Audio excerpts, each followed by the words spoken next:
Hey guys, I'm Kaylee from LA. Please like and subscribe. Ever since I was a little girl, I've always loved to sing. My grandma was a professional singer. She sang around the world with the most prestigious orchestras and operas. I miss her and her voice so much. When I got to 10th grade, I became the singer of the family.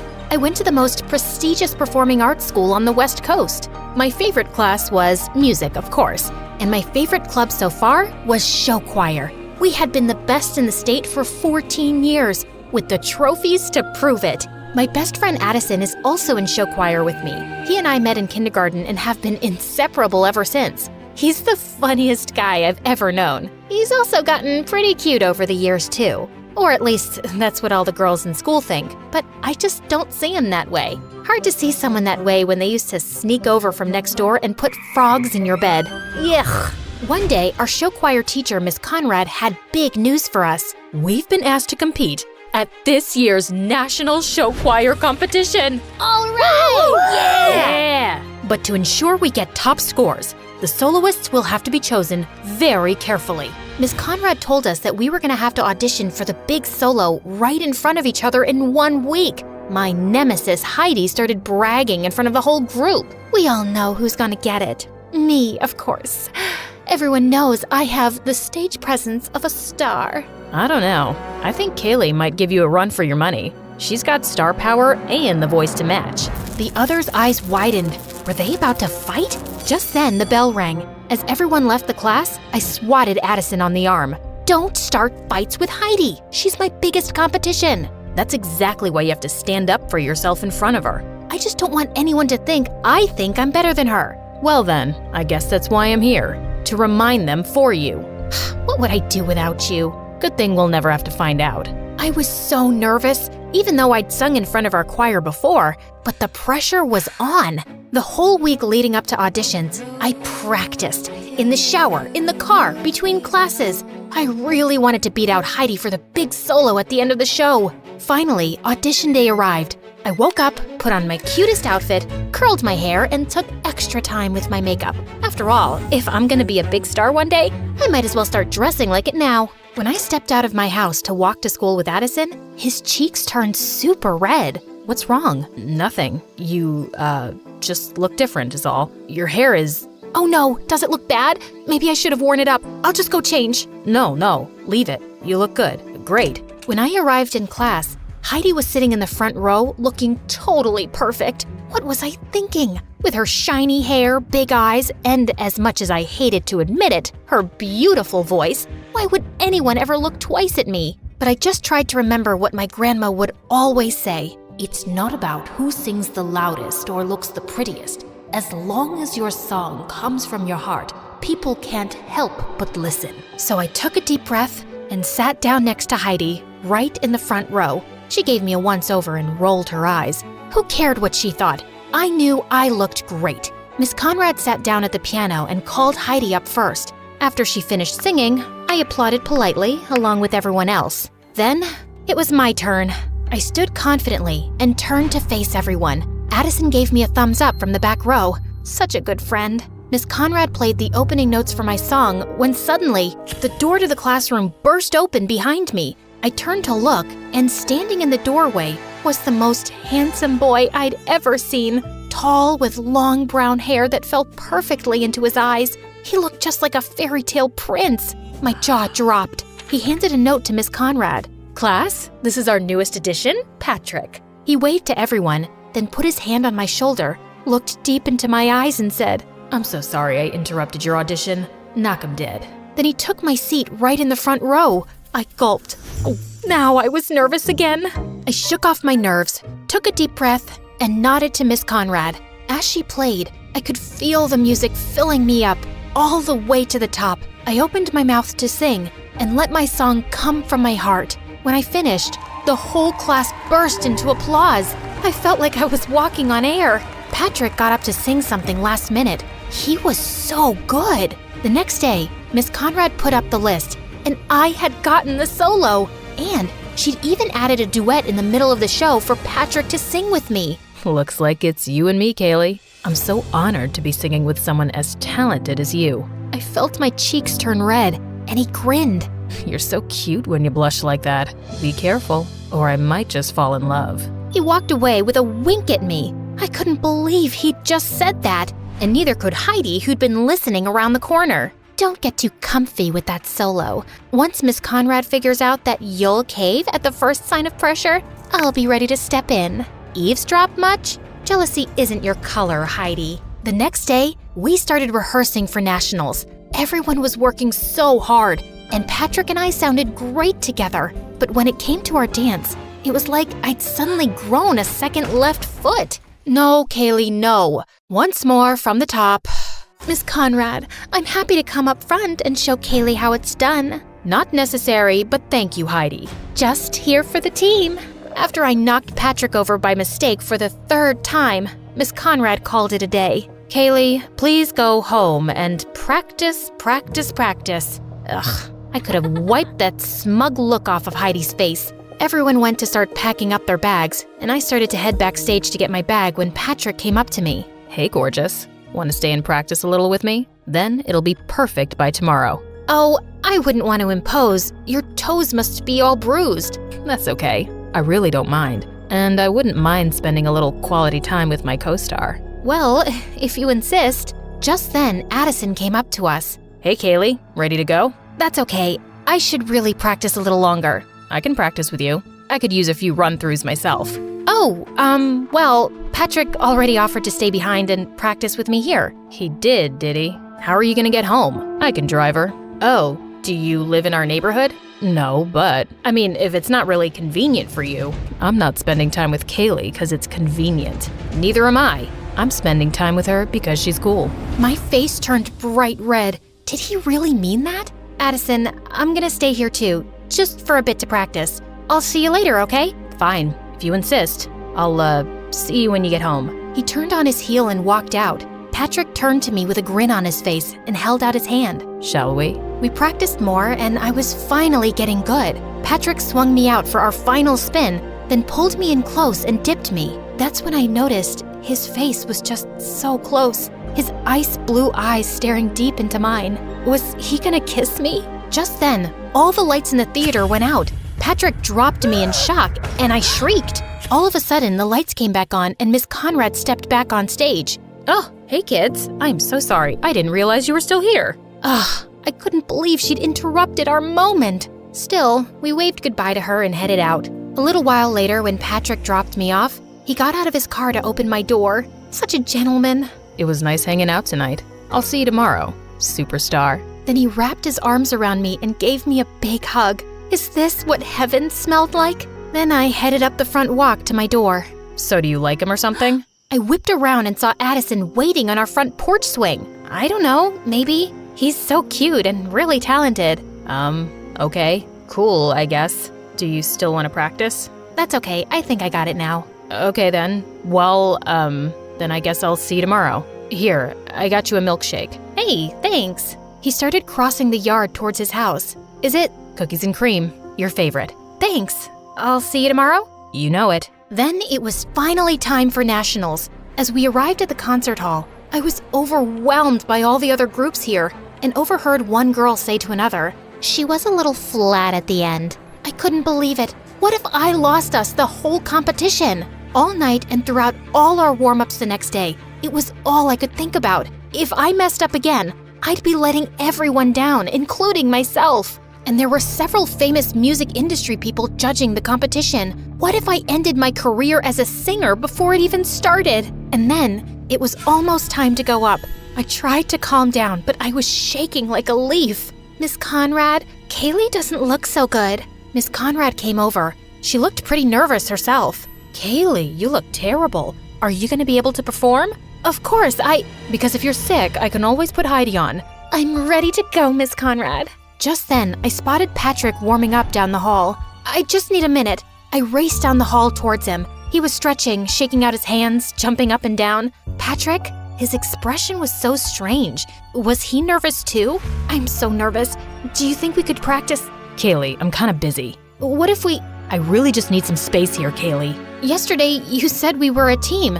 That doesn't feel like a team to me. I can't do this right now. Could you leave me alone? Fighting back tears, I ran down the hall and found a corner backstage. I couldn't let anyone see me so upset, especially not Miss Conrad or Heidi. What was I gonna do? Suddenly, Addison stepped out of the shadows. He looked so handsome in his costume. Kaylee, are you okay? I threw my arms around him. He caught me and squeezed tight. I'm so nervous. I overheard one of the other teams say I sounded bad. Miss Conrad is ready to replace me with Heidi. Patrick isn't any help, and there's amazing industry people out there, and ugh. You sounded amazing in rehearsal. Those other teams were just jealous. Forget about Patrick and Heidi. Remember why you love to sing. What was it your grandma always said? Sing from your heart? Exactly. Just do that. I took a few deep breaths, and Addison was right. Will you just run the last part of the number with me? Of course. And there, in our little corner of the theater, we stepped, we twirled, we kicked in time together.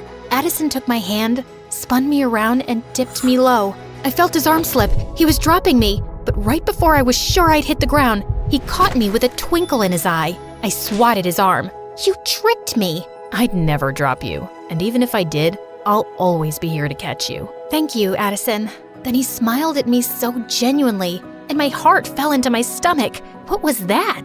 Places, please, students, places. Kaylee, are you ready? Yes, Miss Conrad. As we all rushed to take our spots to start our number, Addison shot me a wink. Knock 'em dead, superstar. You too. As soon as the lights came up on stage, I felt a little thrill of excitement. We danced, we sang, we twirled. Everyone had brought their A-game. When it came time for my duet with Patrick, we totally nailed it. But any spark that had been there was gone.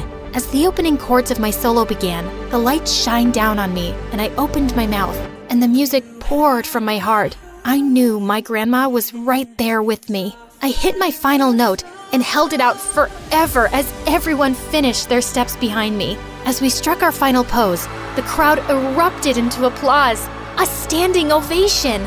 I beamed. We totally nailed it! That night, after all the points had been tallied, all the teams gathered on stage behind the judges. Addison reached for my hand and I squeezed back. Thanks for the pep talk. I could have never done it without you. Of course you could have. I'm just here to remind you. You're always there for me. He leaned in close, and I felt a flutter in my stomach as he whispered in my ear. And I always will be, if you let me. I turned to look directly in his eyes. Kaylee, I have to tell you. Just then, the announcer started announcing the winners. Second place, runner-up. Our whole team clasped hands and took a deep breath together. And the grand prize for this year's National Show Choir Competition goes to... As they said our name, the crowd roared. It was so loud I could hardly think. Confetti rained down on us as Miss Conrad stepped forward to accept our trophy. I threw my arms around Addison and he picked me up, swinging me in a circle. We did it! We did it!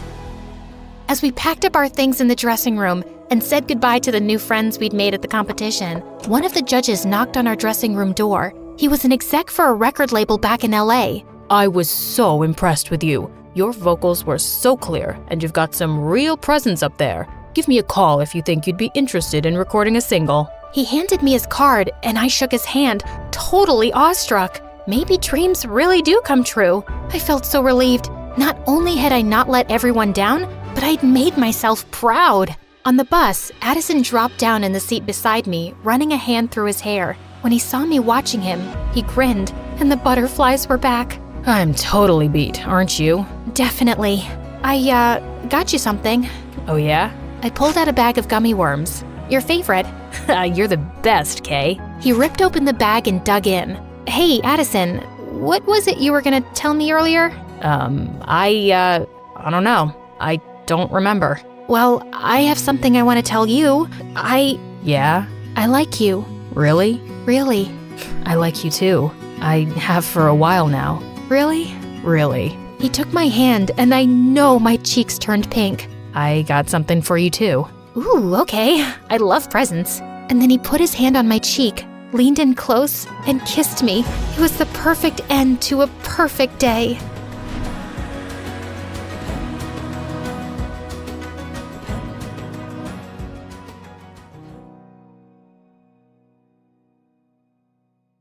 Hi, I'm Natalie, and I'm the only child of a rich couple of tech entrepreneurs. They developed some apps that became super popular overnight, and they became millionaires. Sounds cool, right? Well, it wasn't that great for me. My parents were always working or traveling, so I hardly ever saw them. I was practically raised by my nanny, and my best friend was my chauffeur, Thomas. I really wanted to have friends my age to play with. So when I was 5 and starting school, I was thrilled. I put on my new uniform and cleaned my thick glasses. Oh yeah, I have a huge eyesight problem. I'm almost blind without them. When we arrived, I noticed that everyone in the parking lot was looking at me. Just then, I spotted a girl my age standing close by and saw that she was wearing the exact same shoes as me. I walked up to her excitedly and put my foot next to hers. Look, we have the same shoes. We could be best friends. The girl stomped on my foot. Don't think you'll be popular here just because you came in a fancy car, Four Eyes. But I didn't ask, and I don't care. Don't talk to me. And with that, she flicked her hair and left, and her minions followed. I soon discovered that her name was Cynthia, and she was in my class. She told everyone I was a loser who'd begged to be her best friend, and I instantly became a laughing stock. For the next few years, I just kept my head down and ate my lunch alone in the janitor's closet. In the 2nd grade, I saw a sign-up sheet on the board for dance auditions. I'd been having dance lessons at home since I was a kid, and I loved it. So I immediately put my name down. But just then, I heard Cynthia laughing behind me. There's no place for you here. Only talented dancers can join the class. The ones who don't wear stupid glasses. I was so tired of her walking all over me. I am a talented dancer. You don't get to decide what my place is. With that heavy equipment in front of your eyes? I don't think so. That joke about my glasses is now older than my grandma, and I'm bored. Come up with something better already. Her eyes went wide in surprise, and I walked off feeling proud of myself. Maybe she'd let me be now, but I was so wrong. On the day of the audition, she got to dance first. She wasn't bad, but I was better. But when she finished dancing, all the judges got up and clapped for her. Immediately, a woman in the jury said, That was brilliant. We have the person here for the lead role. Wait, what? I climbed onto the stage immediately. Excuse me, ma'am, but she was only the first dancer. You haven't even seen the rest yet. The woman looked at me with disgust. I can tell simply by looking at someone if they're talented, and you are not. Someone take her away, please. Next. That was so unfair. After the audition, I saw Cynthia hugging that woman and calling her mom. Now it made sense why the judge was so nasty. Well, I couldn't even do the one thing I loved, and Cynthia still kept making my life miserable over the next few years. She spread a rumor that I had a contagious eye disease, and anyone who hung out with me would go blind, and everyone actually believed her. Another time, I'd taken my glasses off during an exam to clean them, and I didn't notice her slipping a cheat sheet on my desk. I nearly got suspended. I spent most of my time denying all these stupid rumors, and it was exhausting. One day in 7th grade, as I was walking down the corridor, Cynthia pushed me and my glasses fell off. I started to crawl, feeling the floor with my hands. As I vaguely spotted the glasses and reached out for them, Cynthia stepped forward and crushed them with her foot. That was it. I attacked her blurry figure, knocking her to the ground. We were wrestling and pulling each other's hair when a teacher intervened, and we both ended up in the principal's office. Cynthia looked totally chilled out, and her mom landed 2 minutes later to defend her. Oh, I know this child. She's a troublemaker. Her mom was on the school board, and the principal seemed to believe her instantly. Where are your parents? Your father said he'd be here right away. Before I could answer, Thomas opened the door. Oh, that's not her father. That's her chauffeur. Clearly, she's not on her parents' priority list. They sent the chauffeur to deal with her. I blinked away my tears furiously and ran off to the empty school auditorium, one of my usual hiding spots. I put on my headphones and started dancing in the dark. It was the only thing that kept me sane. When I finished, I heard someone clapping. As I looked towards the audience, I saw a boy sitting in the dark. It was Clayton. Clayton was popular and hot, and every girl in school wanted to date him, including Cynthia. And that was reason enough for me to stay away from him. What do you want? I was just watching you dance. You're really good. Please, just stay away from me. I stepped down from the stage, and as I was walking past him, he gently took my arm. Wait a second, okay? I just want to talk. I stopped. my heart beating a little faster. He removed my glasses. You're really pretty. As he pulled me closer, I shut my eyes, waiting for my very first kiss. But before anything happened, he started to laugh and ran away with my glasses. Hey, wait! I started panting and sweating. Everything was dark and blurry. I heard laughs coming from every corner. Loser. Four-eyed dork. I covered my ears and started to cry. Suddenly, Thomas opened the door and shouted, Natalie, where are you? Oh, here comes the superhero to the rescue. Or should we say, super chauffeur? Cynthia and her tribe skipped out laughing as Thomas took my hand and then drove me home. I didn't go to school for a few days and stayed in bed, but the more I thought about it, the angrier I felt. I was alone, and my parents weren't going to come bail me out. I had to stand up for myself. It was the only way to deal with these bullies. But when I went back to school, suddenly everyone and everything had changed. Cynthia ran towards me and hugged me like a best friend. Hi, Nat. We were so worried about you. Yes, where have you been? We missed you. Even Clayton was there smiling at me. What on earth was happening? What are you up to? Don't touch me. And then I heard a voice behind me. It was my mom. Natalie, what are you doing? What am I doing? What are you doing here? Nat, how come you never told us that your mother is the founder of the most successful fashion app in the world? She just gave us a ton of discount coupons for the most awesome brands. And why did I need to tell you that? I don't even use it.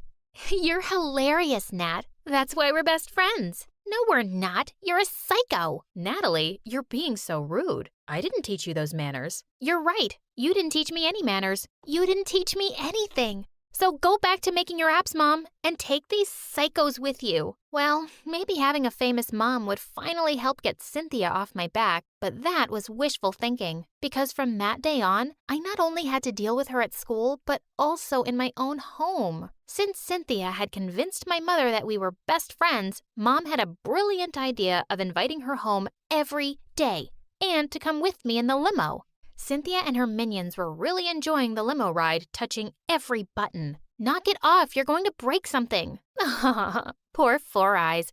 Her mom likes me more than she likes her. Ugh, I wanted to punch her stupid face. This went on for weeks, but one day, just when I was at the edge of losing my mind, something unexpected happened. As I was coming out of class, I saw Cynthia and her mom arguing. You need to train for nationals, Cynthia. You seem really distracted.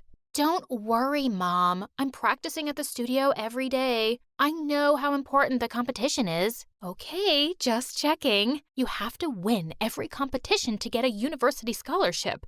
Your stupid father has left me with no money, and you have to go to Juilliard. It's important for my reputation. I know, Mom. I realized Cynthia had been lying to her mom about going for practice because she was always at my place. Now was my chance to get rid of her once and for all. That afternoon, when Cynthia was at my place as usual, I stole her cell phone, took her mom's number, and called her, acting as a secretary from the dance studio. Hi, I wanted to tell you that your daughter had an accident at the studio and you're her emergency contact. Can you please come over immediately? Oh my God, is she okay? Yes, she's fine, but she's asking for you. I'm sending you the address. I'll be right there. Okay, that was a bit dramatic, I know. When I heard a car screech to a halt outside my house, I went running out.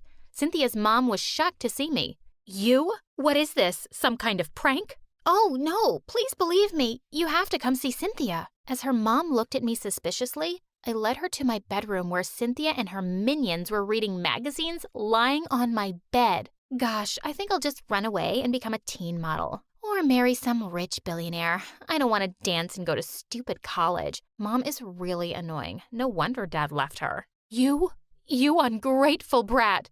Mom, I was just kidding. Shut up. You're coming with me right now. You're grounded for life. She took Cynthia by the ear, like a 5-year-old rascal caught doing something bad by her mommy. It was heaven, and I'd been recording the whole thing on my phone. It was an Oscar-worthy film I could watch on repeat, and then I shared it with the whole school. By the next day, Cynthia was the laughingstock, and that was the end of her popularity. But when I got home that day, Mom was waiting for me with her phone in her hand. You made this and circulated it everywhere? How could you do this to that nice girl? You're a terrible person. I'm glad at least this made you pay some attention to me, Mom. Did you know Cynthia has bullied me from the day I started school? Do you know she's knocked me down, broken my glasses, spread rumors about me, and humiliated me in front of everyone? You wouldn't know because you were never here. Her mom always came to defend her, but mine never showed up for me. I'm sorry, Natalie. I didn't know. I was so busy all these years to build a great future for you. This app, this company, this money, it's all yours. Well, you know what, Mom? I always thought I was angry at you for never having any time for me. But now I think what's been bothering me all along is that I'll grow up to run your company one day and I'll become someone like you. And I don't want to be like you. I don't want to ignore the people who love me the most for some company or money. Oh, I didn't know you hated me this much. Mom, I don't hate you. I hate the fact that I might turn out to be a mother like you. Please, forgive me. Please, give me a chance. I wasn't ready to forgive her right away, and I didn't talk to her for months. But it seemed like my words had really moved her, and she kept trying to make up for all the lost time. And eventually, I decided to give her a chance again. And, well, Cynthia, she never bothered me again. She was now a prisoner of her mother, who didn't take her eyes off her and forced her to dance every single day.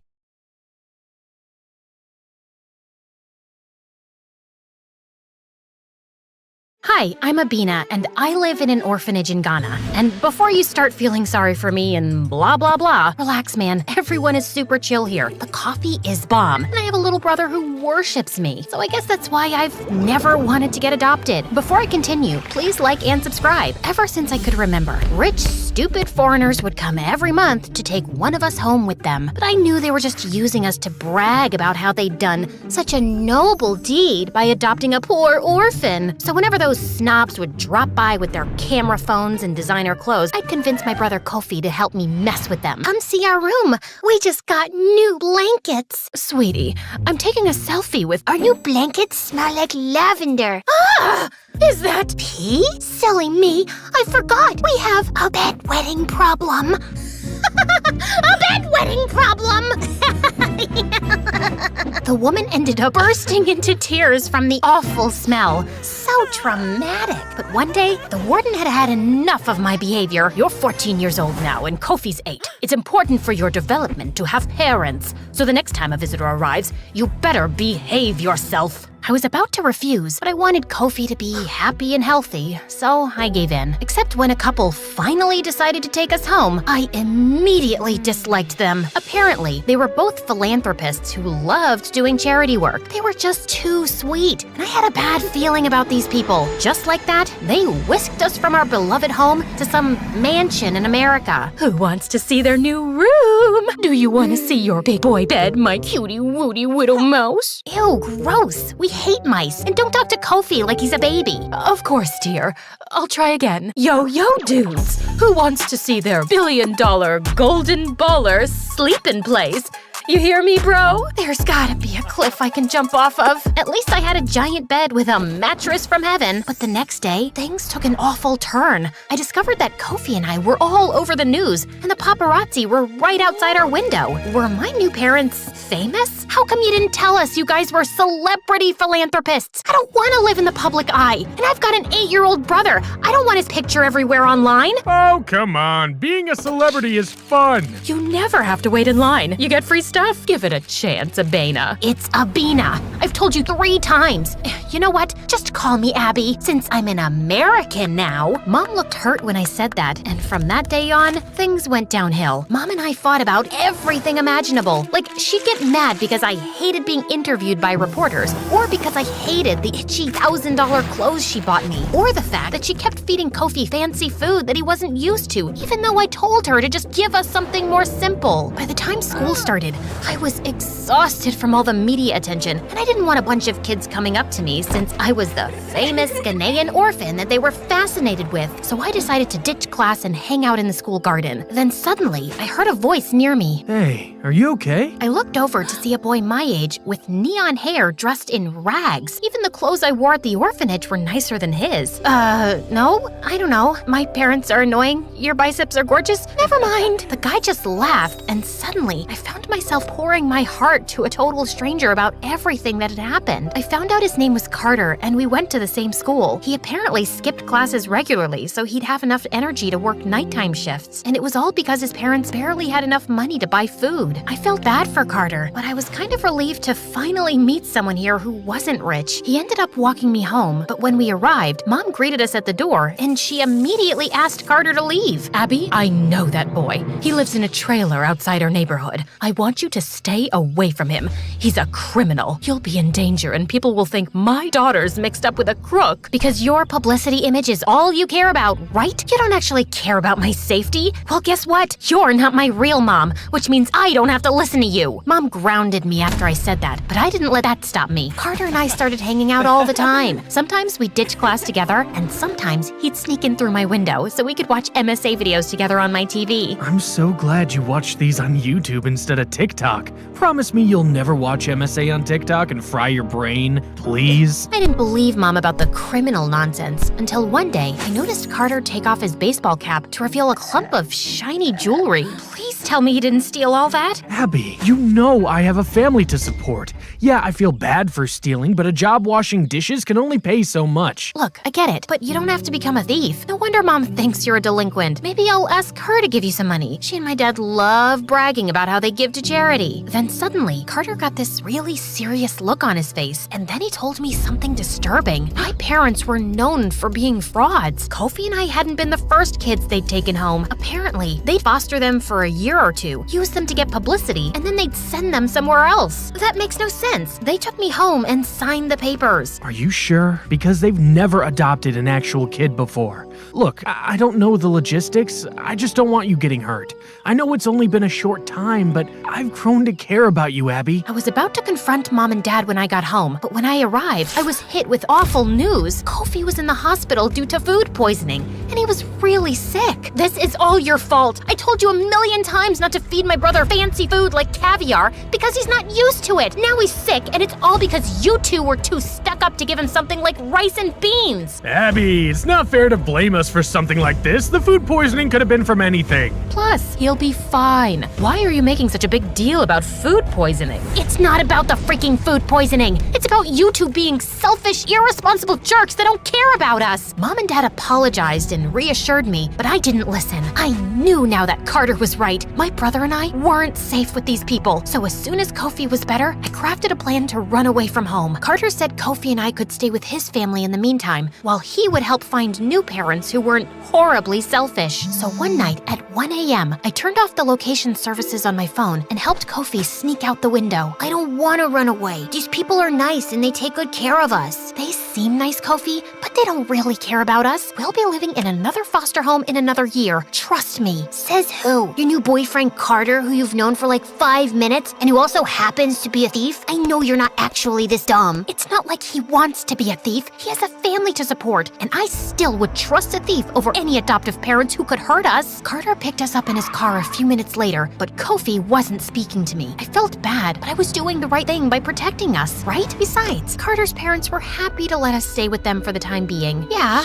they lived in a one-bedroom trailer, and Kofi and I had to sleep on a floor mattress, but it was still so much better than staying with parents who didn't care about us. The next morning, Carter told me that he had disguises in case the cops came looking for us. No, I want to go back home. You can't do this to us. You can't take us away from Mom and Dad just because you heard some rumor to live in a one-bedroom trailer with your boyfriend. It's not like I have a choice. I'm doing this for you and your safety. Mom and Dad are frauds. Why? Because they like bragging to the media about how they adopted us? Big deal. They still care about us, and they're still giving us a great life. You're just trying to find excuses to run away because of what happened 6 years ago. Right then, Carter asked me what my brother was talking about, but I wanted to change the subject. I didn't tell Carter about how my parents had gone missing at work one day, and no one had ever been able to find them. And that's why we'd been at the freaking orphanage in the first place. You'll do anything to avoid being hurt again. You'd even rather live with your criminal boyfriend and believe a ridiculous rumor than let another family take care of us. I knew Kofi was right, and and maybe staying with Carter wasn't the best option, especially because as days passed, I learned that he wasn't just poor, and he didn't just steal to support his family. I was drifting off to sleep one night when I heard laughing outside, and I opened the door to find him sitting with a bunch of guys and unwrapping towels filled with money. No, do not tell me you're in a gang. Well, we all have families to feed, and now that you and Kofi are staying with us, I want to make sure I can support you guys.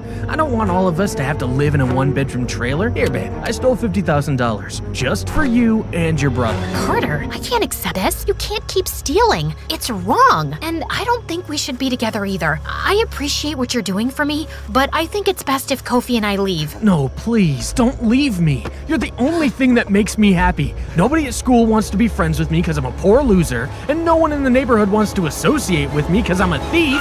Before Carter could finish his sentence, I heard police cars, and that's when Mom and Dad came running over and crying. I guess they did care about us after all, and Kofi seemed overjoyed to see them. I started to warm up and apologize to my parents for running away. Then suddenly, a policeman handcuffed Carter and said he was taking him to juvie for 3 years. It's thanks to you two that we've been able to do an investigation and track down how much money this guy's stolen. And he dated my daughter and put both her and her brother at risk. My heart suddenly stopped as I saw Carter's parents beg and cry and apologize. I knew it was wrong what Carter had done, but did he really need to be away from his family for 3 years? I tried not to think about it as Mom and Dad drove us home and said we could do whatever we wanted. Watch movies, order in, go to Disneyland. They were good people, and I had been wrong all along. Instead, I'd put my brother in danger and got a boy taken away from his starving family, all because I was too traumatized to trust anyone to adopt me. I felt practically ill with guilt. The next day, I finally went to school for the first time without ditching class, and everyone was interested in being my friend since I'd been all over the news and I'd dated a known delinquent. So what's it like dating a real thief? Have you dated thieves before in Ghana? Is it true all of them have rock hard abs? I don't know.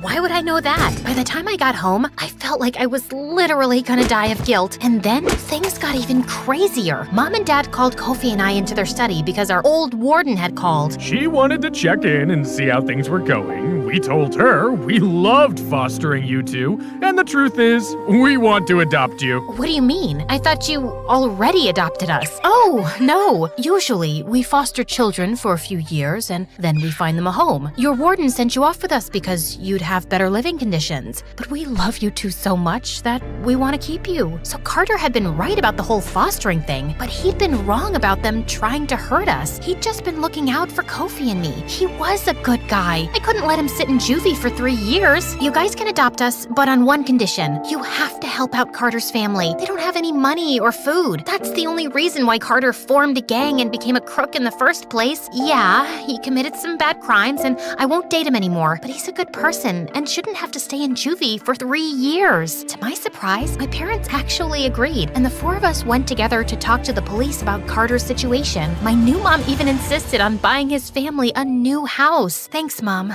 That means a lot. Did you just call me Mom? Well, you did agree to adopt me, and I've kind of been a jerk to you. We hugged at that moment, and it made me feel warm inside, but there was one more person I needed to talk to. I'm really sorry I got you into this mess. You might still have to go to a disciplinary school, but you won't have to stay here for 3 years. Don't apologize. That's what you get for forming a frickin' gang. Thanks for looking out for me, Abby. I know we need to break up, but I'm glad we're still friends. Actually, my real name is Abina. Why don't you call me that from now on? And yeah, of course we're friends. I've never had anyone look out for me the way you did. So, will I see you again soon, Abina? You sure will. I was in my room catching up on MSA when my parents had their 100th argument of the day. You bought a neck cream for $1,000? Yeah, so? You know how delicate the skin around the neck is? Staying in this stupid village stresses me out. I have wrinkles now. I'm officially unlovable. I still love you. Like that matters. Outer beauty is just a lie, Mother. It's what's inside that counts. If you really want to be loved, you need to fix your personality. And while you're at it, please fix your posture too, or you'll have a hunchback soon. Mom stared at me before bursting into tears and running away.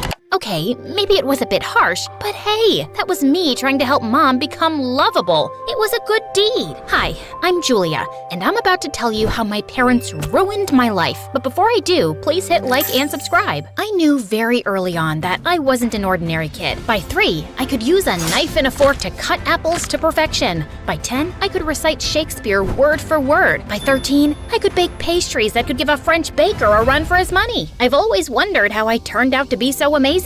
Maybe my great-great-grandma or grandpa was an extremely responsible, talented, sophisticated person, and I got my unique genes from there, because my parents were a total mess. Dad owned a vineyard, and every year he would struggle to create a new wine variety, and every year he'd fail. Mom was a self-involved ex-beauty queen who kept complaining about how she gave up everything for her marriage. Now, her only talent was blowing up money we didn't even have on makeup and skincare. Like this one time when I was 16, Mom bought some anti-aging cream off the internet that gave her a bad reaction, and Dad had to pay a lot for her skin treatment. My face looks like a swollen monkey's butt. This is all your fault. If only you were rich and I could afford plastic surgery. If only you were smart enough to read the label, darling. Did you just call me dumb?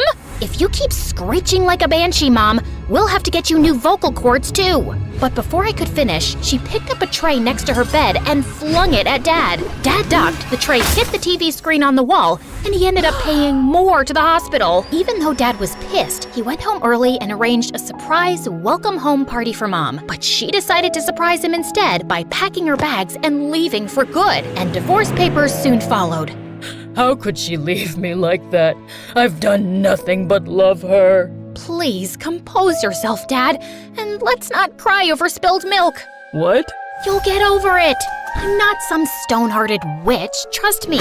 I missed my mom too, but I wasn't gonna bawl my eyes out like a silly baby with no self-control. One of those in the house is enough. Dad threw himself into work after that, while I focused on school and picked up baking full-time. By 18, I got a job at a small cafe, and life went back to normal. Then one evening, Dad told me excitedly that he'd finally found an investor, Mr. Sharman, for his new wine batch, and he had invited us over for dinner to talk further. That evening, we were welcomed warmly by Mr. Sharman. He was showing us around his mansion, when suddenly, my world kind of stopped. This really gorgeous guy walked in, sadly with the prettiest girl on his arm. Apparently, he was Mr. Sharman's nephew and financial manager, Darren, and it was hard to keep my eyes off of him. At one point, he was feeding her grapes when one fell down. He bent to pick it up, and I saw the girl staring at me, staring at his butt. I got so flustered that I stepped back and knocked over a huge bowl of punch, getting plenty all over myself.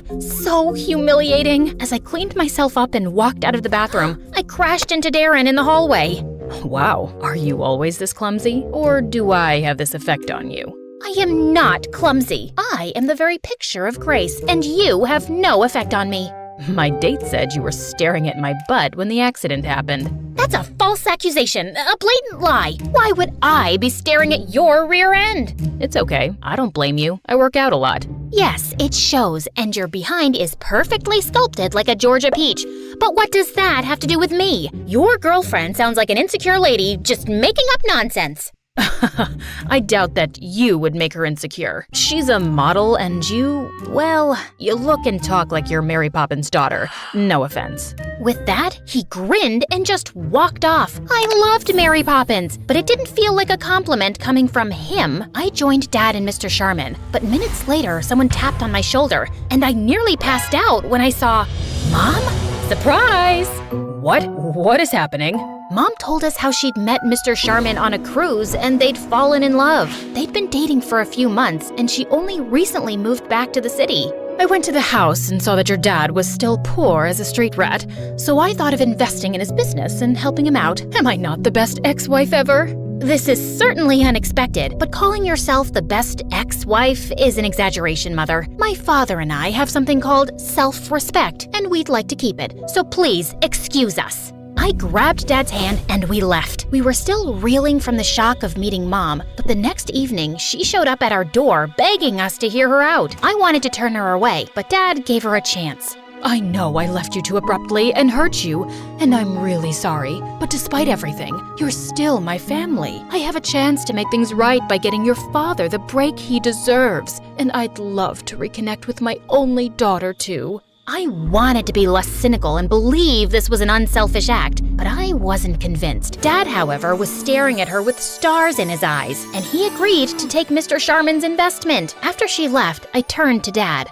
I know you want to succeed, but is this really a good idea? Trust me, I know it is. Also, I think your mother's still in love with me, and I have another shot. What? Dad, no, she's happy with her rich boyfriend. We'll see. Good Lord, was this gonna end up with Dad as a weeping disaster again, and I'd be picking up the pieces again? But I couldn't do anything to stop it. Soon, Dad and Mr. Sharman were meeting regularly and getting to know each other before making the deal, while Mom wanted me to hang out with her so we could bond, which meant I had to see a lot more of Darren every time I went over to their house, or when Mom took me to some fancy party. And to my dismay, he even started visiting the coffee shop I was working at every time with a new girl. Can't you find another cafe as your saliva-exchanging rendezvous spot? Your mom told me you're the baker here, and I thought I was doing you a favor by bringing you business. But I get it. Seeing me with all those girls makes you jealous. Do you wish you were one of them, Julia? You can be, you know. I've got 20 minutes before my date turns up.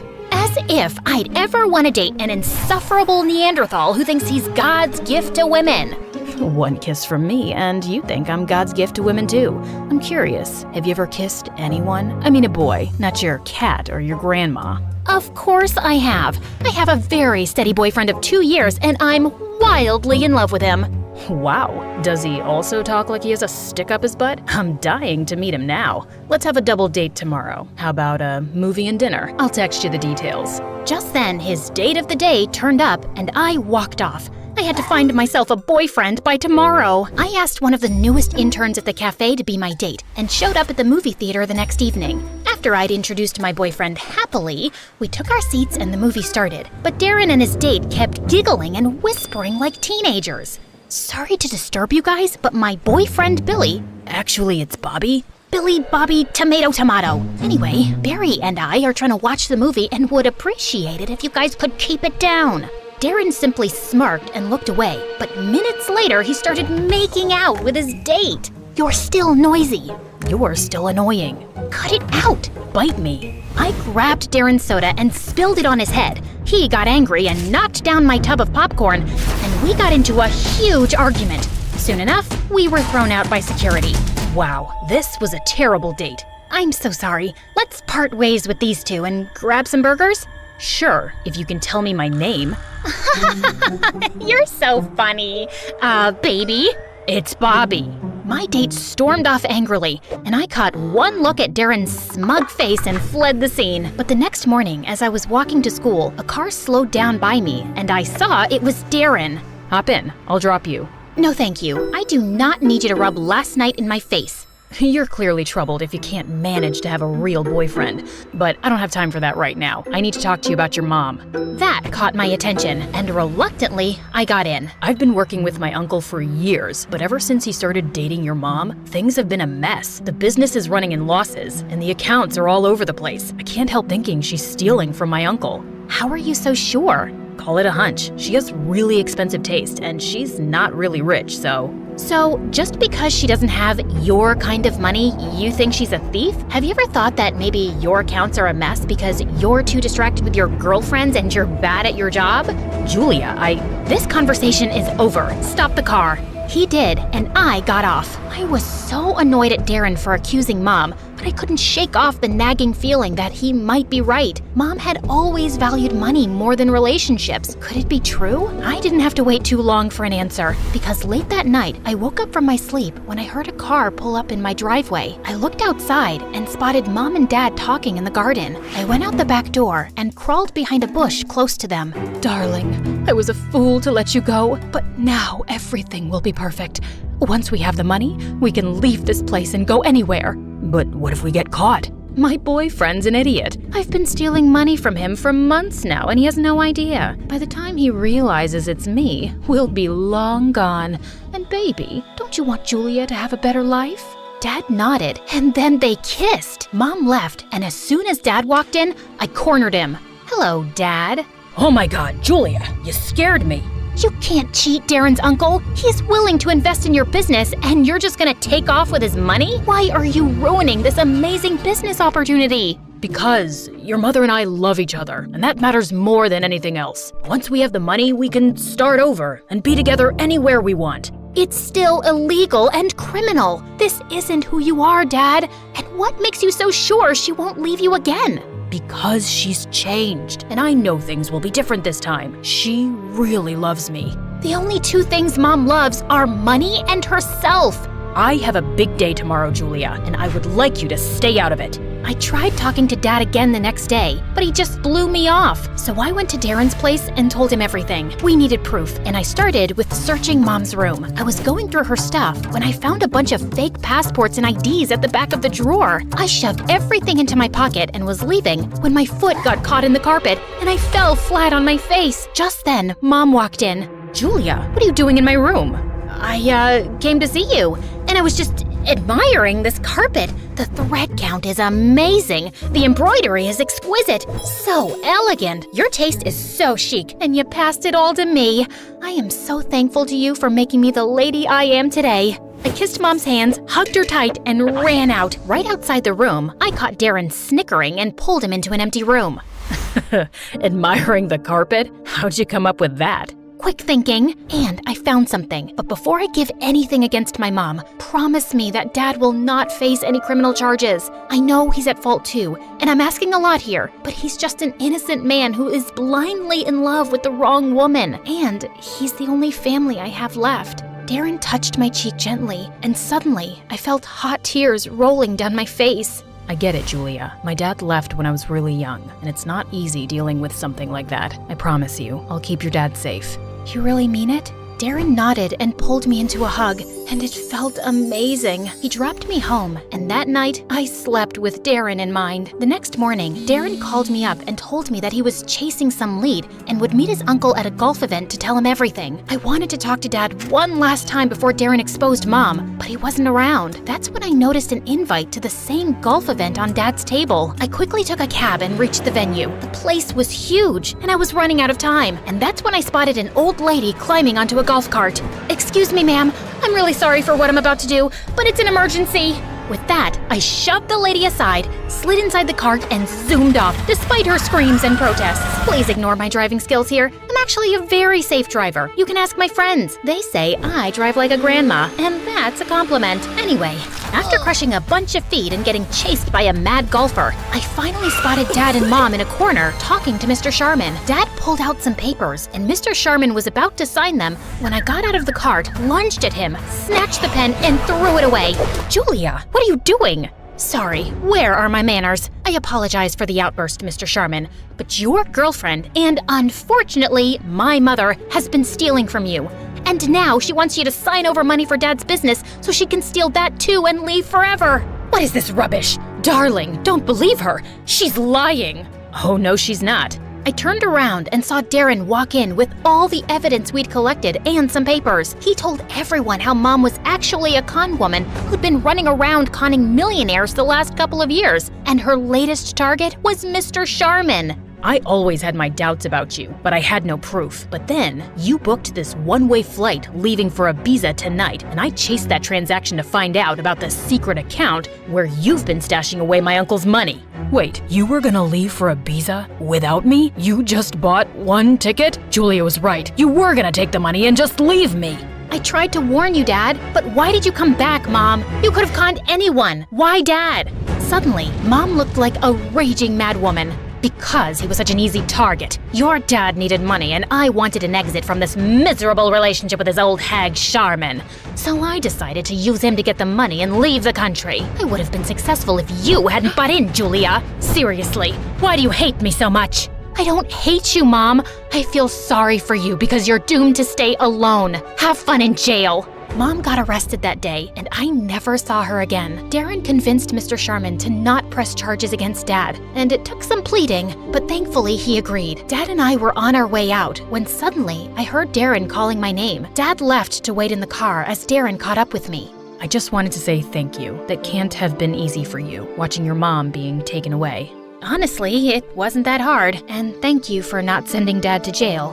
Actually, I wanted to tell you that I like you, Julia. I kinda have from the first moment we met. Do you think you could go out for a movie and dinner with me as my date? So I can be another trophy in your Playboy Hall of Fame? I politely decline.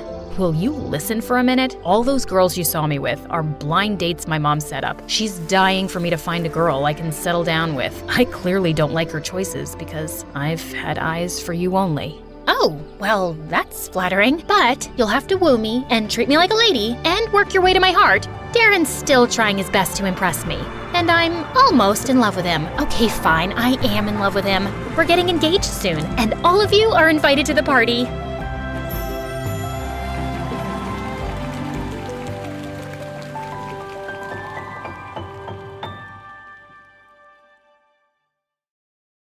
She started crying, like a little girl. "Don't leave me," she said. I rolled my eyes. If she believed what I said, that's her problem. But then again, I wasn't really surprised.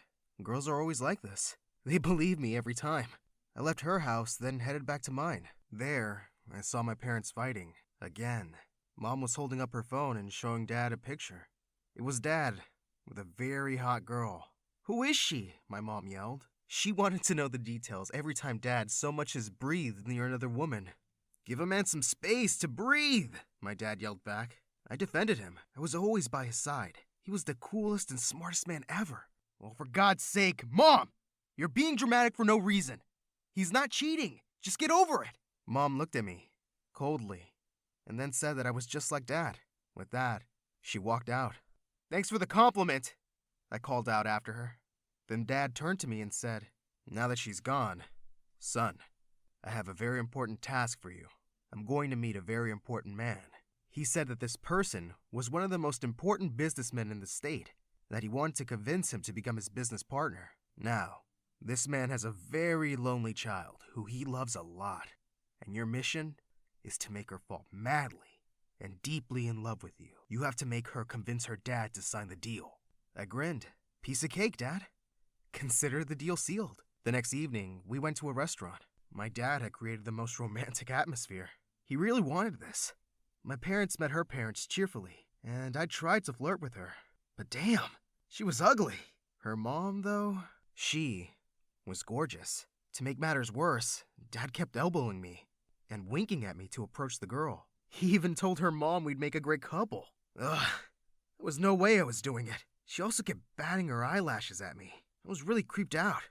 Just then, Josh, a close friend, walked into the restaurant with his parents. As soon as he spotted my date for the night, he really couldn't stop grinning. This was so bad for my reputation. "Hey," he said, walking over to our table. "Introduce me to your lovely new girlfriend."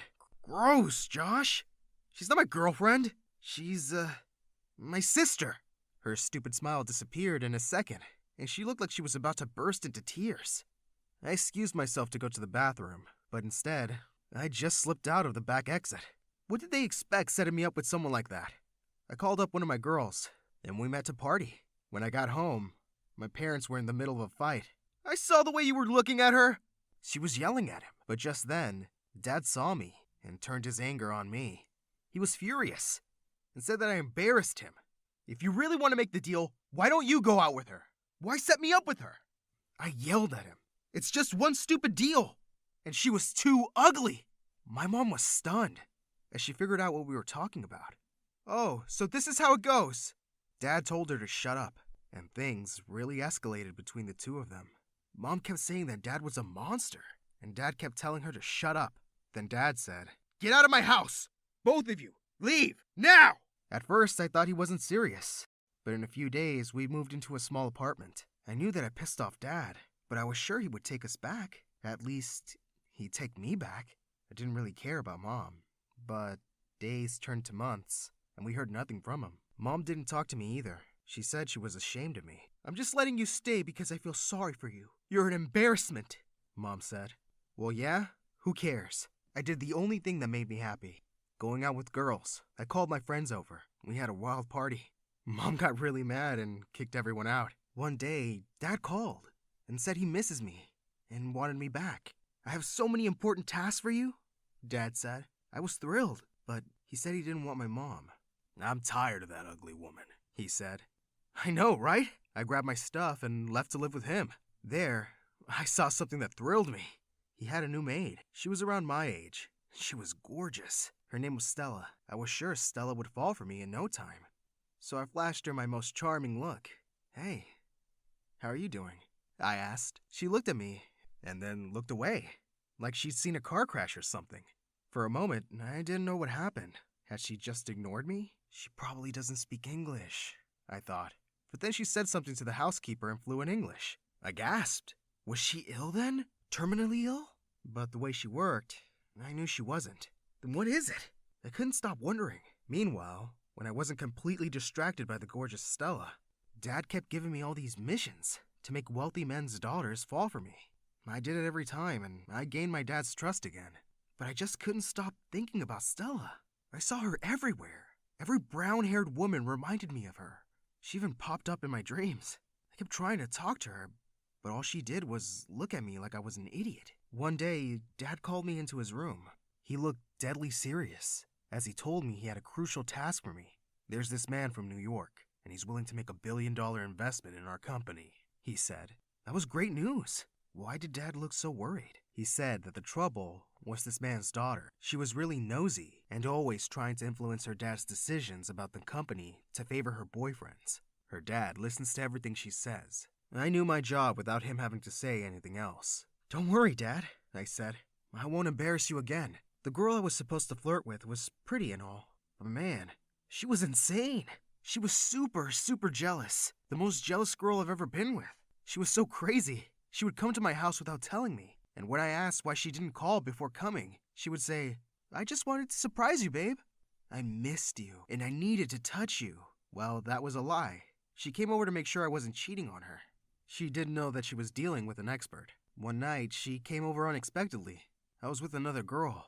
She caught me and started screaming like a banshee. We're so over!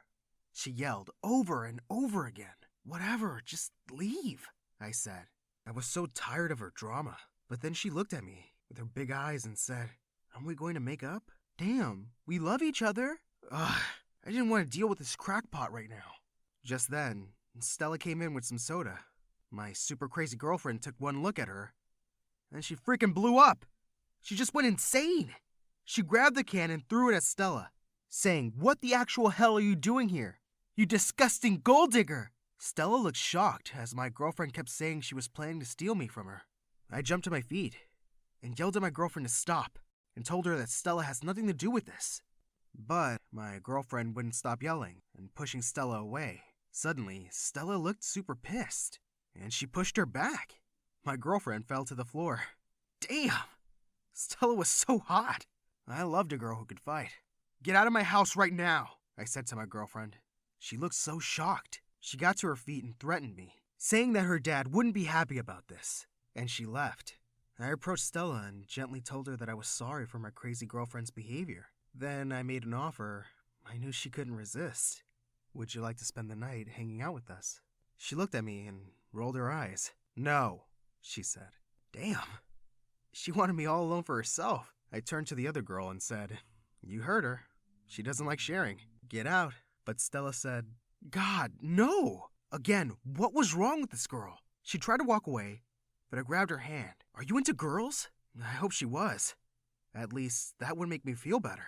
But she looked at me like I was a dumb kid and said no. I asked her if she had a boyfriend, but she said no. With that, she pulled her hand away and left. I stood in shock as she coldly walked away from me. This was the first time I'd been rejected, and I had to admit it. It broke my heart. I was devastated and lost. I went up to my room and slept early, thinking about my beautiful, cold-hearted Stella. In the morning, Dad burst into my room, screaming and threatening me. I knew you were stupid, but I never thought you'd be such a royal idiot, he yelled. I told him that my ex was a pain, and that I just couldn't deal with her. Is that why you got her pregnant? My dad suddenly started to laugh. What? He was thrilled and said he was kidding about me being dumb. You're the smartest kid in the world. They're signing the deal right after you two get engaged. I was so confused for a minute. I couldn't understand what he was saying. He saw my confusion and figured I was too sleepy. Then he explained how my girlfriend had told her dad that I proposed to her. She said that since she was pregnant, she'd say yes. Both our dads were thrilled. When I tried to tell my dad she was lying, he wouldn't believe me. I called her, and she laughed. "You're mine now." For a few weeks, she made my life hell as she dragged me around to shop for our engagement. On the day that they threw us an engagement party, she said, "Are you ready to be my slave for life?" Suddenly, I flipped and started screaming at her. I told everyone that she wasn't pregnant, and especially not by me. "I have no plan of marrying this nightmare," I yelled at Dad. Everyone stared at me in horror. Her dad had me and my dad kicked out as she burst into tears, crying about how I could say such terrible things. "You're the one having an affair with your maid," she sobbed. I tried to deny it, but no one believed me. Dad didn't speak to me the whole day. The next day, I couldn't find Stella anywhere. When I asked my dad about her, he calmly said, "I fired her." I was furious. "How could he do that? I'm not your freaking employee. You don't own me," I yelled. I told him that I've had enough of him, and I was leaving. I went to my mom's. To my surprise, I found her with another woman. "Meet my girlfriend, Anna. She lives here now," Mom said. I asked her what the hell was wrong with her, and she said that Dad had made her hate all men. As much as Mom loved Anna, she was a real pain in my butt. She didn't like me, at all. Apparently, Mom had told her what I used to do with girls, and she thought I was a jerk. And man, was she crazy. "You're the scum of the earth," she said to me every time she saw me. She would go into my room when I wasn't around and leave notes on the desk, mirror, walls, every frickin' where, saying that I was a cheater, a player, a rat. This one time, she said she had a surprise for me. I thought she was finally warming up to me. She gave me a jacket that had the words, "I am a rat," printed on it. Mom thought it was hilarious. A few weeks later, one of my girls came over. I was so psyched because I really needed to stop thinking about Stella. As I was getting ready in my room, my mom's girlfriend told my girl that I needed to change my clothes every 2 hours because I sometimes soil my pants. I had just stepped out when I heard her say it. The girl looked at my new clothes, and with a very disgusted look, she left. "Mind your own freaking business!" I yelled at Anna, but Mom jumped in to side with her. "Shut up! Don't talk to my girlfriend that way. This is my house, and here we respect women," she yelled. I was so incredibly pissed. I wanted to leave, but I had no place to go, so I decided to try to reason with my mom's girlfriend. "I'm really not as heartless as you think I am," I said, with the biggest puppy dog eyes I could manage. I told her she didn't know what it was like to grow up with parents who were always fighting. "And you think I can't love? Oh, I've loved. I've loved and lost." I said my heart was broken, and all these girls were just soothing balm for my aching heart. I kid you not. I saw some tears in her eyes. She said she would do anything to help me find Stella. So she suggested I go to the police. "They'll help you find her. I have a friend in the police. I'll talk to him," she said. I went to the police station and asked about Stella's address. The guy helped me, and in no time, I was outside her shabby little apartment. Her crazy father opened the door. He immediately figured out that I was some rich guy. He took one look at me and said, "Wrong address. Leave." "I know Stella," I said, just as he was about to slam the door in my face. He was surprised and looked at me again, more carefully. Behind him, I was able to see Stella with a lot of kids. She was trying to calm them down while she chased after them. She was feeding one and scolding another. Apparently, they were her siblings. "Stella!" Her dad screamed and demanded she come over. She came to the door, and immediately, her dad went inside. But I could see him trying to eavesdrop from behind the door. I took her hand and said, "I am so sorry, Stella, for everything. I love you. Will you be my girlfriend?" She pulled her hand away and shut the door in my face. I heard her dad yelling, "You crazy brat! Are you out of your mind? He's rich! Marry him!" He opened the door again. Stella looked at me and said, "I can't be with someone like you. No matter how rich you are, I want a guy who will love and appreciate me and stand by my side no matter what." Then she closed the door. Again, I couldn't believe it. For the first time, I cried. I headed back home. I knew my heart would never be the same again. But while I was walking along the street, I saw a very beautiful girl. She had black hair, gorgeous legs, and when she spoke into her phone, I could hear her lovely accent. Man, she was hot. I wiped my tears away and gave her my charming look. She smiled back. I headed straight over to her and offered her my hand. Hi everyone, my name is Judah, and I live in Seoul, South Korea. I was only 4 years old when I learned that something was very wrong with my mom. Other kids always hug and kiss their parents. Why can't we do that, Mommy? Ugh, don't call me that. She turned to walk away, and I had to take my shot. I ran to her and grabbed her in a tight hug. Just go like this, Mommy. It's easy. She literally ran away from me. Don't touch me. I'm wearing Chanel. She didn't really want anything to do with me. She used maids, butlers, and money to keep me away from her my whole life. At first, I thought something was wrong with me, but my cousin Hadi totally disagreed. Judah, you're my best friend in the whole world because you are perfect. Your mom is just a witch. I was so jealous. Hadi's parents were amazing. Even though they were really poor and lived all the way in America, they tried to visit every other year. They video called me all the time, and I loved them. One day, Hadi called me with some amazing news. My dad's company just blew up overnight. We're finally gonna be rich.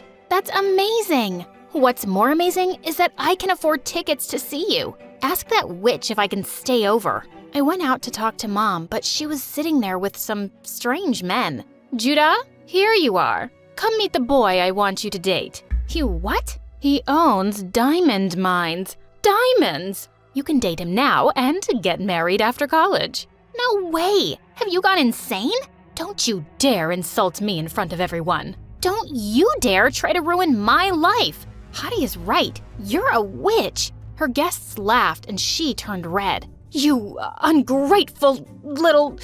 Go to your room. I did go to my room. I also called up Hadi and made my first and best evil plan. I can't take it anymore. I'm running away from home. Now that your parents are rich, can I live with you? If they say no, I'll hide you in my room. Get over here. Thankfully, Aunt and Uncle loved the idea and welcomed me there with open arms. They didn't even tell my mom, and I could escape without any drama. I finally got away from my crazy mother. And the best part? I was gonna live with my best friend. Hadi and I literally jumped and screamed the entire first night. On my second night, reality hit me. I was in a new country. I didn't know the language, and I was gonna start at a new school. Yikes! What if everyone hates me? What if they think I look weird? They won't. I'll translate everything for you. And I'll do your hair and makeup. She did my makeup for practice, and it made me want to cry. She literally painted my face and used tape to pull my skin back. She even put tape on my eyes so I had a crease. See? All we need to do is dye your hair blonde, like me, and you'll fit right in. I stopped her. I had gotten away from Mom to be myself and love myself. I was gonna be fine in my own skin. Turns out, I was more than fine. I walked into school for my first day, and a boy stopped me in my tracks. Whoa, I've never seen any girl like you. You're beautiful. He thinks you're pretty. Oh my God. Then the boy got down on one knee and asked me out on a date. He's asking you out, but you just got here. You don't need to pick the first guy in line. We ran away before we screamed with excitement. I'd never been asked out like that before. The first day was already fun, but only because Hadi was by my side. Without her, everything was suddenly impossible. I didn't understand a word anyone was saying. One boy was trying to warn me about a spider on my shirt, and I didn't get it until it crawled on my face. Ugh! I didn't even know how to ask the teacher if I could go to the bathroom. I just walked out of class silently, and she started yelling at me. I was almost in tears before someone told her I couldn't understand her. One day, Hadi was auditioning for the cheerleading squad, so I went with her for support. We were dancing together for practice when suddenly the cheer squad walked up to us. Wow, you're an amazing dancer. Who are you? Hadi introduced me and the girl asked me to join the cheer squad. But what about the auditions? No need for those. We like Judah. Tell her to join us. Obviously, I turned them down right away. I wasn't gonna snatch Hadi's place. She pretended it didn't bother her, but I know that it did. At home, Aunt and Uncle were trying way too hard to be nice to me. They asked me endless questions and they kept buying me over-the-top gifts. Uncle even bought me a car. You gave Judah a car before me? We can get you a car too, sweetie. You should have thought of me first. Hadi stormed away and locked herself in her room. I had to slip like 50 apology notes under her door to get her to come out. They just feel bad for me because of my terrible mom. Come on, don't be upset. She came around and I thought things would get better until one day when Derek, the cutest guy in school, walked up to us at lunch. Oh my God, I have such a huge crush on Derek. Have you told him that? I dropped major hints the last time we were in class. Maybe he's finally gonna ask me out. We squealed in delight till he came within earshot. Then Derek walked right past Hadi and stood in front of me. Wow, you're really cute. I've never seen you here before. Are you new? I had no idea what he said, but Hadi turned white as a ghost. Derek started saying more things I couldn't understand, and then he just patted my head and left. What was that? He asked me out on a date. You? But I feel like he was talking to me. He was just being shy. He said he wants to take me out to dinner. Oh, wow, that's amazing. I jumped, but Hadi didn't join me. In fact, she started acting so weird. She refused to sit with me at lunch anymore, and she started walking home from school alone. When she went out for a date with Derek, she told some random girl at school all about it instead of me. I barged into their conversation and pulled her away. What's wrong with you? Why are you ignoring me? Why can't we have our separate lives? Hadi, you're my best friend. I want to be with you. So I can keep being your translator all the time? I love you. But Judah, I need some space from you right now. Just be on your own. Fine. I don't need you either. Just watch me. I joined online classes for English and started taking a book of translations with me everywhere. I was gonna learn this language and yell at Hadi in English for being such a jerk. I got better fast. English wasn't as hard as it looked. I could even hold decent conversations on my own, and I made a few friends. We were in the cafeteria one day when Derek walked up to me. He had flowers in his hands, and his friend from the band was playing the flute. What? Judah, I know you didn't want to go out with me then, but I can't stop thinking about you. Will you give me a chance? What are you talking about? You wanted to go out with me?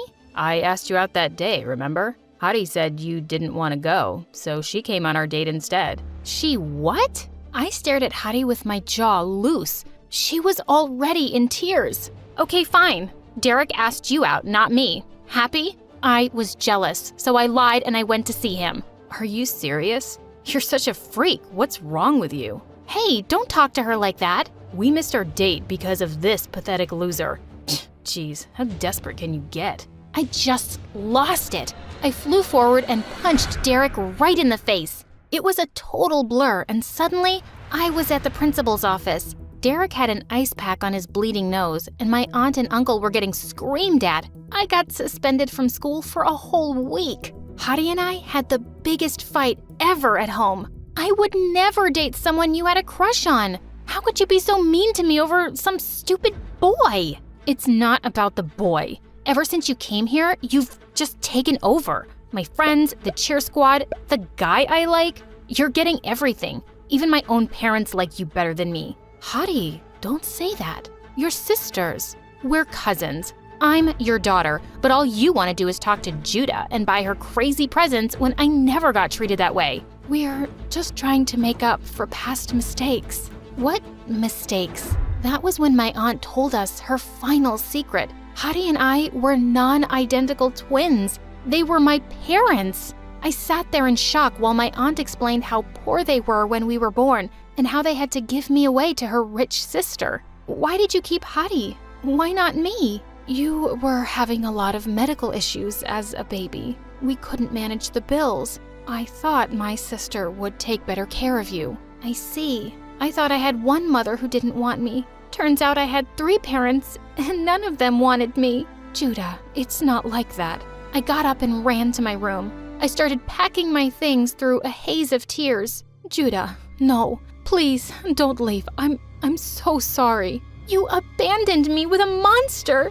You waited 17 years to tell me the truth. Don't pretend you care. I stormed out and didn't look back once. I was done trusting my family. My heart was broken. I sold the car Uncle gave me and used the money to rent an apartment. I got a job and focused on my studies. I turned my heart to stone. So when Hadi tried to apologize to me 100 times, she always failed. I did miss her a lot, especially during the special moments of my life, when I got into the college of my choice, when I got my first job. On the day of my wedding, I almost called her twice. Hadi had become a huge influencer with millions of followers. She was only a DM away, but I felt too guilty for not making up earlier. My husband and I went hiking in a national park for our honeymoon when suddenly a crazy storm hit us and I got separated from the hiking group. I shouted till I lost my voice, but no one heard me. I walked and walked until I realized I was just moving in circles. I'm not giving up. You can't have me, Forrest. I was lost in that jungle for 3 days and 3 nights. I hid in caves when it rained, and I only survived because of the water and food in my backpack. On the 3rd night, I was about to go to sleep when I suddenly heard people shouting my name. Thank God! I raced out of my cave to see hundreds of people walking in the forest with torches, and the person who was running towards me, screaming her head off, was Hadi. No way! Hadi? I found you. I found you. Hadi and I hugged each other so hard we fell to the ground. I'm so happy you're okay. Oh, thank God. How are you here? Who else was gonna find you? My followers work way faster than the police. I burst into tears and hugged my sister tight. Hadi, I don't know what I would have done without you. I'm so sorry. Don't you dare say sorry to me. You were the one who got left with that witch. I was all you had, and I was so terrible to you. Just forget everything that's happened before this. Today, you saved my life, and I'll love you forever for it. I love you too. Oh, I've missed you so much. Just then, Mom saw me, and she broke down crying. Judah, you're safe. I thought I'd lost you forever. I'm so sorry, Judah. I'm sorry I gave you away, my baby girl. I just thought I couldn't take care of you. I loved you too much, and if something happened to you just because I couldn't afford the medical care, I would have. You did your best, Mom. I know you did. Didn't you just say Mom? Yes, Mom. Oh my God. My mom hugged me again, and Dad joined in seconds later. We cried and laughed together, and my family was finally whole. Hey friends, I'm Esmeralda. I live in a small town in northern Spain. Please like and subscribe. The day I was born, my dad was shocked to see that I had a patch of white hair right in the center. Let me see her. Oh wow, my mom had a white patch too. We've been blessed by Mother Nature. My mom was so different from other moms. She was very superstitious and into exploring the healing power of nature. To protect me from the evil eye, she would cleanse the house with sage smoke and make me wear all types of charms. Well, my dad got sick of all this and left us when I was just 5. Because of Mom's beliefs and my white hair, the town folk were rather mean and called us witches. I always thought these people were so foolish because Mom was the nicest. She never seemed to be bothered by them, so I wasn't either. But things started to change in 7th grade, and I had a crush on a guy at school, Caleb. When I told Mom, she put a charm bracelet around my wrist. Oh, sweetie, take this for some extra luck and ask him out. But when I did, Caleb started laughing in my face. In your dreams, Grandma. Why would I like a freak? You could have just said a simple no, jerk. Oh God, have I made you angry? What you gonna do now? Ask Mommy to turn me into a frog? Or make some love potion for me? And I just saw red and attacked him. We were both sent to the principal's office and ended up in detention. You're such a witch. Oh yes I am. And you know what we do with people who know our secret? We curse them in their sleep. So I guess I'll see you tonight. The very next day, something bizarre happened. Caleb wasn't present, and his friend told everyone he'd gotten chickenpox. Suddenly, everyone was looking at me like I had something to do with it. Guess he should have gotten vaccinated. It was a joke, but the others didn't get it and started avoiding me like I had horns on my head. I was in a bad mood all the way home. Can't we just move away from this stupid place? I hate how people see us, Mom. What's important is how you see yourself. We don't run away from our problems, love. Easy for you to say. You don't have to go to school. I stomped out of the car as soon as we got home, when suddenly a ball of snow hit me in the head. It was Mom, and she was grinning at me. Before I knew it, we'd gotten into a snowball fight and we were lying in a heap laughing. Say it. You know you want to. Come on. Okay. You're the best mom ever. I could never be mad at Mom for too long, but soon I started losing the few friends I had because of Mom. She would either make them stupid charms or would do tarot card readings for them, and their parents really had a problem with that. Once at a parent-teacher meeting, Mom walked into the classroom and climbed onto the teacher's desk.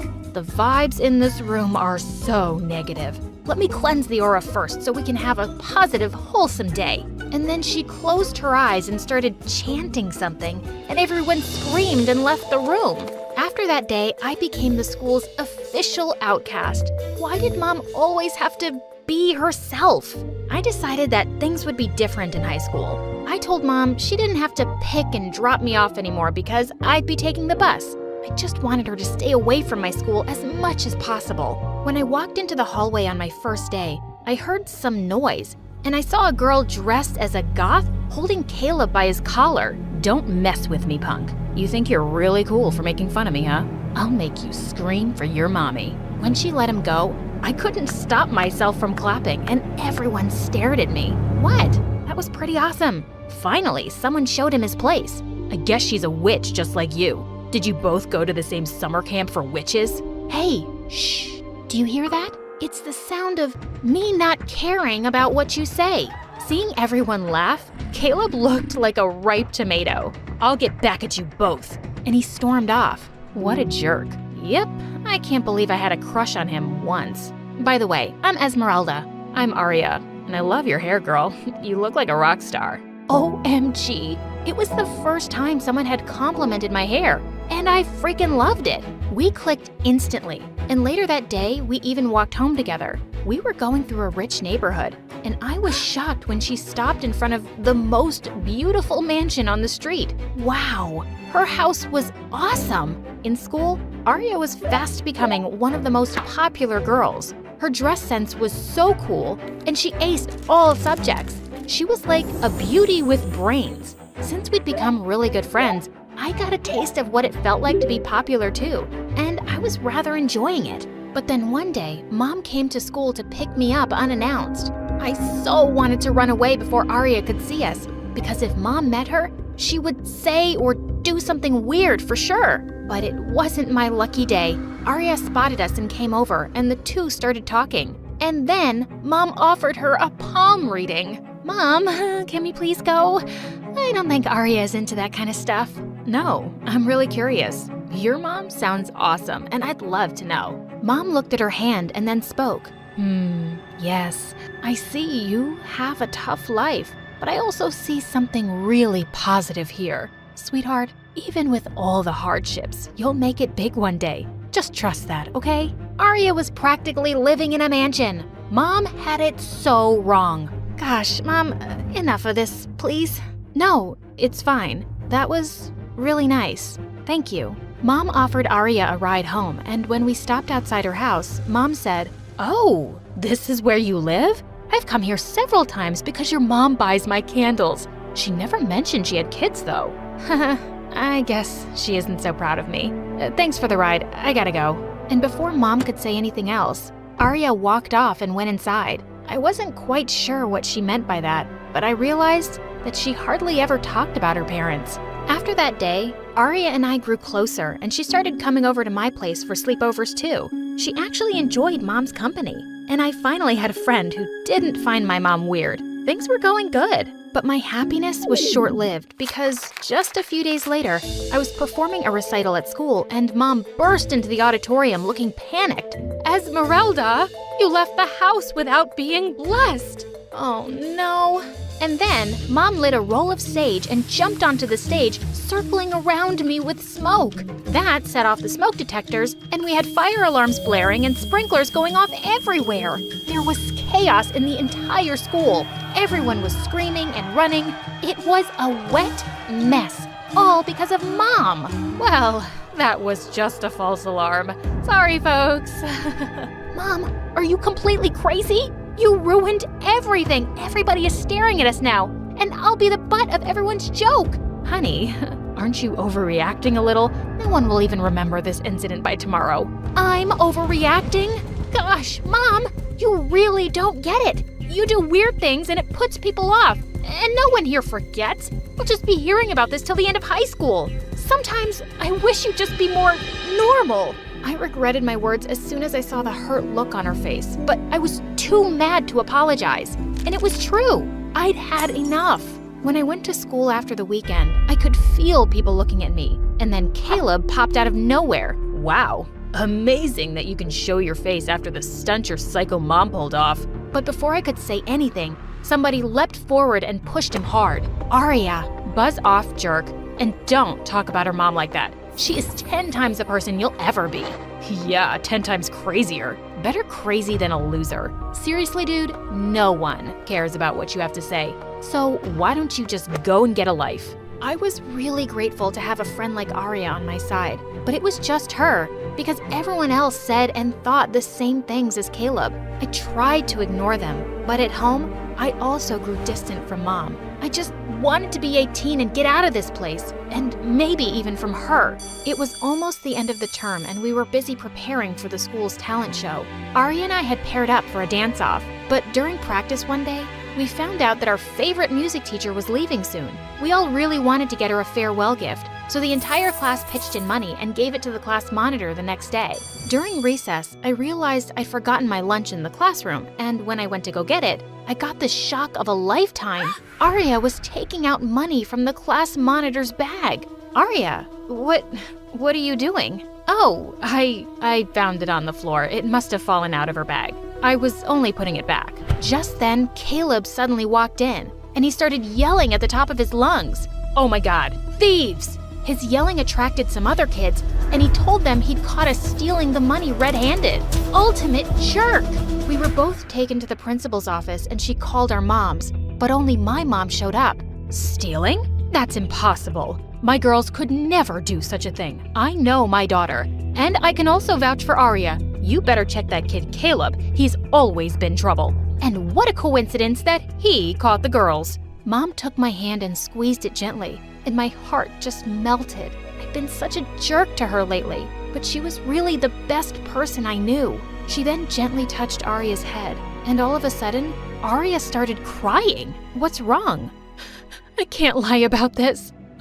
I did steal the money earlier today when everyone went to gym class, but I realized I was so wrong. So during recess, I decided to put it back. That's when Esmeralda walked in, and then Caleb saw us. He didn't steal anything, and neither did she. It was me, and I am so sorry. What in the world?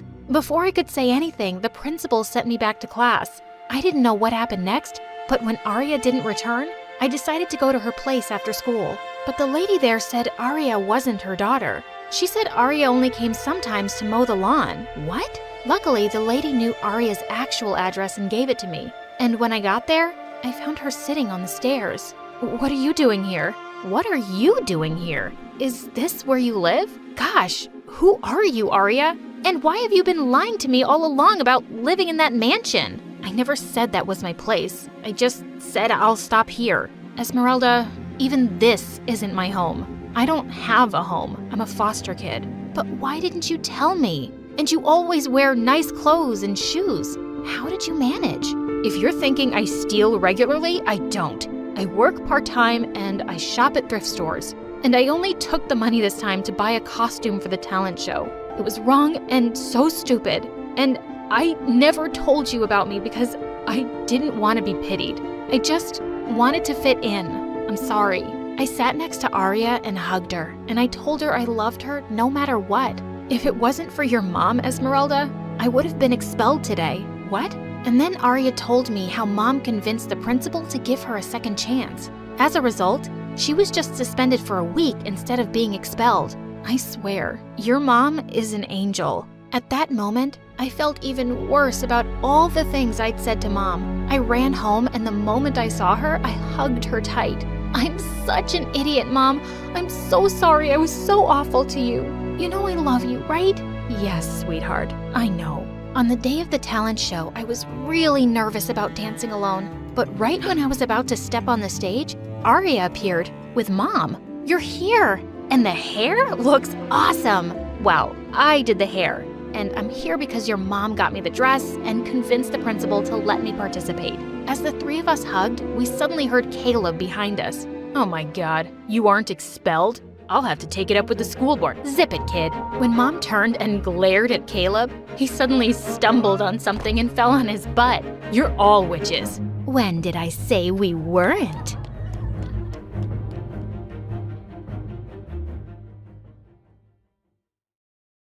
Hi, my name is Barbara, but people call me Barbie because I look like one. Please like and subscribe before I continue. Dad was a billionaire who owned a multi-industry company. Growing up, my twin brother Ford and I were used to getting everything we wanted. But for him, it wasn't enough because he wanted everything for himself. On our 5th birthday, Dad gave me a Barbie doll while he gave Ford a toy car. But he wasn't happy. My car needs a driver, so give me that doll. Over my cute body! He got back at me by scratching Dad's new Lamborghini and blaming it on me. I was grounded for a month. He also loved to make fun of the brown birthmark on my face. Maybe that's why you stink, because there's permanent poop on your cheek. Stop saying I stink when I don't. Everyone might think it's true. Too late. I've already told everyone about it. I tried complaining to Dad, but he was always too busy to care. But one day in the 5th grade, I discovered a way to cover up my birthmark by using loads of makeup. I told Ford that I had it removed by a doctor, and he was so stupid he actually believed it. He was always a pain in the butt, until he started dating this gold digger Tiffany in high school. He got too busy to annoy me all the time, thank God. In 10th grade, my boyfriend Zach and I decided to celebrate his birthday by going away to Greece for the weekend. We were about to take off in Dad's private jet when suddenly, the pilot came out of the cockpit and said we had a problem. I looked out the window and saw Ford arriving with Tiffany. What are they doing here? We're celebrating our anniversary in Hawaii, so all of you, get out. Breaking news, dummy. I came here first. I don't care. Get lost. You get lost. I was about to push him, but I screamed when Tiffany suddenly pulled me by my hair. The boys tried to stop us as we fought, but we ended up landing in the cockpit and falling on the navigation controls, damaging them completely. As soon as the news reached Dad, he called us both for a meeting in his library. I thought he was gonna kill us, but what he said totally took us by surprise. I'm thinking of leaving my company to someone capable. And obviously, that's me, Dad. This dumb brat spends thousands of dollars on clothes and makeup every single weekend. Hello? You literally buy whatever your girlfriend pouts her lips for. Enough. You're both too dumb and spoiled. I'll give you a month to prove yourself, or I'll leave the company and all my fortune to a stranger instead. Prove ourselves? In what way, Dad? Figure it out, and make me proud for once. It was gonna be tough, but there was no way I'd let Ford win this. The next day, I visited Dad's company's headquarters to study the performance for the past year, and I found out that Dad had been planning to develop a new mall, but he was having a hard time getting approval for its location from the mayor's office. Wait a minute, what if I dated the mayor's son, Leo, so he'd help me win his dad's approval? Leo was a senior in school, and Dad would be impressed if I was dating a smart future politician. There was only one problem, my boyfriend. I needed to get rid of him. The next day at school, we were having lunch together when he suddenly sneezed, and I started crying hard. What's wrong, babe? The way you sneeze, I really hate it. It's giving me a stroke. And the way you breathe, it's so heavy I could hear it from miles away. I've been suffering silently, but I just can't take it anymore. Just work on yourself and maybe we can give it another chance soon, yeah? Are you freaking serious? Goodbye, Zach, for now. He kept throwing tantrums all day, but I ignored him and started working on my current target, Leo. Aside from being a genius, he was also famous for being too serious. I'd never seen him smile. I stalked him and found out that he always stayed in the library. Boring. One day he was sitting alone and I walked up to him and pointed to the thick book beside him. "Could you hand me over that physics book?" This is a chemistry book.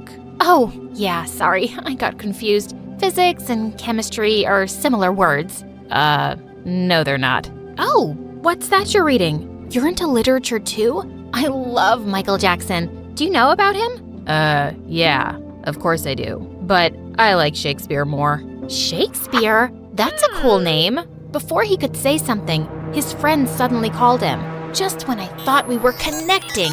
As Leo walked by, Zach suddenly appeared and pulled me into a corner. Why are you flirting with this guy? I thought our breakup isn't official yet. Don't take it personally. I just need him to help me get his father's approval for my dad's project. And when you win that inheritance, you'll get back with me, right? Sure, whatever.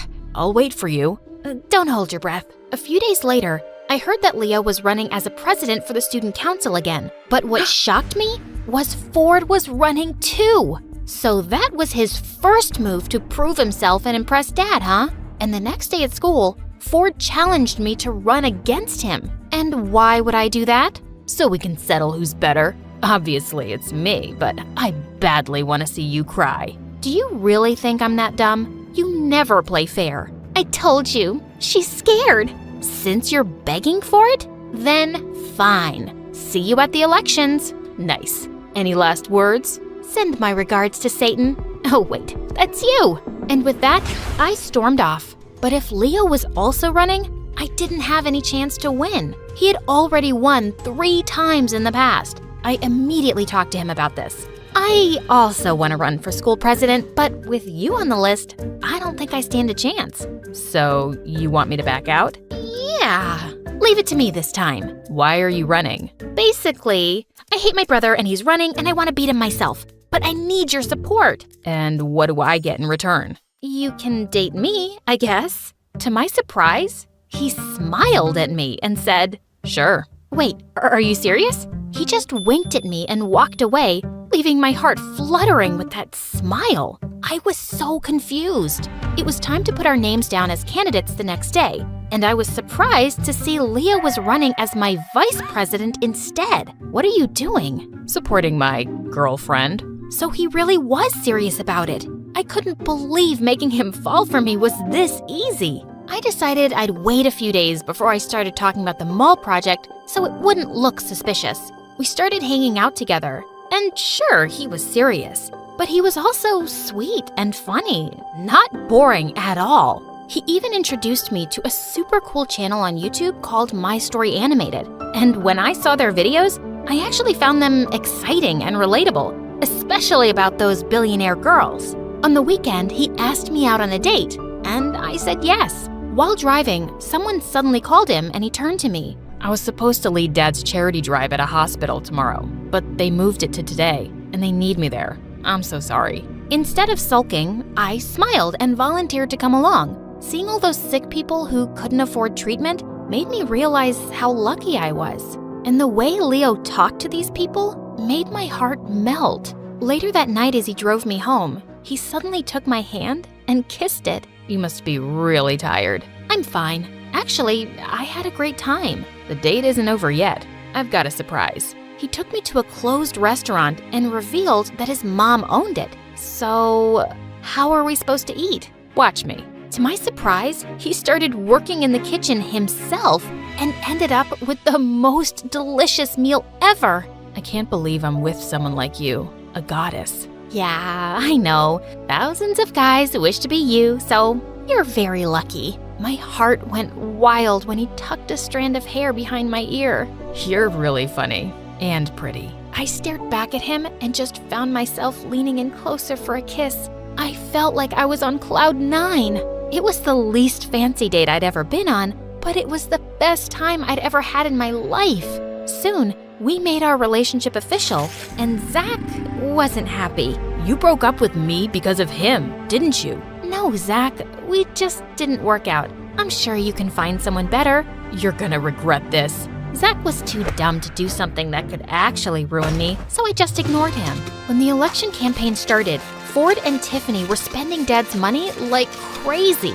They covered the whole school with pictures of their stupid faces and threw the biggest parties every single night. Ford also promised everyone he'd turn the whole school into a teenage paradise, making him win by a landslide. I lost so badly. He kept on bragging about his victory at dinner, and Dad looked impressed. I think I'm gonna win this too. And when I take over everything, the first thing I'll do is make you miserable.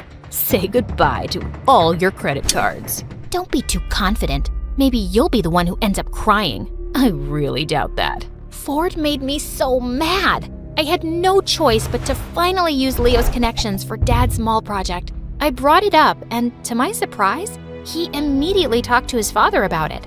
A few days later, I introduced him to Dad over dinner, and he looked stunned when he learned that Leo was the mayor's son. You should have informed me earlier. I would have told the chefs to make something fancier. I'm fine with anything, sir. It's a pleasure to finally meet you. They seemed to be getting along really well, and Dad then finally brought up the project. Oh, Barbie mentioned it to me the other day, and I've already talked to my father about it. He's looking forward to meeting you. Dad looked super happy, and once the project was finalized, he even threw a party to celebrate it. You made this happen, my dear Barbie. You've shown me how valuable you can be.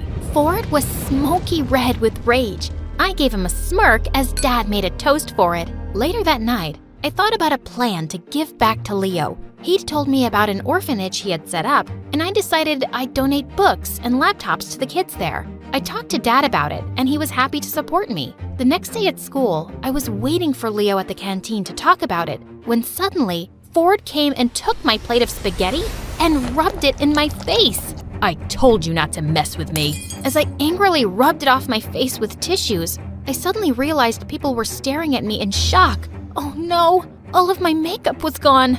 Oh look, there's poop on her face. Breaking news, everyone. My sister's been hiding this gross birthmark under her makeup for years. Look, Leo, she's even deceived you, just so she could be your girlfriend. I tried to hide it, but it was too late. Leo had arrived and was staring at me. I was about to run away when suddenly he grabbed Ford by the collar and pushed him up against the wall. She's still the most beautiful girl in the world to me, but you sure are the biggest jerk. I heard everyone actually agreeing with him, but Ford started laughing like a maniac. Okay, the poop mark didn't change your mind, so how about this? To my surprise, Zach showed up from behind him and started playing a recorder with an evil grin. Why are you flirting with this guy? I thought our breakup isn't official yet. Don't take it personally. I just need him to help me get his father's approval for my dad's project. Blood drained from my face as we all listened to the whole conversation. I couldn't believe my ex-boyfriend teamed up with my evil brother. I tearfully ran after a furious Leo. Leo, please, let me explain. Explain what? That I was just part of your stupid plan? I can't believe I actually fell for a spoiled brat like you. Yes, I planned it, but then I started to have real feelings for you. Yeah, right. Please, don't ever talk to me again. He ignored me completely after that, and I lost all my motivation. Ford took it as an opportunity to redeem himself. He spent tons of money on billboards across the city advertising Dad's clothing stores with himself and Tiffany as models. The sales actually went up. A few days later, Dad informed us that he'd finally made a decision. I was sure Ford had won, but I didn't even care by now. I decided to give everything to... Ford had already gotten up with a proud smirk. Barbara, congratulations, darling. I'll see you in my office tomorrow for the signing of the papers. Wait, what? Suddenly, Ford went psycho. You can't do this to me, Dad. I've worked so hard for this. It's not too late to change your mind. I based my decision on how you spent my money the past month. You wasted $10 million and never did anything meaningful. Barbara proved her interest by learning about the company, and she even made a huge project happen. You're talking nonsense, you stupid old man. And then I just snapped. I flung a glass of juice at his face. You can insult me all you want, but But don't you dare talk like that to our dad, you jerk! You're gonna pay for this. Before he could hurt me, Dad called his bodyguards to take Ford away. He grounded him in his room, and I could hear him destroying things all day. He was scaring me. The next day, I fell asleep in my bathtub, and when I woke up, I realized that my phone was gone. I got up to find it, but the door was locked, as well as the windows. Just then, lots of bugs started to crawl in from somewhere. I screamed, but no one seemed to hear me. Help! Someone, please, open the frickin' door! The bugs were getting nearer, and I passed out. Dad's worried face was the first thing I saw when I opened my eyes again. I was in the hospital. My darling, Barbie, thank God you're okay. Dad, Ford tried to hurt me. I know. Your brother's gone. I sent him away to a boarding school in Russia. I was surprised and relieved at the same time. Maybe I shouldn't have made you two compete. It was a stupid decision, and it made Ford crazy. Even you started dating someone you don't even like. No, Dad, it's the complete opposite. I really like Leo. He's the best thing that ever happened to me. Suddenly, Leo showed up from behind Dad. And you're the best thing that happened to me too. Leo, what are you doing here? I heard you were in the hospital, so I had to come see you. And your dad also talked to me about your plan with the orphanage. The kids would really love that. Does this mean you've decided to forgive me? I'm so sorry, Leo. Barbie, I understand the pressure your dad put you through, and I think it was a smart plan. If it wasn't for that, you wouldn't have even noticed me. I've always noticed you. I just thought you were too serious for me. Yeah, I'm indeed serious about you. Okay. I think you deserve another chance to get to know me. I love you. I love you too.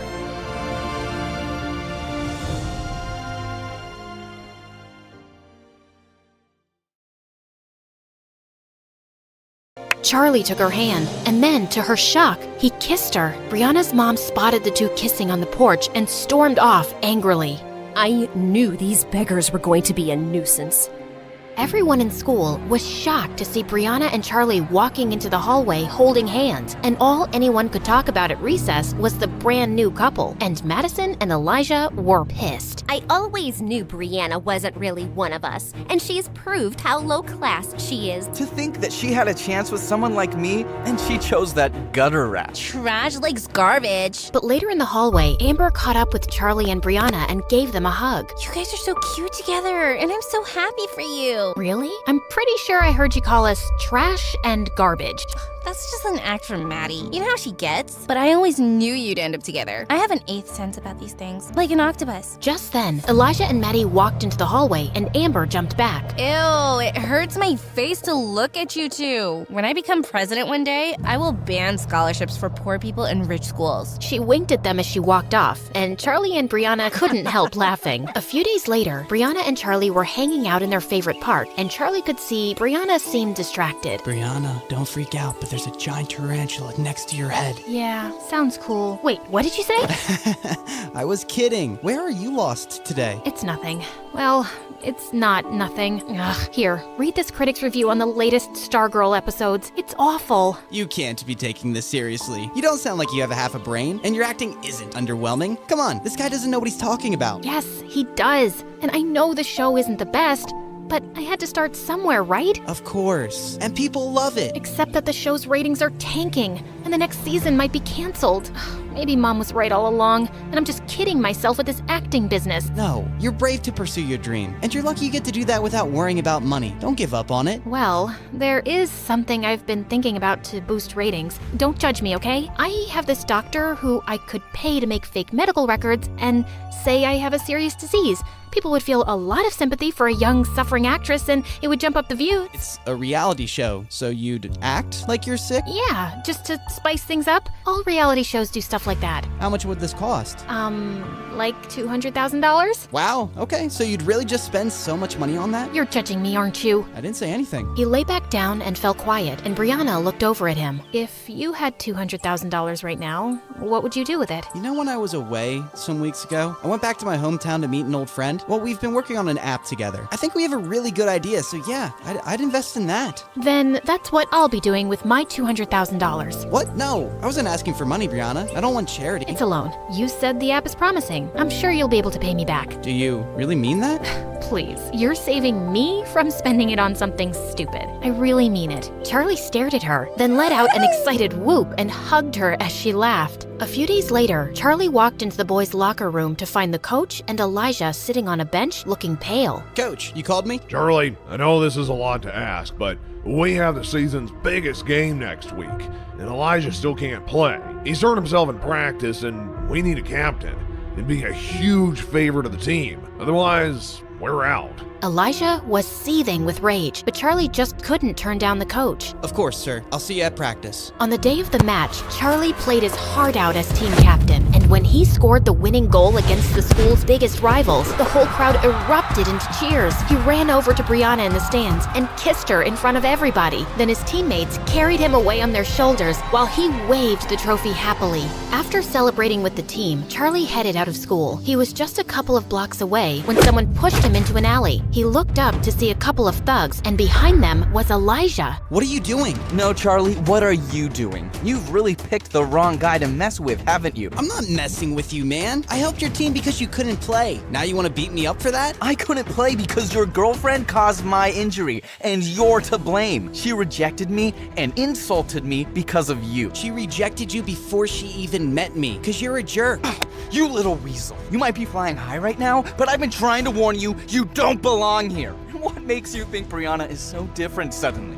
How can you be sure she isn't making a fool of you again? I'm sure. Now back off. I'm the school's hero right now. I don't think you want to mess with me. Elijah looked ready to punch him, but some kids passed by the alley just then, and he stepped away. This isn't over. 2 days later, the school was holding its annual spring dance, and Brianna walked into the gym looking for Charlie, who had said he'd meet her there. She saw Maddie, Amber, and Elijah glaring at her from a corner, then turned away to spot Charlie talking to someone.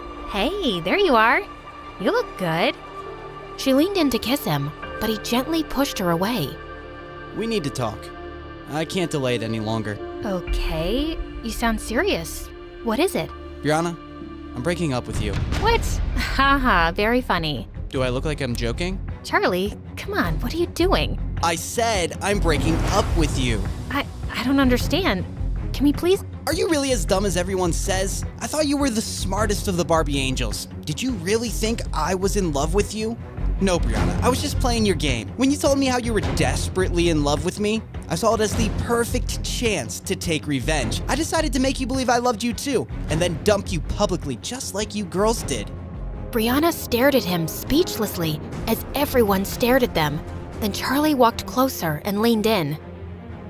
How does that feel? Being fooled and humiliated. I thought you should experience it. Oh, also one more thing. I won't be returning the $200,000 I borrowed from you. I've spent it already, treating myself to some nice things. I figured it's fair compensation for everything you've put me through. With that, Charlie left while Brianna stood frozen in her spot. Suddenly, she found Amber by her side. Come on, let's get out of here. As they walked out into the hallway, they heard Madison cackling loudly behind them. Wow, that was epic! I've never respected Charlie more in my life. He really played a number on you, Bree. And Amber, get away from her. She's not your friend anymore. Brianna didn't respond and continued walking away. We really broke him, didn't we, Brianna? Turned a perfectly nice guy into a heartless jerk. Now that's a high school project I'll always remember. Suddenly, Brianna turned around and lunged at her. Madison screamed as she tried to fight Brianna off. A few kids, including Amber, finally managed to pull them apart. God knows I've been wanting to hit you since the day I met you, and that's a memory I will cherish for years. Brianna turned away and ran out, breaking out into sobs. Brianna refused to go to school and just stayed in bed for days, feeling completely miserable. One morning, a maid brought her a letter. It was from Charlie. She anxiously ripped it open, and the check she'd given him for $200,000 fell out. He didn't even use it. He was just teasing me. I really don't get this jerk. He's completely messed me up. She buried her head in her arms and started to cry, but then she stopped and picked up the check. I don't care what Charlie thinks of me. I'm gonna use this to save my show. She jumped out of bed, stuffed the check in her bag, and put on her coat. A few days later, Charlie and Grandma were watching the local news on TV when suddenly Brianna's face appeared on the screen with the headline saying, "Young TV star diagnosed with Crohn's disease." Charlie stared in shock, then his face darkened. Poor girl. That's terrible news. Charlie, I don't know what happened between you two, but I think we should go see her. She's lying. What do you mean? She's not sick, Grandma. This is all an act to get ratings and views for her show. What? No, she wouldn't do that. Why do you have to assume the worst about people lately? Because they are the worst. She told me of her plan to do this herself. Well, she must have some reason. Brianna isn't like that. Yes, she is. Why do you need to see the good in everyone, Grandma? Least of all these people. They're awful and shallow, and they think people like us are more worthless than the gum stuck to their shoes. I made a huge mistake convincing you to attend this school. I thought nothing could ever change you, but I was wrong. I hardly recognize you these days, Charlie.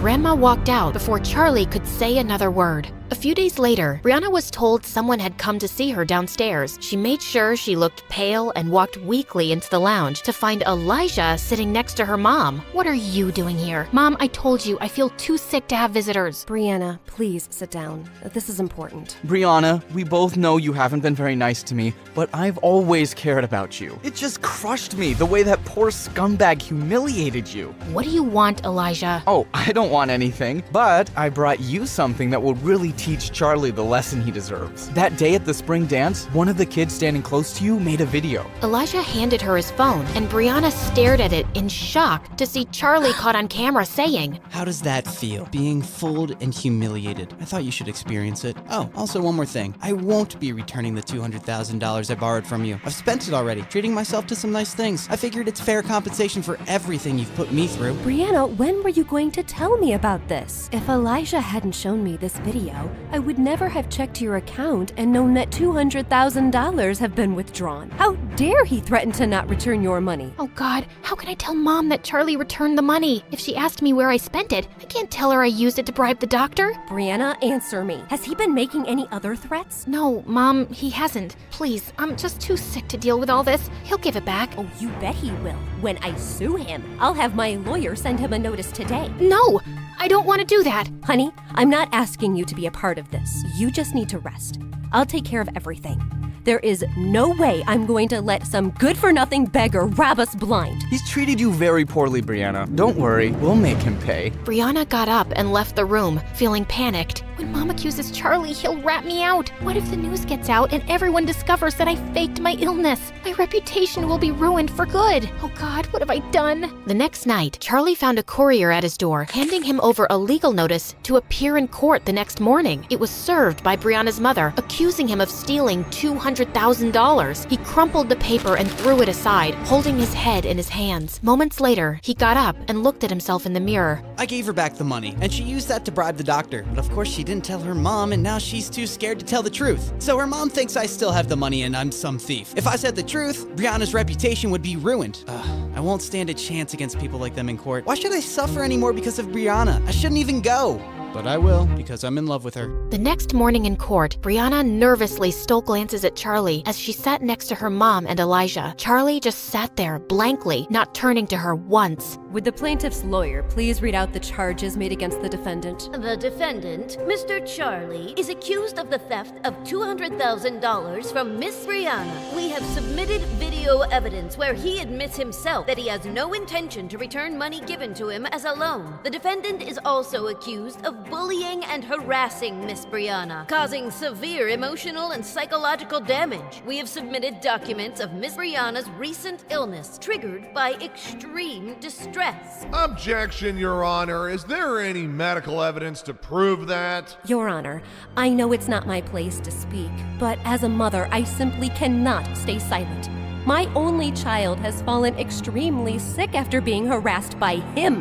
Her school, her work, her health, everything has been affected by his actions. Her doctors will vouch for it.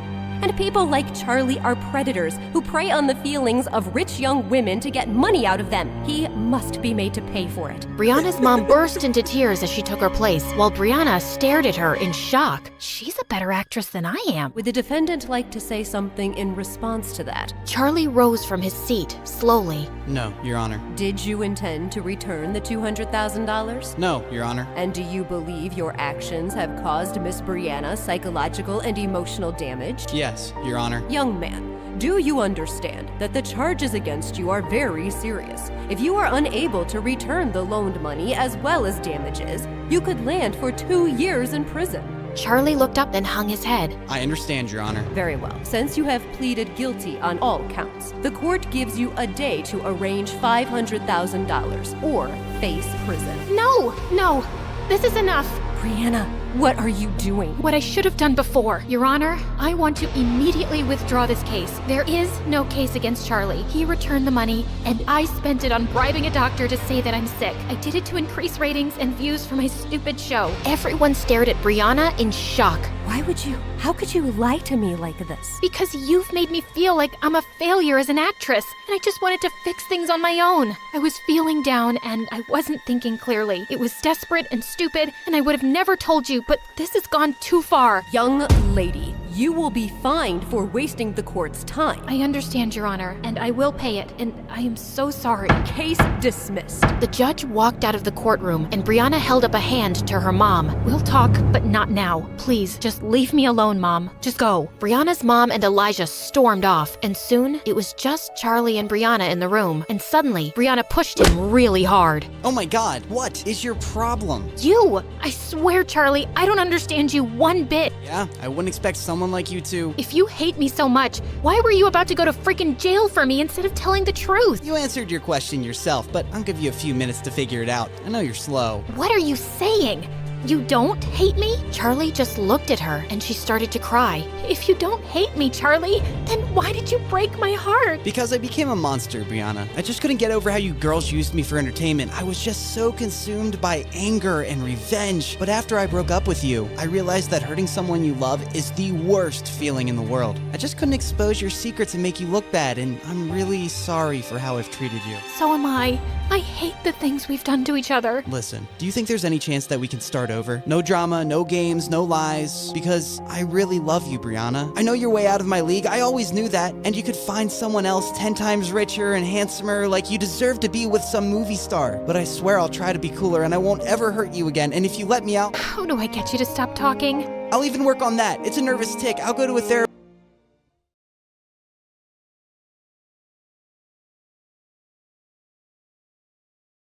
Hi, my name is Mia, and my story begins with a lot of missing things. For starters, my teeth and my parents. I have a medical condition called anodontia, which means I will never have my own teeth. That's pretty wacky if you think about it. But that's not the craziest thing about my life. Ever since I was young, my parents and I were always moving. At first, I thought it was because they wanted to protect me from the awful people who mocked me. Like one day when I was 5, I was swinging in the park when 2 kids pulled my hair and called me Toothless Granny. I started crying. Mom says I'm cute. She's lying. You dumb gummy bear. Mom flew to my side in a second, and she chased the kids away. The next day, she surprised me with a set of dentures. I was thrilled. We were moving to a new place, and I was starting school soon. Finally, my life was perfect, and no one would ever know my little secret. But a few weeks later, when my parents announced we were moving again, I was not happy. I just made friends at school. I ran outside and tied myself to the tree in our backyard. If you want to take me, you have to take the whole tree with you. Of course, Mom untied me in 5 seconds and carried me away. And I realized for the first time that they weren't moving because of me. I drove them crazy asking them the same question for 10 hours. Why do we have to move? Why?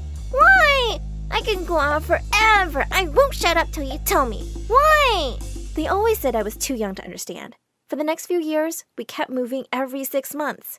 But when I was in 8th grade, it all finally made sense. We just had moved and I couldn't find my dentures. So I went to look for them in my parents' bedroom. That's when I saw a light flashing from behind the giant painting on the wall. As I moved it, I was shocked by what I saw. A secret room? When I walked in, I saw cool gadgets mounted on the wall and huge monitors everywhere. I opened a folder lying on the table and I stared at it, dumbstruck. It was filled with pictures of my parents, but they had different names. There was only one crazy but reasonable explanation for all this. My mom and dad were spies. That explained everything. I knew I had to keep this a secret, but I couldn't resist taking some gadgets with me. Binoculars, HD cameras, a telescope. I was in geek paradise. The next day, I was sitting on the bleachers when I spotted Robbie, the hunky football captain, walk onto the ground for practice. All the girls were crazy about him, and he knew it. As soon as some giggling cheerleaders gathered to watch, he took his shirt off. Well, I didn't need to get closer when I had high-powered binoculars. As I was busy drooling over his perfect abs, someone nudged me in the ribs. It was Robbie's awful twin sister, Natasha. Ugh, loser. I know my brother looks like a Greek god, but seriously, get a life. And some self-respect. He's never going to look at you with that face of yours. I was watching birds, not... She walked off before I could even finish. Ugh, what a witch. And what was wrong with my face? I could have Robbie if I wanted. I just had to get close to him before someone else beat me to it. But the very next day, I saw something that broke my heart. Robbie was kissing some girl. I was totally crushed. But a few days later, I caught him making out with another girl. How many people was he dating? I decided to spy on him for a little while longer and discovered that Robbie was dating more than half the class. I couldn't believe I had a crush on this 100 timing jerk. But since I was a sucker for justice, it was my duty to tell everyone about this creep. So I sent anonymous messages to everyone he was dating with proof of his cheating. The next day, Robbie was dumped by 15 people at lunch. I can't believe I was dating a jerk like you. Go kiss your own reflection, Robbie. It felt so awesome to help good people and expose the bad ones. And that gave me a brilliant idea. I set up a website where people could reach out to me with their problems, and I'd help them, anonymously of course. With my newfound spying talents, I exposed a bunch of bullies, cheaters, thieves, and gold diggers. And pretty soon, I became a secret hero. Everyone in school was curious about my identity, and I came to be known as the Catcher. As I was going through my long list of requests one day, I was really shocked to see one from Natasha. She said she was secretly dating a new boy, and she thought he was cheating on her. She sounded so heartbroken, I just had to help her. The next day, I followed her boyfriend, Jack, to a restaurant. But I suddenly bumped into someone, and when I looked up, he vanished into thin air. Where'd he go? Suddenly, I heard a voice behind me. Who are you and why are you following me? Also, you're not very good at it. I stared at him stupidly for a few seconds. Wow, this boy was gorgeous up close and smart. Okay, you caught me. Your girlfriend asked me to follow you. You're lying, because I don't have a girlfriend. What? Aren't you dating Natasha? No way. She keeps asking me out, but I'm not interested. Natasha was such a liar. I texted her and told her I wasn't doing the job for her. My dad is a cop, you know. I can find your identity in seconds. Whatever. I wasn't going to fall for her stupid bluff. The next day when I entered school, I saw something all over the walls that made my heart stop. They were pictures of me with my dentures off, with toothless freak written on them. Someone took them while I was cleaning my dentures at the washroom after lunch. And there were more posters of me with my camera and binoculars and the caption, Mia, the ugly creep who's been spying on us.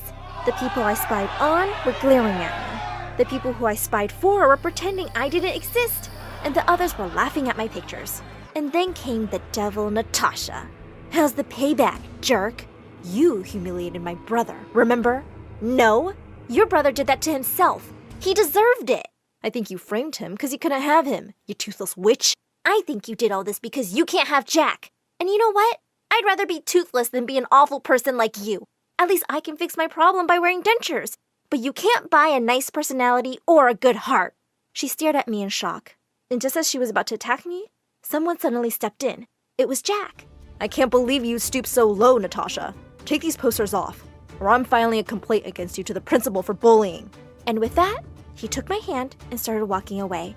As I looked back at Natasha, I could see her face turning every shade of purple. After that, Jack and I started hanging out more often, and I could talk to him about anything, even my condition. Then Jack asked me out. Of course I said yes. I also decided to shut down my website. I made a public announcement during lunch. Guys, my spying days are over. You all should learn to deal with your lives yourselves. I focused on my studies after that, and my parents kept sending me money and emails, but it had been a couple of years since I last saw them. That made me kind of sad. I wish they'd been around when I needed them. Jack and I got into the same college. We gave each other a loving kiss with no clue that our lives were going to be flipped upside down soon. One day, I was sitting in the lounge by myself when 50 people in suits barged into my apartment. My parents were with them. Mom, Dad, where have you been? We'll explain later, darling. We all have to go into hiding right now. What? I'm not going anywhere.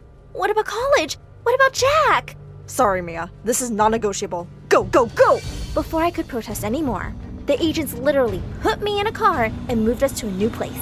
My hair was dyed red, and I was given a new name, Selena. All my social media accounts and the numbers from my phone were wiped clean.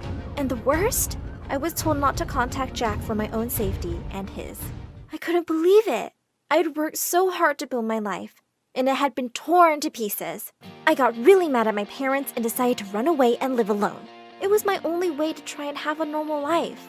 I used a different identity to get a part-time job at a cafe, and I continued with my studies. One day while I was working at the cafe, I saw a customer shouting at his wife. I just couldn't stand there and watch. I marched right over and told him off in front of everybody. As a few other people joined me and the rude man muttered an apology, I turned around to see someone I never thought I'd see again. I thought you were letting people deal with their lives themselves. Jack? I nearly smothered him with a bear hug. He said he'd been searching for me for a year with no luck. But one day, out of the blue, my parents called him and told him where I was. What? They've known all along where I am? Of course, they're spies. Yes, but they decided to stay away so you can live your own life. They asked me to take care of you and to tell you that they really love you. Hearing that, I burst into tears. I wished I could meet them. But of course, I had no idea where they were by now. It's okay, Mia. I'm here for you now, and I'll never leave you alone. Soon after I graduated with a business degree, we got married on a beach, and it was perfect. Except that I really missed my parents. We settled into our new home, and I had a good job at a company waiting for me. But I didn't feel really happy. Something inside me wanted to do something that helped other people. And that's how I decided to go into training to become a firefighter. A year later, Jack and I were blessed with twin babies. And now I had to leave them behind to go off to my dangerous job. I understood how hard it was, and how my parents must have felt leaving me behind every time. One day, when I was at home with the kids, I got an emergency call. A huge fire had broke out in a residential building with hundreds of people trapped inside.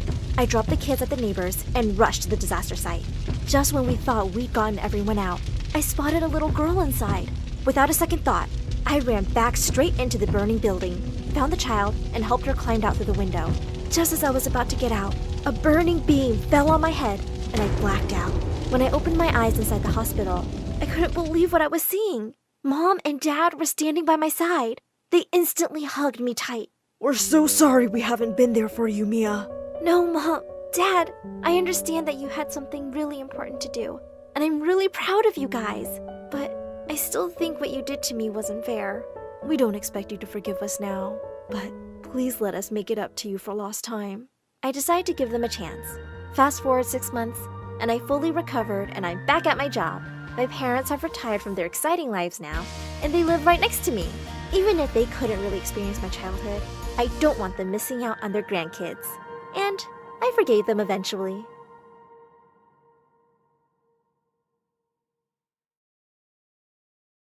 Hi, I'm Kathy from Florida. My mom comes from a family of geniuses. Both her parents are scientists, just like her. So when I was born, she expected me to be some kind of genius too. Only I wasn't. Kathy, how do you make 7 even? Easy. Take the S out like this. Ugh, no. Let's give this another shot. Mom, I'm bored. Can I go outside and play for a bit? Such a pretty day. No matter how hard Mom tried, I could never give a hoot about books. So Mom got me private tutors. Margot, are you with me? Tell me what I just said. You said, Margot, are you with me? No, I mean, what was I teaching? How am I supposed to know that? You're the teacher. The tutor got angry and swore to never never come back, and Mom was just left disappointed, as always. She didn't talk to me for days until one afternoon, her old friend from school, Lydia, paid us a visit with her daughter Sophie, who was awfully quiet. They'd recently moved to town and shifted to our neighborhood. I was so excited to see another kid in the area since our neighborhood was full of old, boring people. Do you want to see my room? Oh wait, that's a mess. We should go outside and play. Sophie won't be going anywhere. Why don't you guys sit down and I'll get some sodas. Sophie passed me a dry smile and did exactly that. I went and sat next to her. Are you okay? What are you doing? So you talk, huh? Please, don't talk to me. My mom doesn't like it when I talk too much. Or at all. I tried talking to Sophie, but she continued to stare at the floor and I gave up. After they left, Mom told me that Sophie was supposed to go to my school and I had to look after her. Why? She's so weird, and her mom kept staring at me like I'd farted in her face. Sophie's new here and she needs your help. That's the least you can do for me after that stunt you pulled with the tutor. Oh, fine. Just like Mom asked me to, I waited for Sophie so we could walk to school together. She didn't say a word the whole day till the teacher asked us the answer to a tough math question in class. It's 7,250. Wow, dude, that was fast. Are you a genius or something? Well, kinda. I study a lot. Then maybe you can be my tutor. God knows I need one, and no one sticks around with me for long. Sophie smiled, and we spent the entire day together. We were poles apart, but somehow clicked, and she invited me over that evening for a study session. But just as I got there, Linda walked up to us smirking. I have my eyes on you girls. Do not close this door. Sure, Mrs. Linda, Sophie's mom. You know what happens when you close the room? Monsters creep up from behind the shadows and eat you up. Have fun studying. Linda laughed, and I just couldn't stop thinking about how weird she sounded. Also, the entire time I was there, she kept walking by the door, sneaking glances. I wanted to ask Sophie if her mom disliked me or something, but I didn't want to offend her, so I kept quiet. Mom got called for an emergency meeting out of town and asked Linda to help. Oh, of course she can stay here. No problem. Work comes first. Tell me that didn't sound sarcastic. Anyway, I was happy to spend some time with Sophie, but as soon as Mom left, Linda grinned and walked in, locking the door from inside. I continued banging for ages till she opened up. What? I just went to get you my sweater. It's freezing. You just shut the door in my face and walked away. I did not. You're an ungrateful, wild kid, Kathy. Didn't your mom teach you how to speak with elders? Oh, wait. She's too busy working. Before I could respond, Sophie came and practically dragged me away. Your mom's crazy. Who talks like that? I'm really sorry. Ever since Dad left us, she's been a little weird around people. Just ignore her. Anyway, are you hungry? I'm starving. Sophie got me sandwiches and we watched some MSA until we dozed off. But later that night, we woke up to loud noises and it seemed like they were coming from the kitchen. We went downstairs to check and saw Linda trying to find something.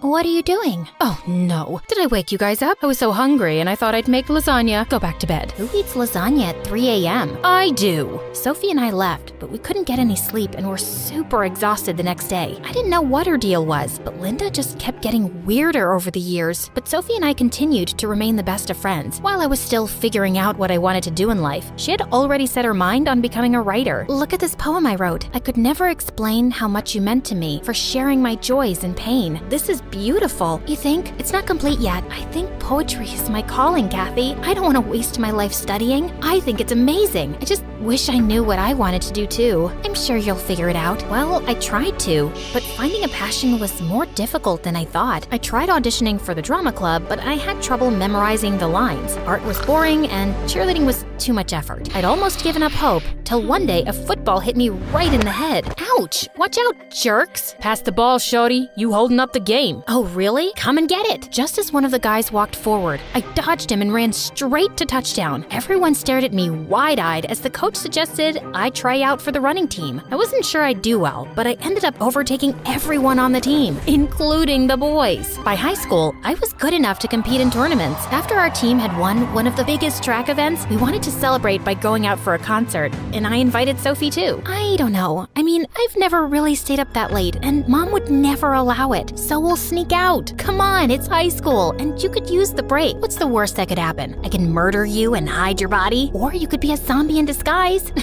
Wouldn't that be something? Sophie and I left with the team and were having a blast at the concert till I left to go get some drinks. And when I came back, Sophie wasn't around. I started searching for her frantically and tried calling her, but I couldn't get through. I informed security, and within minutes, minutes. We had a whole search team looking everywhere for her. We finally found her near one of the stalls, and she had fainted. We immediately took her to the hospital. I informed Mom and Linda on the way and was sweating bricks when they showed up. Do you have any idea what you've done? You're such a bad influence on her. She has a scholarship exam in 2 days. If they don't let her sit for that, all her hard work will go down the drain. I can't believe this. Your daughter's in the hospital and all you care about is some dumb exam? Seriously, what's wrong with you? You should be sorry for sneaking out my daughter, and instead, you're giving me an attitude? This is exactly why I told Sophie to stay away from you. If there's anyone she needs to stay away from, it's you. She probably fainted from all the stress you give her. Enough, Linda. I apologize for Kathy. And you, young lady, let's talk at home. But Mom, just then the doctors walked in and informed us that Sophie had a slight concussion and a minor fracture and would be absolutely fine. I wanted to check on her too, but Mom dragged me back home. A week later, when Sophie came home, I rushed to talk to her. I am so glad you're okay. How are you feeling? I've been better. I'm sorry for leaving you alone like that, Sophie. It's okay. I don't want to think about it. I need to rest now. Let's talk later. With that, Sophie just went to bed and pulled up a blanket. Because of her injury, she couldn't take the scholarship test for college, and even though she didn't blame me for what happened, I wanted to make up for it. I thought about it a lot, and then one day while I was walking by the school notice board, I saw a flyer for a writing competition. The winner would get a chance to apply for a prestigious writing course and win a cash prize. I quickly tore it off and went straight to Sophie's place, but Linda opened the door and refused to let me in. I had to get creative, so I climbed up a tree that led to Sophie's window, and what I saw blew my mind. You have to stop hanging out with that Kathy. I hate her, and I hate her more every day. Stop it, Mom. You don't even know her. I know she'll let you down, just like her mom did. What do you mean? Nothing. They're all the same. You need to be better and smarter. Get a better job,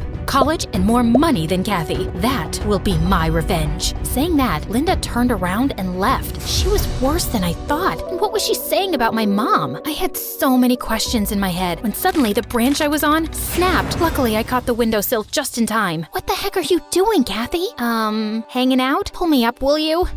Close call. Here, take this. What am I supposed to do with this? You have to apply. It's been your dream since forever, Sophie. No, I don't have to do anything. Besides, Mom, you can't let your mom define your life for you. You have to be strong and give your dreams a shot. Why do you even care? Because you're my best friend, and I want you to be happy. Even if that means going against your mom, who is terrifying, by the way. Oh, tell me about it. We shared a laugh and Sophie promised to think about it. I was glad to have my best friend back, but I still couldn't stop thinking about what Linda said. So the next morning, I asked Mom, and she told me that in high school, Sophie's mom was a bit weird. She always had her head in books and hardly smiled. So we thought maybe she needed to loosen up a bit, and we played a funny prank on her. What did you do? We might have taken a picture of her digging in her nose and pasted it all over the school. How was that funny, Mom? That's horrible. I know that now. We did remove all the pictures, but I think it affected her and kids kept laughing at her for years. I apologized more than once, but I guess she's never really forgiven me. I wanted to talk to Sophie about it too, so the next day, I waited outside her house to walk to school together, but she didn't show up, and when I came back from school, Mom told me Linda and Sophie had moved. Immediately, I called Sophie, but as luck would have it, Linda answered. Stay away from Sophie. She's done with you messing up her life. But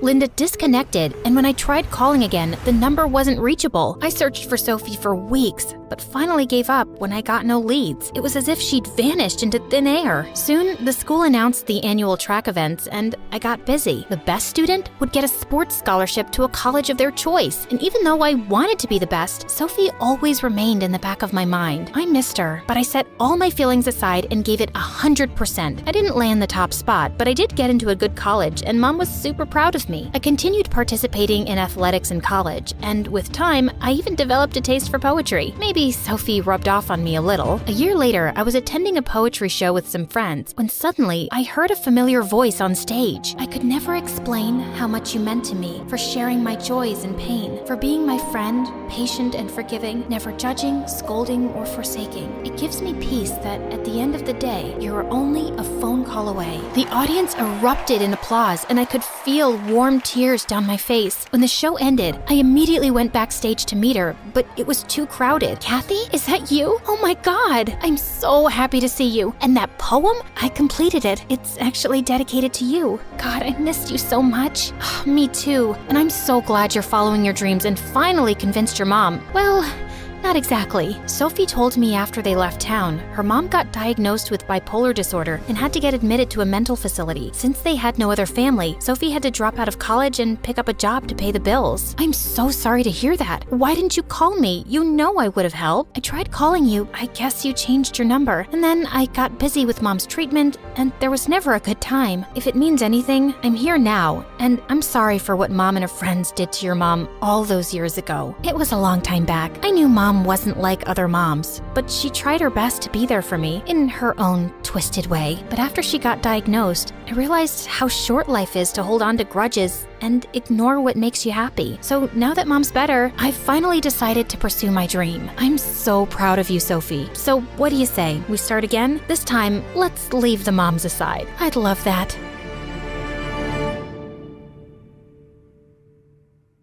Hi, I'm Langdon from Massachusetts. Please like and subscribe. I was born 5 years after my parents got married, and Mom thought I was God's miracle and loved spoiling me. Dad always said I needed to grow up tough, but Mom couldn't care less. On my 4th birthday, she took me to an amazing toy store and said I could get whatever I wanted. As I was going through my presents at home, Dad walked in and nearly had a stroke. How many times do I have to tell you we don't have this kind of money to waste? It's his special day, honey. Don't ruin it. What is all this ridiculous stuff? Why did he need to buy a plastic flower? As Dad picked it up, water squirted out of it straight into his face. He likes magic tricks and pranks. Oh, does he? I didn't know we were raising a clown. I'm returning all of it. I felt so mad. And then suddenly, I felt my face do something funny. Are you making faces at me? I shook my head, but it happened again. My parents suddenly looked worried and took me to the doctor. After some tests, he explained that I had a facial twitch which could be triggered by any strong emotion, but it was nothing to worry about. But apparently Mom didn't hear the doctor right because she fussed over me even more. This didn't even change after my sisters, Rose, Orchid, and Lily were born. They were triplets, but had nothing in common except one thing: their unconditional love for me. Once, in 10th grade, my parents had to go somewhere for a few hours and told me to keep an eye on my sisters. I had an online video game match, and I knew just what to do. Listen up, girls. We're gonna play a game of hide and seek. You hide, and I'll count till 50,000. Don't come out till I say so. The girls ran off to hide while I slipped inside my room for some video game time. I was so lost in it that I didn't realize the time till Dad barged into my room. Langdon? What? What happened? We just got robbed. What? No way. I was right here, alert, on my toes. With your headphones on? I swear, Langdon, sometimes I wish I'd given birth to a bicycle instead. It would have been more useful than you. You didn't lock the front door, and the robbers just walked in and took half our things. Wait, where are the girls? We rushed inside the girls' room to find them sleeping under the bed. Phew, they're safe. That's because I told them to hide. How could you be so stupid? We just lost stuff worth thousands of dollars. If you really think about it, Dad, it's good, because now we can buy new things. Our old stuff was rotten, especially our TV. Dad looked ready to explode. Thankfully, Mom rescued me just in time. But after that day, he never trusted me with anything. It bothered me, but thank God Mom and the triplets worshipped me. Time passed, and in 12th grade, I joined the school football team. Without Dad knowing, of course. He was already unhappy with my grades, but football was my calling, and it was making me really popular too. I was standing by the lockers one day when the head cheerleader, Annie, walks right up to me. Hey, Langdon. Annie, hi. Hey, will you? What? It's Korean for how are you? Oh, funny. I just came over to invite you to the Christmas party at my place tomorrow. I'd love it if the hottest new jock could come. Really? Me? Wow, sounds mind-blowingly awesome. I mean, yeah, I'm cool. Count me in. Awesome. Can't wait to see your handsome face.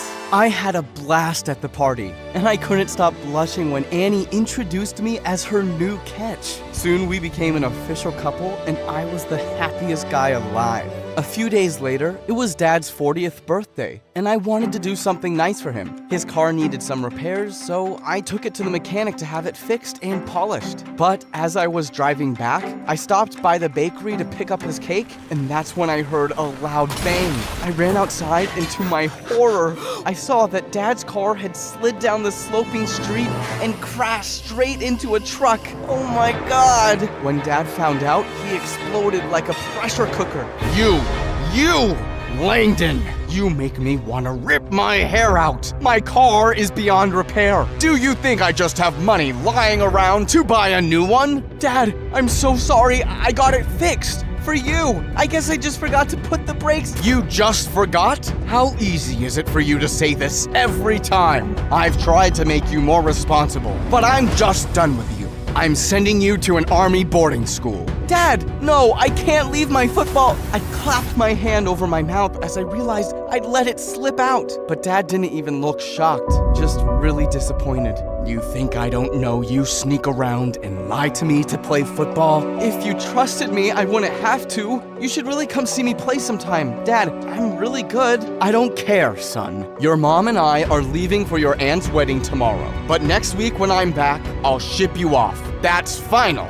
Dad didn't hear another word, and the next morning, my parents left. I'm sorry, bro. Dad forced us to tell the truth. It's okay. But now I need you guys to back me up. Dad needs to see I'm responsible. So we have new roles starting today. Rose, you're in charge of the dishes. Lily, I want you to make breakfast. And Orchid, you'll manage the laundry. And you? I'll supervise. That's the biggest responsibility. The next few days, everything went really smoothly. But then, one morning, my sisters woke me up screaming. What happened? It's Mom and Dad. They're missing. My sisters showed me the news, which said the plane they were on had disappeared. Search teams were trying hard to locate it. This can't be happening. Oh my God, what will we do now? I can't breathe. She's having a panic attack. She has panic attacks? Since when? We calmed her down and put her to bed, but I couldn't stop thinking how I never knew of Rose's panic attacks. I felt terrible. I stayed up all night reading the news about my parents, but it was the same.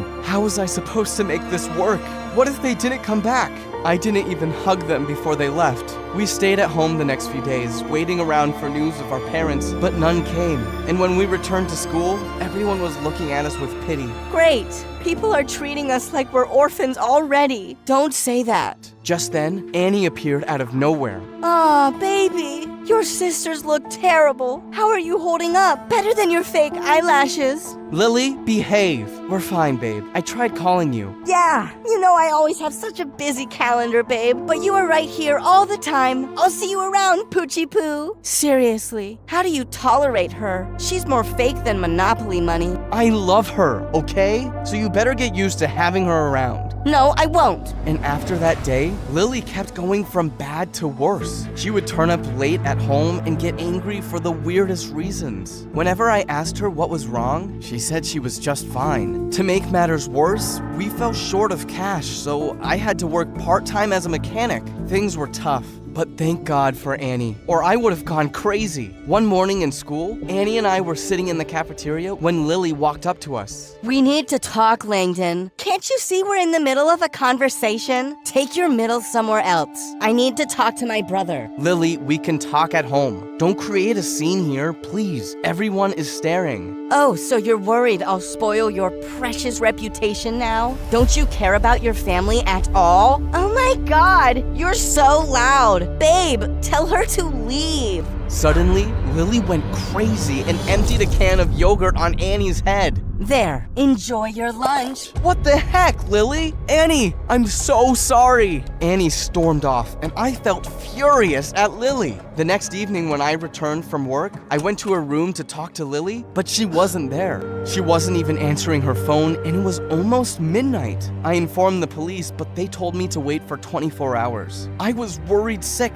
so I rushed to Annie. Her dad worked with the government, so I was hoping she could help, but to my surprise, she was having a party, and I wasn't invited? As I looked around for her, I saw her in the corner with some random jock. What the heck? You're cheating on me? Really, Langdon? You really thought after what your sister did, I'd still date you? Take a hint and get lost. I felt stunned and angry, and my face started twitching. Annie just rolled her eyes. Ugh, your face is doing its weird thing again, and you look super stupid. And then she just started making out with him. I tried pulling her arm, but the guy with her pushed me away. I grabbed a glass near me to dump juice on him, but she pushed me, and the juice ended up all over her hair as she screamed. Lily was right. She was super fake. There was no way Annie was helping me now, so I left, only to find Lily in the parking lot. Do you know what time it is? I've been searching for you everywhere.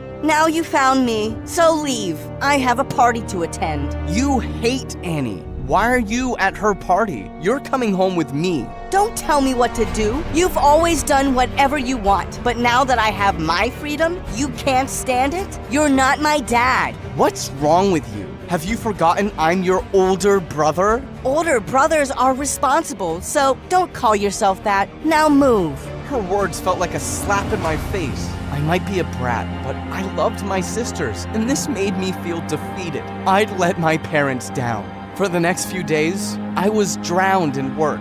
With my job and the school announcing the annual sports scholarship, I had no time to sit and sulk if I wanted to set a good example for my sisters. As for Lily, I asked Orchid to download Locatify on her phone without letting her know so I could keep an eye on her. One night, I was at the garage when I got a frantic call from Orchid. Hurry, it's Rose. She had another panic attack, and she fainted. We quickly took Rose to the hospital, but we couldn't get hold of Lily. I opened Locatify to track her, and it showed she was at school. What was this girl doing there at night? Doctors told us Rose was stable, but he wanted to keep her under observation for a few hours. You go after Lily. I got this. Just be careful and don't beat yourself up. You're doing everything you can. Thanks, Orchid. I quietly entered the school building, and it was pitch dark. Suddenly, I saw lights flicker from the school's main office, and Lily was leaving with a fat envelope.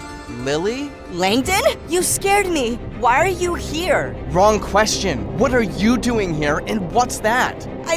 Oh my god, I'm so sorry. Annie made me do it. She said if I stole this money for her, she'd get her dad to find information about Mom and Dad. I just felt so desperate, so I agreed. You think I didn't try that? I already asked her 1,000 times, and she always said her dad's trying. But now I'm certain she never even asked him. Oh god, I'm so stupid. That witch took advantage of me, probably just to punish me for being rude to her. You should have just told me, Lily. She warned me not to, or our deal was off.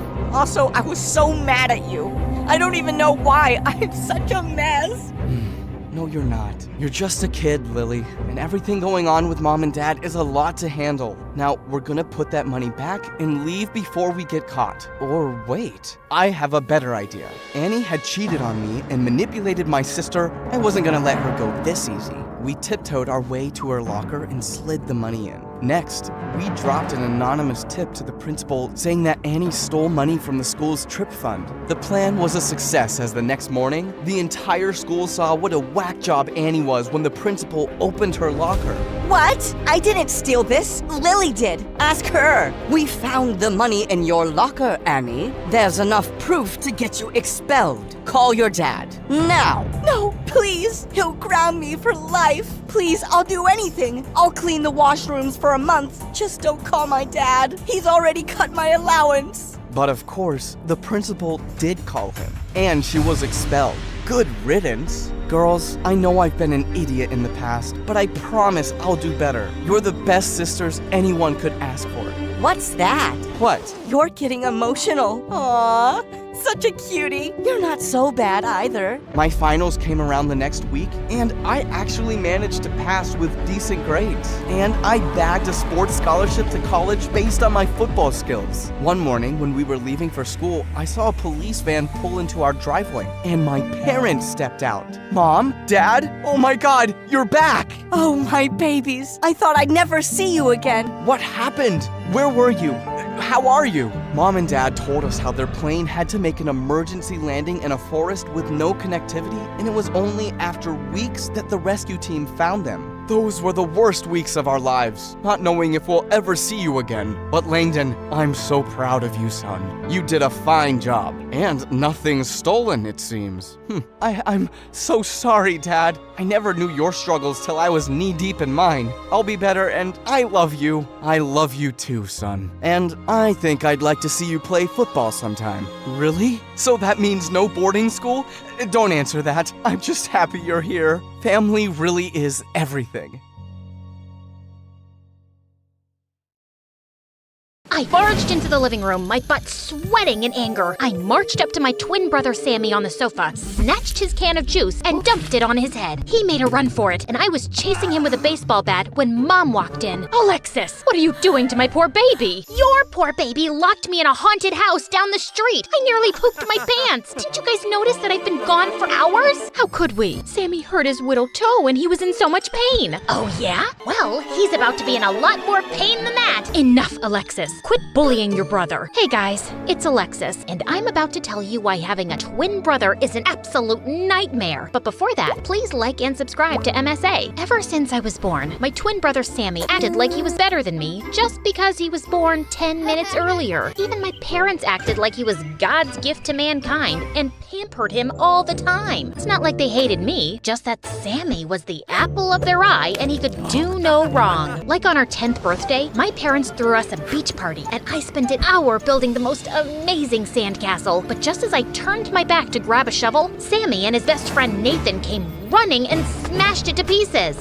Why did you do that? Because it was ugly and it was ruining my perfect view. He threw sand in my face and ran away. Are you okay? I will be now. I threw the beach bucket at Sammy and it hit him in the head. He cried and Mom grounded me for bad behavior. Unbelievable. As we grew older, Sammy just got more annoying. He and Nathan were the brattiest kids in school and would constantly embarrass me with their stupid jokes and dumb pranks. Like this one time in 10th grade, we were in the science lab doing experiments and Nathan was my partner. Tell me, what's gravity? Oh, that's easy. It's when Alexis tries to get up from the bed but can't because she's a big fat cow. Enough, Sammy. Funny how you're talking and all I can smell is garbage. Maybe that's because you haven't showered in days. I felt so mad I flung a book at Sammy. He ducked and started attacking me with pens. The two of us got into a fight. I knew there was no point in arguing, so I just avoided everyone and focused on my studies. I became the smartest kid in class and I joined the poetry club, yearbook committee, and debate team. In 10th grade, I got a chance to represent my school in the national debate competition. And that's where I met Tony. He was the captain of the debate team, the star tennis player, and the hottest boy in school. Together, the two of us nailed the competition. And when we got back home, Tony invited me to one of his practice tennis matches. After the practice, we were having a conversation when he suddenly pulled me close. Whoa, was he about to kiss me already? I pouted my lips and was about to close my eyes when I noticed his hand stretched out, holding a tennis ball. That was coming straight at you. We don't want that pretty head of yours to get hurt. My head's pretty? You like the shape? Well, thanks a lot. I mean, for saving my pretty head. Not for saying that I have a pretty head, but thanks for that too. Can I get you an energy drink or something to thank you for saving me? How about a date instead? Yeah, it was fast, but sometimes you just know when it feels right. Soon, Tony officially asked me to be his girlfriend, and I was riding high. Dating someone popular meant that people knew me as more than just Sammy's sister. I was getting noticed, and I was loving the attention. But it drove Sammy crazy. One night, Tony and I were going to a party with a bunch of friends when Sammy walked in. Don't you think you're a little too young to be wearing that dress? Don't you think you're a little out of line to be asking me that question? Also, we're twins, genius, so if you're old enough to do anything you want, so am I. Fine, do what you want. Just don't become a bigger loser than you already are. At least not for that clown Tony. You know he's a player, right? He's always got his arm around a new girl. He's just a really friendly guy. Nothing wrong with that. And he says hugs are good for mental health. I literally saw him feeding French fries to that cheerleader just yesterday. She has carpal tunnel syndrome, Sammy. Her wrists are in pain. He was just being nice. Why is it so hard for you to believe that a hot, popular guy could be into me? Just stop being a jerk and leave me alone. But after that day, it became Sammy's life mission to annoy Tony every time he saw him. Like this one time in the cafeteria, Tony and I were chatting when Sammy dumped a bowl of spaghetti on him. Oops, my hand slipped. And another time in class, just as Tony was about to take a seat, Sammy pulled his chair away and he landed on his butt. Your seat looks more comfortable. Mind if I borrow it? Tony almost punched Sammy, but Nathan intervened and saved him. Sammy backed off for a while, until a few weeks later, Tony and I were having dinner at this really fancy place, and suddenly, he jumped out of his seat screaming. What happened? Please don't tell me there's a rat. I will freak out. The only rat here is you, Alexis. What's this? Tony shoved the phone in my face, and I saw a bunch of pictures with Nathan kissing a girl who looked exactly like me. I was so confused until he played a video where I was confessing my love for Nathan, and I immediately recognized the voice. It was Sammy's. Oh, that's not me. I mean, it looks like me, but what? You've been cheating on me with Nathan? No wonder your brother was annoying me these past few weeks. He wanted me out of the picture so you could be with his best friend. Hear me out. That girl in the photos is Sammy with a wig. We're twins, so we look alike. That's all. Please, you have to trust me. Stop making up stories. You're a liar and your brother is crazy. Both of you can go eat dust for all I care, but stay away from me. Tony was out the door before I could stop him. I rushed back home furiously and confronted Sammy, who started laughing like a crazy person. I can't believe he fell for that trick. He's as dense as pudding, Alexis. I did you a favor. You're a jerk, Sammy. You ruined the best thing that happened to me, and you hurt Tony. He'll get over it, trust me. Also, now that you're here, pass me some soda. But I just dumped the can on his head and walked away. I hated him. The next day in school, Tony refused to talk to me. In fact, he went around the school telling everyone how I was a cheater and a liar. My popularity went down the drain in minutes, and I was back to being invisible. But Sammy acted like nothing was wrong and went on living his life. And after that day, I decided to get even with Sammy. I spent the entire week planning the perfect revenge. I knew the only person Sammy cared about was his best friend Nathan, so that's where I started. I found my opportunity when the teachers announced the test results, and Nathan got an F. He was sulking when I found him in the hallway. Aw, this is what happens when you're best friends with a moron. Gee, thanks. Look, I'm a little bummed right now, so maybe rub things in my face later. Okay. I'm actually here to offer you a really sweet deal. I need you to date me.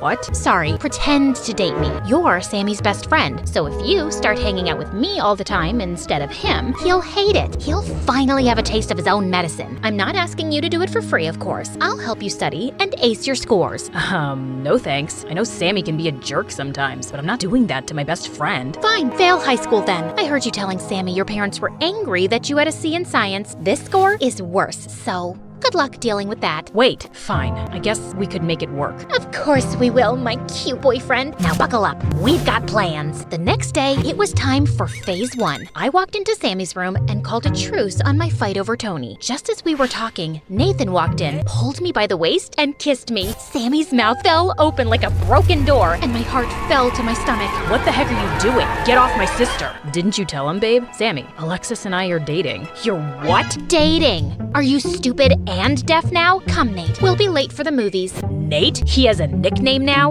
Of course. That's what people in love do. Sammy was totally spinning out over our dates. But to make things worse, I crashed all of Nathan and Sammy's plans too. Video game night, baseball game, bowling alley. I was stuck to them like gum to a shoe. Sammy tried everything to keep Nathan away from me, but we just laughed it off. You know Alexis farts in her sleep? Aw, I'm sure it smells like roses. Alexis eats her boogers and then spits them out so they stick to the wall. She makes graffiti out of them. My baby's an artist. Watching Sammy's frustration was hilarious. But what I liked more was how Nathan was always taking my side. He'd been a brat to me growing up, but now he was caring and sweet. And even though I knew we were playing pretend, I found myself falling for Nathan. One day, I was helping Nathan with his homework in the library when he looked a little sad. When I asked him why, he told me that his mom was moving out. She's always busy and hardly ever around, but I still can't help feeling bad that I might not see my mom that often. I get it. My parents were hardly ever there for me too. I mean, they were around, but they always loved Sammy more. Suddenly, Nathan held my hand and my heart raced with excitement. He came closer, but just then the janitor showed up and we were asked to leave. The next day at school, I couldn't wait to see Nathan again when I felt someone grab my shoulder. Tony! Hey babe, miss me? Listen, I've been thinking about us a lot. I know you cheated on me, but I'm ready to forgive you. You don't know this, but I kinda cheated on you too when we were together. Twice. Okay, thrice. Okay, fine. You want me to start being honest? It was 6 times, but I like you the most, 'cause we're the same. Meant to be, blah, blah, blah. Don't you think? You cheated on me? Yeah, but you get that, right? We're even now, babe. It's all good. Before I could say more, Tony pulled me into a kiss. As I pushed him off, I suddenly saw Nathan walking away with a bouquet of flowers, which he dumped in a trash can on his way out. So, what do you say? I say, you're a stupid, cheating, lying piece of poop, and we are nothing alike. And I'm glad my brother pulled a dumb prank on you, because it got you to admit what a sleazeball you are. Now stay away from me unless you want me to knock your perfect teeth in. Get that? I shoved Tony out of my way and rushed behind Nathan. I finally caught up with him in the parking lot. Nathan, wait! Tony was just... Save it, Alexis. I just saw your passionate kiss with Tony. I guess that was all part of the plan. Dating me would make Tony jealous and bring him back to you. Anyway, I'm glad your mission accomplished. And thanks for all your help with my grades, but I'd rather not be used like a toy anymore. With that, Nathan turned around and left. He didn't even give me a chance to tell him my feelings. I curled up in a ball in my room and cried so much harder than I ever did over Tony. I was still sulking when suddenly Sammy knocked at my door. Alexis, are you okay? No, I'm not okay, and it's always your fault. I wanted to get revenge on you, and it messed up everything. What do you mean? I was desperate to make you pay for sabotaging my relationship with Tony, so I asked Nathan to pretend to date me so I could piss you off, but I ended up falling for him, and now I've lost him too. That's the dumbest thing I've ever heard. Yeah, I tease you, but I also love you. You're my sister. I wanted to protect you. Tony was a jerk, and he didn't deserve you. As for Nathan, I read your diary. You did what? Focus, Alexis. I know you like him, and now, just like a big brother, I'll fix it. You're 10 minutes older. Do you want Nathan or not? Yes! Then come with me. Sammy took my hand and drove me to the beach where I saw Nathan sitting. We walked up to him, and Sammy backed me up about not having any feelings for Tony, but I could see that Nathan still had doubts. In case you won't take my word for it, Nathan, take Alexis's. Just then, Sammy took my diary out of his backpack and started reading. Dear Diary, I know it was just supposed to be a trick, but Nathan is the best thing to have ever happened to me. He's so cute. His eyes remind me of the deep ocean. All I want is to lie in his arms and tell him how much I like him. Also, I got severe diarrhea the other day. Give me that, you moron! I quickly pulled the diary from Sammy's hand and smacked his head with it. Just then, Nathan walked over to me and held my hand. Do you mean it? That's how you feel? It's how I feel. I really like you, Nathan. And Tony was just a glitch in the universe. You're the one I want. And I want you, Alexis. I might throw up. Shut up, Sammy! Fine. Nathan pulled me in for a hug, and over his shoulder I saw Sammy smirking. My brother finally used his annoying brother powers for good and pulled off his best trick yet, because even though that's how I feel, I definitely didn't write that stupid stuff in my diary.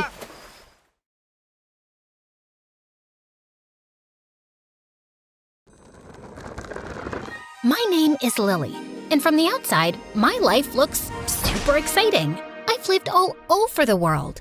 India, Singapore, Alaska, even civil war-ridden Myanmar, where I was kidnapped for a week by a military coup. Pretty cool, right? But the craziest adventure I'd ever gone on was in a boring, suburban home in Boston. But first, let me tell you more about myself. My parents were investigative journalists, and they went wherever the story was. Corrupt government, church cult, mysterious disease outbreak, serial dog napper. Sure, they were living a life full of intrigue. And my younger brother Jacob totally idolized them. But for me, it was constant whiplash.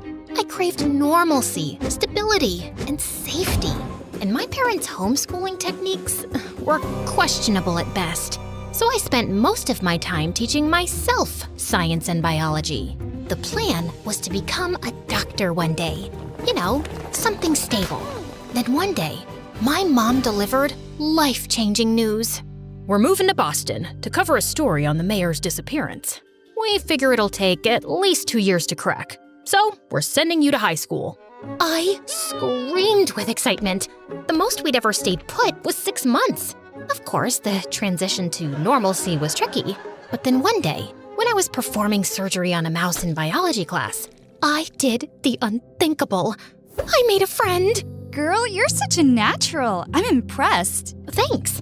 I want to start my own doctoring practice one day. Hole up in one place, find some loyal patients, and really be there for them, you know? That's beautiful.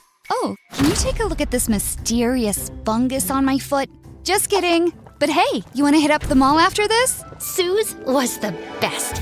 Funny, smart, loyal. We got super close in no time. And then, Exciting news! We solved the mayor's disappearance. Turned out, he faked his own death. So we're moving to Hawaii to cover the illegal capturing of the Hawaiian monk seal. what? No, I love it here. I finally feel like I have a life. You said 2 years. Sorry, honey, but we're just too darn good at our jobs. Well, I'm not going. I've spent 16 years being carted around like a chihuahua in your purse. I'm not just an accessory to take with you whenever you want to pick up and leave. So many kids would die to be in your position. Getting to see the world, experiencing new things. If only you could be grateful like Jacob. Well, I'm not Jacob, and I'm not leaving. Ugh, I can't stand being your daughter. That's it.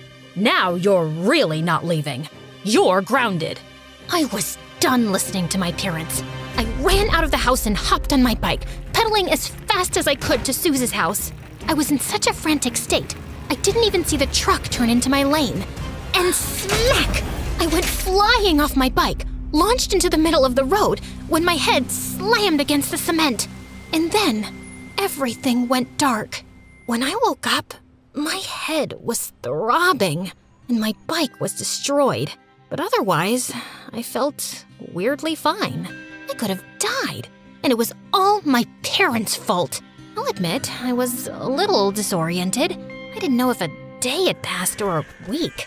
And when I finally got home, I was shocked to see that my parents' cars weren't in the driveway. Were they out looking for me? When I walked inside, I thought my eyes must be deceiving me. The entire house was empty. No family photos, no TV, no furniture, no family. A sinking feeling overcame me. Hello? Is anyone here? Hello? I checked every room, but not only was no one home, none of their stuff was here. And without the furniture, the place felt really eerie. When I got to my room, I was afraid to open the door. But to my surprise, it was exactly as I'd left it. I grabbed my phone to call my mom, but it went straight to voicemail. What the heck? Did my parents seriously move without me and were now blocking my calls? I looked around for a note, but there was nothing. This was insane.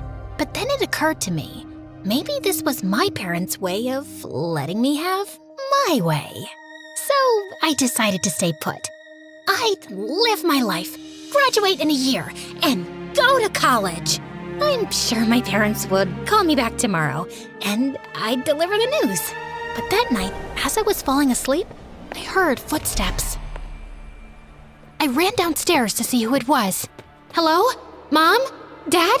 Jacob? Guys? I tried to turn the lights on, but they didn't work. Then something brushed past my foot. Ah! It was just a mouse. Okay. I was just freaking myself out. Everything would be fine. And then, a strange, cold breeze swept over me and disappeared. Maybe I'd sleep at Suze's house, just for the night. I grabbed a backpack and opened the front door, but it was jammed or something. I pulled and pulled, but it was stuck. I tried the back door, but it wouldn't budge. What was happening? Something felt off. I decided to sneak out through the window, but when I went to lift it, it slammed shut, right on my hand. Ow! I frantically tried calling Suze, but it also went to voicemail. What was happening? Okay, I had to calm myself down. I bandaged my wound and tried calling my dad. As the phone rang, there was a pit in my stomach. It went to voicemail. Dad, it's me. I just got home and no one's here.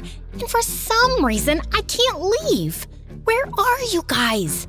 I got into an accident. Sorry I didn't come home sooner. I'm okay, just Call me back, please. I spent the night shivering in bed. It took me hours to fall asleep, and I had the craziest dreams. As I was sliding on an iceberg in the middle of Antarctica, surrounded by killer orca whales, the sound of the doorknob turning jolted me awake. Oh my gosh, I was so relieved. My parents had finally come home. And then I heard something strange, a voice I didn't recognize, of a teenage girl laughing. I peeked over the staircase, and the door was cracked, but no one was there. Hello? I ran down the stairs, desperate to escape the house. But as soon as I arrived at the front door, it slammed shut. I pulled frantically on the knob, but it was like someone was holding it from the other side or something. Let me out! Help! Suddenly, the sound of the teenager giggling was met with another voice. Yara, honey, put your phone down and help me unpack. I followed the chatter down the long, dark hallway, all the way to the kitchen. You said you wouldn't tell me what to do if I didn't complain about moving to this creepy house. I poked my head into the kitchen, shocked to see a mother and her daughter, maybe a year or two younger than me, unpacking boxes? The mom looked totally normal, and the girl was a hardcore emo goth, so also pretty normal. I tried not to startle them, scared they might be dangerous. Hello? Excuse me, what are you doing? How long have you been here? I've been calling for help. I'm stuck in this house, but they just kept unpacking boxes. They didn't even look at me. Hello? What is happening? I tapped the woman on the shoulder, but I couldn't feel her shoulder, just air. Suddenly, I saw my hand move through her shoulder like a hologram, like she wasn't real, like she was a ghost. I screamed. The woman and her daughter cocked their heads like chickens, looking right at me. They seemed terrified. For a moment, I thought they'd seen me, but then the daughter said, Mom, what was that? I had to get them out of here. These spirits were clearly trapping me in my own home for some mysterious, nefarious reason. I got on my phone and called the first medium Google could find, Cassandra. According to her website, she could commune with any spirit, any age, any gender, anywhere. But of course, her number went straight to voicemail. Unfortunately, I'm performing an urgent exorcism. So if you have any phantom menaces, if you will, please leave a message with as many details. Yeah, hi, Cassandra? My name is Lily. There's a mother about 47 years old. I don't know, it's hard to tell. She looks like she's had a lot of work done. She could be 40? Okay, I was fear rambling. Just one of my many defense mechanisms. Sorry, so yeah, her and her, grumpy 15-year-old daughter, they won't let me leave the house. And I mean, let's be honest, I don't know how ghosts work, but I think they're blocking calls to my family too. And I've already missed 2 days of school, so it's kinda urgent. My address is 4332 Pine Grove Alleyway Road. Come quick, please. I didn't know what to do, so I barricaded myself inside my bedroom. I fell asleep and woke up the next morning to the smell of bacon? I went downstairs and peeked into the kitchen. The mother had a full breakfast buffet going. Bacon, eggs, waffles. It smelled delicious. I should have been starving, but I was way too traumatized to be hungry. Mom, what is the largest organ in the human body? Then I saw the daughter was doing biology homework at the kitchen table. Was this normal ghost behavior? Mom, what's the answer? I don't know. I'm a future bed and breakfast owner, not a scientist. The lungs? Yeah, that's right. Wrong. It's the skin, obviously. I saw the girl filling it in on her paper, and for some reason screamed, "It's the skin!" But she couldn't hear me. So I wrote it on a Post-it in big red ink and slid it in front of her. She slid back in her chair, almost toppling over. Did she see the note? Who are you? Why are you in our house? Honey, stop with the hysteria. Mom, you're not supposed to call women hysterical, especially your own daughter. There's an evil being here. I can feel it. And I'm not gonna be around when it enacts its vengeance. Whoa, whoa, whoa. Who was she calling an evil being? She had it totally twisted. She ran towards the door, making a run for it. Hey, don't you leave this house. But was met instead with a super tall, slender woman wearing a robe, carrying a Dan's Donuts tote bag with a bunch of supplies. This was... Hi, name's Cassandra. Someone called in for a phantom cleanse. Oh, thank God. What the heck? How could we both hear Cassandra? Cassandra looked at the three of us. It was unclear who she was looking at since she was wearing sunglasses. Give me a second. I need to talk to the spirit. It's reaching out. Desperately. Thank you. Cassandra approached me, standing inches away from my face. She took her sunglasses off, and her eyes shot open, like she was activated. What is your purpose here? I called you. I have ghosts. You probably can't see them, but they're standing right behind you. Oh, darling. Oh, sweet dear. No, you are the ghost. What? Then how are you talking to me? Because I'm a medium, and you are in between.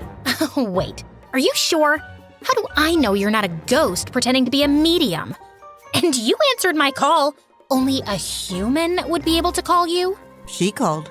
Cassandra pointed to the 15-year-old girl cowering behind her mom, watching this strange lady seemingly speak to me, a ghost. No. There's no way. I was fine after the accident. I can't be. In a coma. You're in a coma. Cassandra showed me the news article on her phone. Apparently, the bicycle accident left me in a coma. And my body is just hanging out in a hospital bed in Hawaii. So, is this like a figment of my coma dream, or? Nope, this is real, sweetie. Your presence is haunting these lovely ladies. The daughter was just standing behind Cassandra, mouth hanging open in disbelief, while her mother was squeezing her daughter's shoulder like it was a stress ball. You okay, Mom? I told you. Yep. Okay, don't blame me. Jeez, the news is bad enough. Honey, in a way, you are to blame. Because you're clinging to a space you won't let go of. Think of this place like emotional limbo. You're not dead, but you're not living either. And until you let go, you'll be trapped here.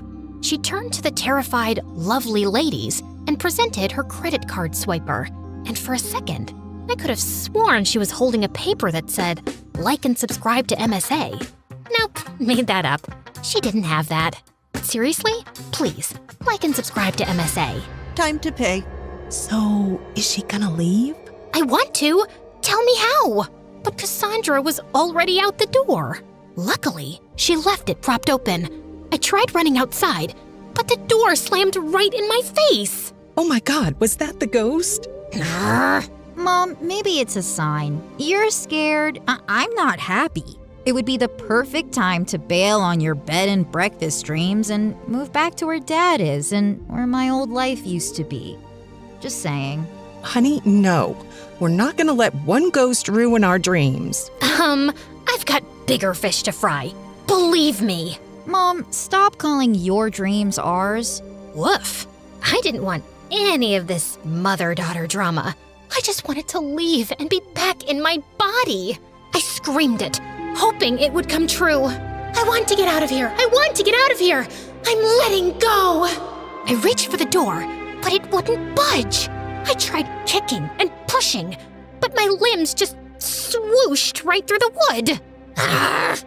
4 hours later, after I calmed down, I figured being a sorta ghost, or whatever I was, came with special abilities that I didn't know about yet. Like flickering light switches, floating, blowing cold air at people. Maybe that stuff would be helpful? But what was I capable of? I tried hovering a chair, just to see if I could. It lifted, wobbled, and then launched through the kitchen window and smacked the gardener in the back. Michelle ran outside screaming apologies and ended up giving him a free night stay and a $40 please don't sue me bribe. Then I tried levitating a spoon. It spun spiraled into Michelle's coffee and smacked her right in the eye. She didn't even scream, just sighed, of course, and started Googling real estate agents. After a lot of trial and error, I learned that my super abilities sucked. All I could do was levitate pencils and move furniture around for some reason, all while having to watch Michelle turn my old house into a bed and breakfast. And she was working fast. And to make things worse, I could hear Yara on the phone complaining about me. I feel like the ghost is eavesdropping. She's so noisy. She doesn't even do anything cool. I mean, the least she could do is make this boring place more interesting. Ugh, I just want to be with you, Harry. You ghostly freak, stop eavesdropping. Get a life. Or afterlife, whatever. Fine, I was eavesdropping. Sue me. Coma Purgatory was super boring too. Soon, I learned that Yara had a boyfriend back home that she was obsessed with. And her dad divorced her mom a year ago and married another woman. So I didn't take her hostility too personally. A few days later, on the opening day of the bed and breakfast, I found all my bedroom furniture was gone, vanished, and everything I ever owned. Photos, clothes, all of it. My room had been turned into a guest room. I was being erased. Hey, I'm still here. I was so scared that leaving my room would be the end of me that I stayed. I put up with an endless stream of disgusting, smelly, nose-picking, farting guests. Just when I thought things couldn't get more uncomfortable, they did. Yara invited her boyfriend over, Harry, the one she'd been sobbing about into her hoodie since day one. Apparently, he needed a break from his toxic stepmom, and for some reason, Michelle said yes. From the second he walked in, the house started smelling like Axe body spray and microwave bacon. He flopped right onto my bed, kicked off his sneakers, and yelled, "Yo, babe, this Airbnb is fire! You guys got snacks or what?" Then he opened a soda, chugged half of it, and let out a fart so long it had segments. I wish I was exaggerating. Michelle passed by the door with this forced, hostage-level smile and said, "Let me know if you need anything." "Yeah, a TV in here would be clutch." I swear, she blinked twice like it was Morse code for help me. Later, I tried to spook him out. Just a gentle ghost nudge. I floated a cereal box off the counter and dropped it right into his lap. He didn't flinch, just went, "Yo, Yara, your ghost is hella chill. Wanna help me make a TikTok?" And she actually giggled. You're so dumb. They released the video with the caption, "Me vibin' with the ghost girl." It got 3,000 likes. I've never felt more personally attacked in the afterlife. That night, after he clogged the downstairs toilet for the second time, Michelle snapped. She stood at the bottom of the stairs and called up, "Yara, this is not a frat house. If Harry isn't gone by tomorrow, I'm calling his stepmother myself." Don't you dare! He's the only thing that feels normal in this stupid place. I swear, Mom, you better not do it. 2 days later, with Harry still around, the air in the house was tense. Neither Yara and Michelle would talk to each other, or if they did, they would end up screaming and slamming doors. I was ready to full-on poltergeist this boy out of the house. Then one afternoon, I was lurking under the dining table when Harry left his phone on it and wandered off to microwave bacon. Again, the phone buzzed and a text lit up the screen. "Kelsey, still thinking about our kiss last week? Miss your lips, babe? Excuse me?" I stared at the phone like it had personally insulted me. Yara had to know what a fart bag Harry was. Okay, she already knew that. But if farting wasn't a deal breaker, maybe the cheating would be. Just then, I saw Yara walk into the room, and I rattled the table leg hard. The phone slid to the edge. One more rattle, and yes! It hit the floor, screen side up. Yara looked startled, then bent down to pick it up. And as soon as she saw the screen, she froze. Our kiss? Last week? Just then, Harry returned with his plate of bacon. Yo, babe, you seen the hot sauce? Who is Kelsey? Wait, what? Miss your lips, babe? It's not what it looks like. Oh, really? Because it looks like you were swapping spit with someone named Kelsey while I was crying into my hoodie in this cursed house. I didn't think we were like exclusive since you moved. As the two argued, I took the opportunity to rush upstairs and kick Harry's crusty backpack down the stairs and into the dining room, where Michelle was now standing too. All of this is your fault, Mom. Are you seriously saying it's my fault that your good-for-nothing boyfriend is a two-timer? Yeah! If you hadn't made us leave, he wouldn't be sneaking around kissing other people behind my back. She's not wrong, you know. Get out! As Harry picked up his backpack and left, Yara started to run out too, but Michelle threw her body against the front door, blocking Yara from leaving.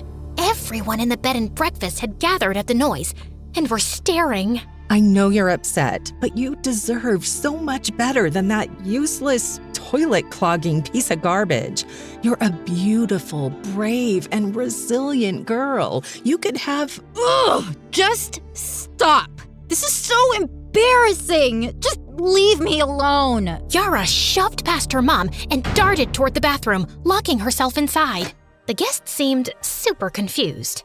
Suddenly, I was reminded of the fight with my mom. But instead of running after me or stopping me from leaving, my mom just let me go. And then wasted no time before moving to Hawaii. She didn't care about me at all. I had to fight for myself and find my way out of here. And then, the next day, some super old guy left his laptop open in my room. I had an idea. I focused on levitating a pencil over the keyboard, typing my name into the search bar, key by key. Maybe I could at least find out what the status of my body was. But just as I was pressing the last button with my mind, I heard a shriek. There's something here! My keyboard! It's moving! I jolted, startled, and fell out of the swivel chair, launching it to the other side of the room. The chair just tried to attack me! There's a ghost! All of the guests ran over to see the commotion. I tried tiptoeing away, but tripped and knocked into the lamp, toppling it over, the light bulb shattering. Suddenly, all the guests were screaming and running. It was like a scene out of a horror movie, but I was the horror. Wait, don't go! I wasn't trying to be spooky, I swear! But then I saw an out. I leapt onto the old man's back, trying to hitch a ride out the door. He must have felt my presence or something. The spirit is clinging to me! Get her off! Get her off! As soon as he was out the door, I was blown back by an imaginary gust of wind, thrust into the living room, toppling into the coffee table. Yara poked her head out of the bathroom. Oh, wow. Finally some action here. Yara, stay in the bathroom. Okay, Spirit, come at me. What do you want? I just wanted to leave, but how could I tell her? I picked up a pencil and began writing on the wall. Oh my God. Whoa. Cool. I wrote, I'm sorry. I mean no harm. I'm just stuck. I dropped the pencil and then started pushing the furniture back to where it belonged. Michelle and Yara watched me, stunned. I think she's been trying to leave, Mom. Help her. Suddenly, Michelle collapsed to her knees. She started breaking down, crying. I don't know how. And now the business is ruined. Yara, I'm sorry I moved us here. It's just the divorce was hard on you, I know, but it was devastating for me too. I was with Dad for 20 years. I was heartbroken. I was so focused on running to something new, something that would make me happy. I didn't consider you. Maybe the ghost is a sign that I haven't been seeing you. If you want to move back, we can move back. Yara came out of the bathroom and grabbed her mom's hand. Mom, no. Believe it or not, I like seeing you happy. I don't want to take that away from you. Plus, things are finally getting interesting. Mom, it's okay to be heartbroken. But I'm the parent. Exactly. and that means I know where I got my strength from. Michelle gave her daughter a huge hug. Somehow, my presence had brought them together, and watching them hug made me feel so alone. I went back to my room and laid on the bed crying. Yep, apparently ghosts can cry. The next morning, I noticed something on the computer. The search result from earlier. I levitated a pencil and sneakily clicked on one of the links. It was an article about me, about how my parents had poured all their resources and energy into doing a story on brain activity during comas. Apparently, there was a procedure that could save me, but it was only because of the greed of the healthcare industry that it wasn't public knowledge. My parents even sold the house to fund the investigation. I walked down the stairs to see the front door was propped open. I saw Yara and her mom laughing as they added the word haunted in front of the bed and breakfast. Then it occurred to me, if Yara could forgive her mom, maybe I could forgive mine. Beep, beep, beep. She's awake! Honey, come here! I was so disoriented, but I could see my mom in front of me, tears streaming down her face, clutching my hand in hers. Mom, is this real? Her teardrops landed on my hand. It definitely felt real. Oh my goodness, Lily. I am so sorry we put ourselves before you. You and Jacob are everything. It's my fault for driving you away. I'll never forgive myself. Mom, it's not your fault. You're great at what you do. And if you weren't, I'd never have woken up. But we didn't even do the operation. You just woke up all on your own. Maybe Cassandra was onto something. It wasn't the house I had to leave behind. It was my anger. Mom, Dad, you were just chasing your own happiness. You deserve that too. I'd rather have parents with a passion for life, especially after witnessing just how easily it can be taken away. I love you guys. Your forgiveness means everything. And I promise you'll like Hawaii. We can stay as long as you want. Actually, I have another idea. My parents agreed to pay for me to stay at the bed and breakfast until I graduated high school. Suze was over the moon to have me back. And when I confessed to Yara that I was the spirit, we became fast friends. I told her she could probably take down the haunted sign now. But she said, "No way! Business is booming because of it. Turns out a lot of people are obsessed with ghosts." Turns out, I didn't need to leave the house to finally be seen. I just had to stop running from it. And yeah, my craziest adventure? Not Myanmar, not the monk seal. It was becoming the ghost in my own house and finding my way back to life. They were everywhere, and we were completely surrounded. It seemed that all hope was lost. But then I remembered the phrase that my grandma had taught me so many years ago. I said it, and then my powers kicked in. Yes, I know what you're thinking. An MSA fantasy story. This is the best day of my life. But before you get to witness me kicking bad guys' butts with my super cool powers, you have to know the full story. So, once upon a time, in a not-so-magical place... She has trust issues. Trust issues? How can I trust someone who forgets my birthday and uses my toothbrush for fixing his eyebrows? He even tricked me into marrying him. I was so naive back then. Yeah, naive. I've seen that. Remember the vending machine incident? You knocked it over because your coin got stuck and then blamed me. And what about when you babysat our neighbor's kid? You gave him cough syrup to make him sleep. And don't even get me started on the time you decided to wash the vacuum motor in the sink. Okay, maybe I wasn't thinking clearly with the vending machine. And the kid needed to nap, right? As for the vacuum, it did say washable filter. How was I supposed to know the motor wasn't part of that? I'm just thorough. Okay, time out. Let's take a deep breath and think of 5 reasons why you chose each other in the first place. We didn't. Why don't we start from the beginning? Kiara, you go first. Okay. Hi, my name is Kiara, and I'm from... We already know that. Let her talk. Before I tell you my story, please like and subscribe. Like what? Subscribe where? What are you talking about? Stop interrupting me! Nicholas? Okay, my bad. Please keep going, honey. I had a happy life and grew up in a ginormous family in the countryside of Macedonia. Our house was tiny and packed. Living under one roof were Mom, Dad, my uncle, his wife, their 3 kids, my mom's sister, Dad's stepsister, my sister, and Grandma. Oh, right, and our dog Bruno, 3 cats, 2 iguanas, and even a dragon. My bad. That was just my nephew Marcos. You try having some privacy living with all these people. We were still happy. Okay, chaotic, but happy. We were so poor that everybody had to chip in. While my parents and uncles worked, I joined my grandmother at the town fair. She ran a healing stall, selling herbs and homemade remedies. A dash of this, and your headache will take a head hike. Since I was a kid, I loved learning from my gran. She was so wise, and doing potions with her was so fun. I felt like a real wizard. Still, at first, I was pretty bad at it. It was like watching a monkey or a millionaire trying to make an omelet. Only 2 drops of Butcholaki's essence. This is impossible.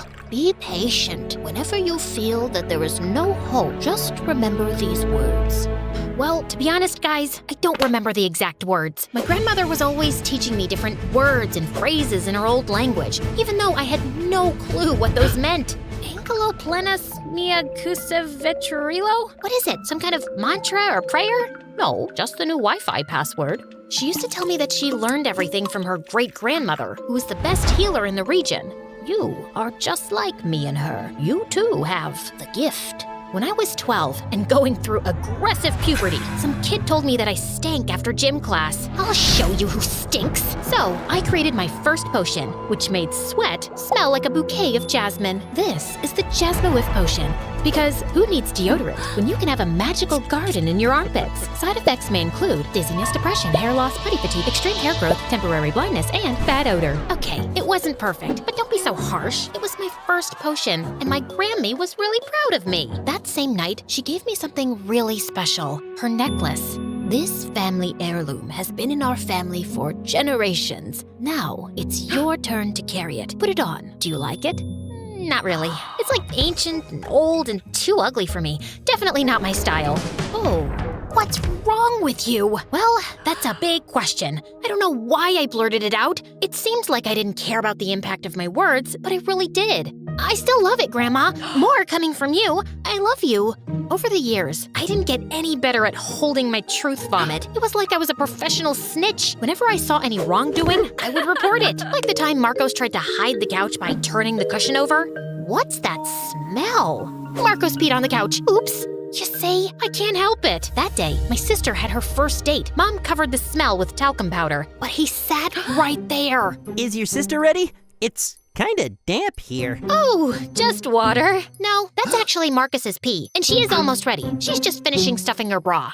Kiara!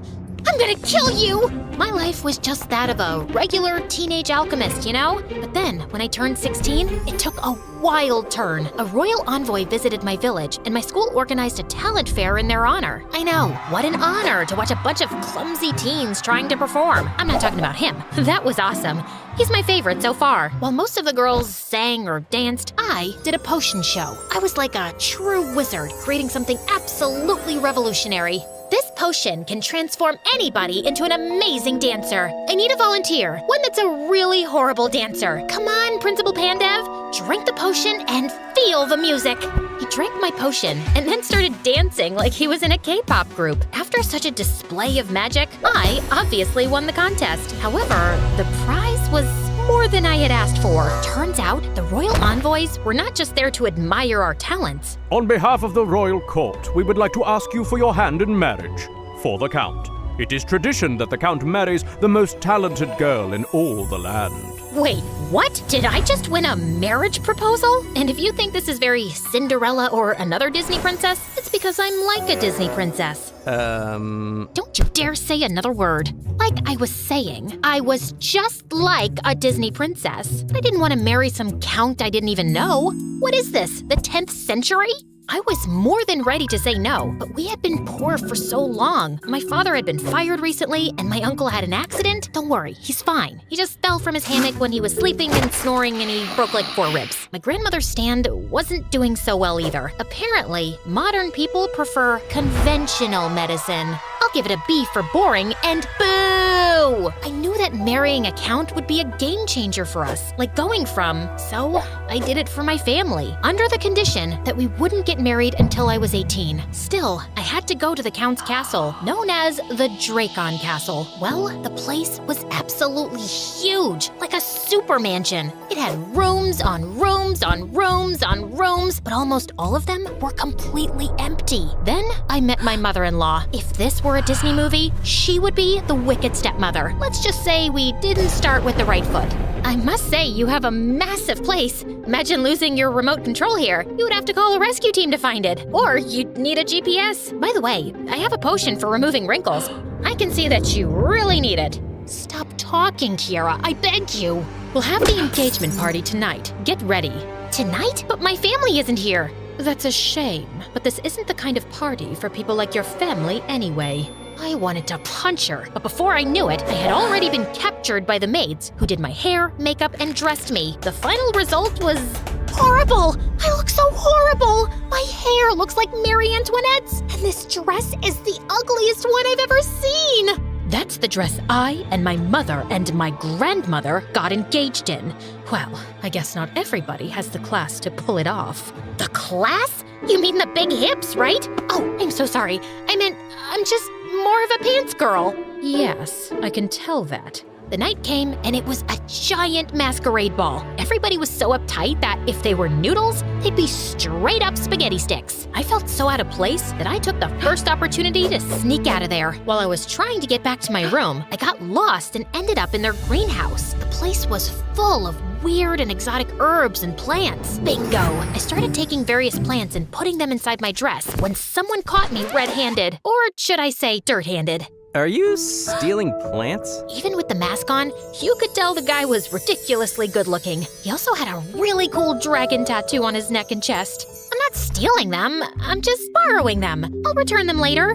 Right. What are you gonna do with those anyway? Sell them on eBay? No, for your information, I'm a healer, an alchemist. Is that so? Then show me. I was about to tell him that I wasn't some circus monkey ready to perform tricks on command, but he seemed genuinely interested, and again, he was ridiculously good-looking. Hey, don't judge me, guys. Okay, just a small potion. We sneaked into the kitchen, and I started mixing some ingredients, and soon, bubbles of all colors started pouring out and dancing in the air. Wow, that's really impressive. I turned around, and he was right behind me. We stood facing each other, just inches apart. Okay, now you can judge me. It's my engagement party, and I'm about to kiss a random guy. We came back to the ballroom, and right then, cue the creepy thunder, my soon-to-be mother-in-law entered. When she saw us, she smiled.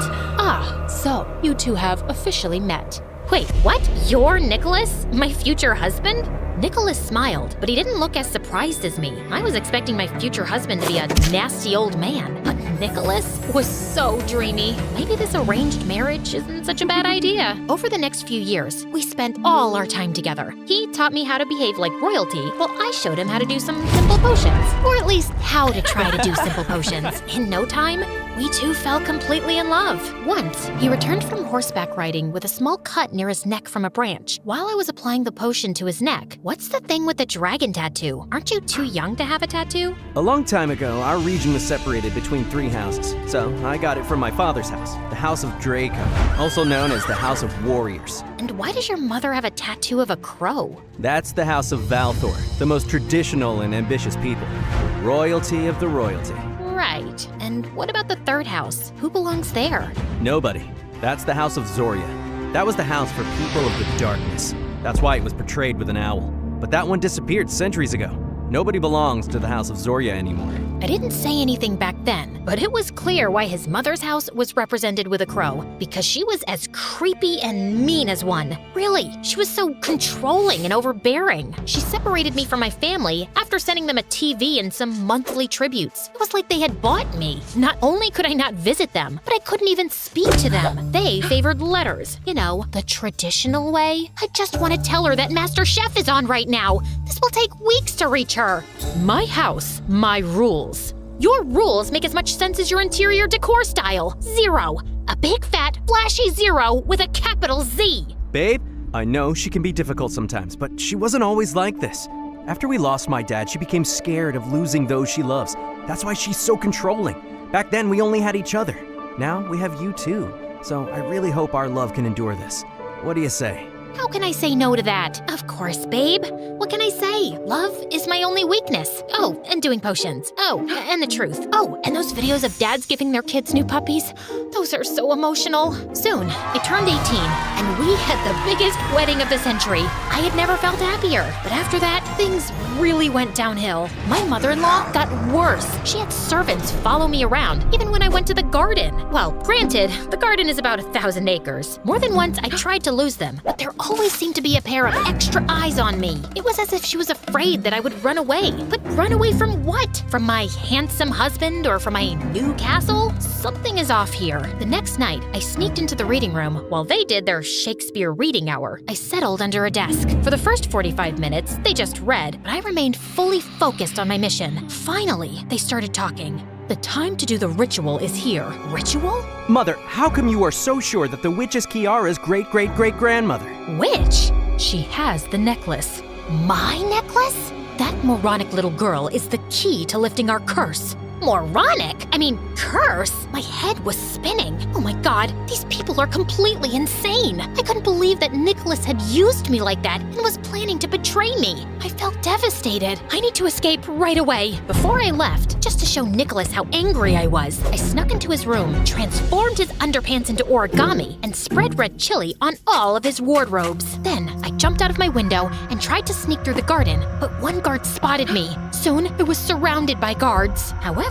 I had an ace up my sleeve, my explosive powder. I just grabbed some and boom! I started running, but the guards soon caught up with me. This time, led by her. Leave me alone, you monster-in-law! At that moment, Nicholas, driving a sports car, came to my rescue. Come with me! I got in the car and we drove away, but as soon as the castle disappeared from sight, I reached into my bag to grab something to get him talking, but all I got was mint leaves. These aren't just any herbs. I just have to rub it on your head and poof! You'll go bald forever. Now start talking, you liar, coward, deceitful snake! Okay, please calm down. It turned out Nicholas believed I descended from an ancient witch who had cursed his great-great-great-grandfather after he stole her magic necklace. This one?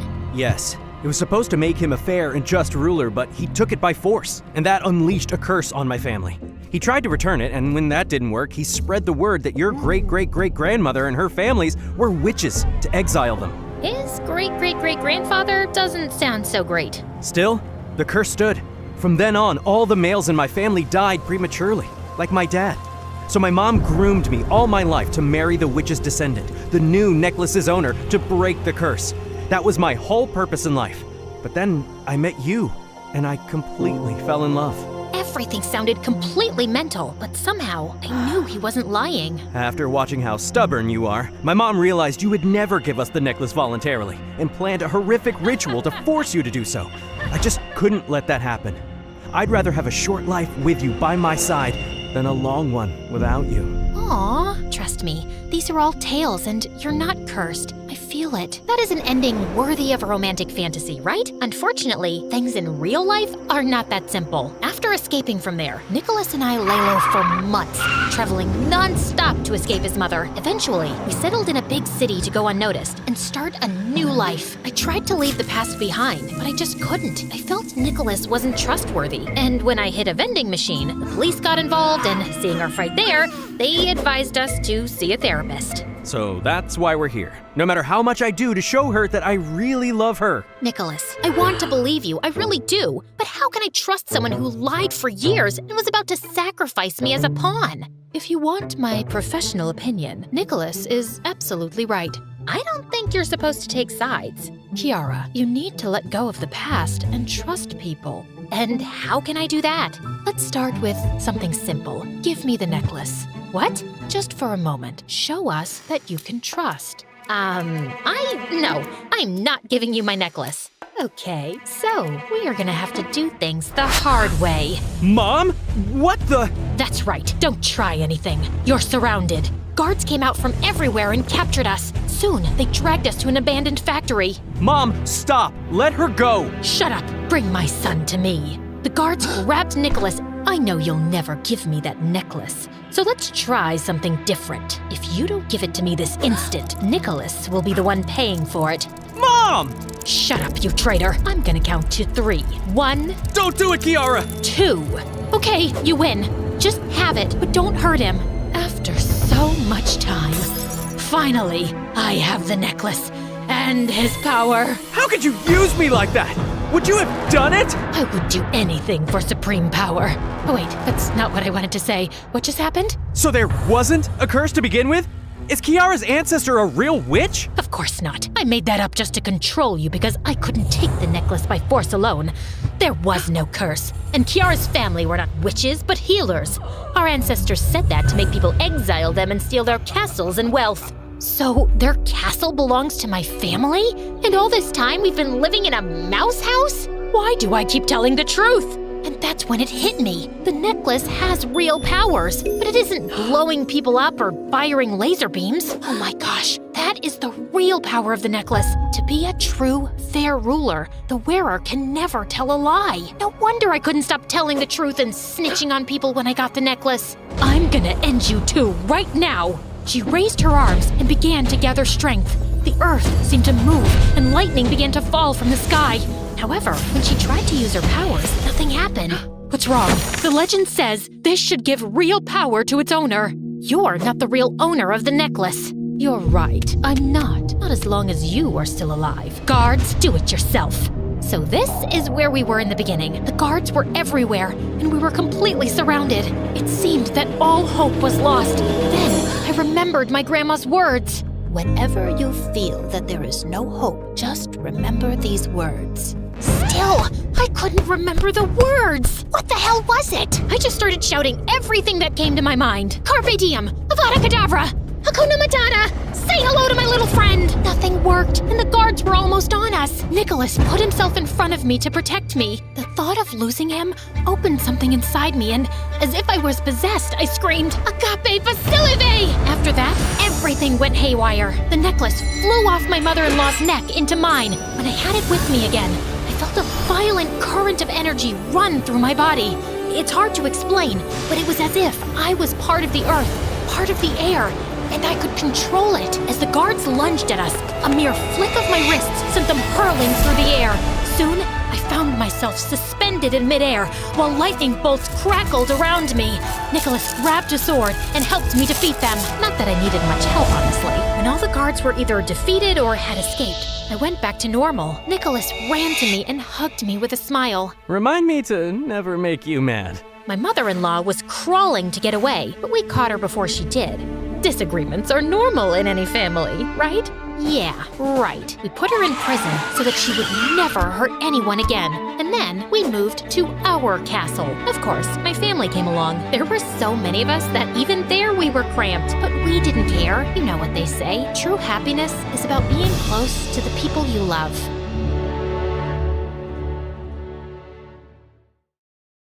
Hi, I'm Alice from Sweden, and my story is really crazy. But before I begin, please like and subscribe to For Eve.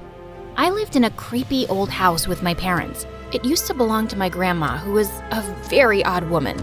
She studied tribes in Africa and the Amazon forest and brought back crates full of strange masks and knickknacks. And most people around thought our house was haunted. Walk faster, or Ghost Girl will catch you! Just then, I leapt out from behind a bush wearing a scary mask. Ah! I was just trying to be funny, but people thought I was the weird girl who lived in the scary house, and no one wanted to be my friend.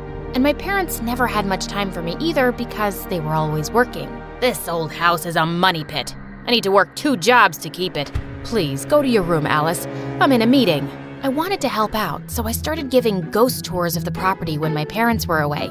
I loved telling made-up stories about the freaky things I'd seen around the house. I even made up a murder or 2 and sold Mom's dresses with ketchup stains as souvenirs. I made a killing on Halloween. But when Mom and Dad found out, they were furious.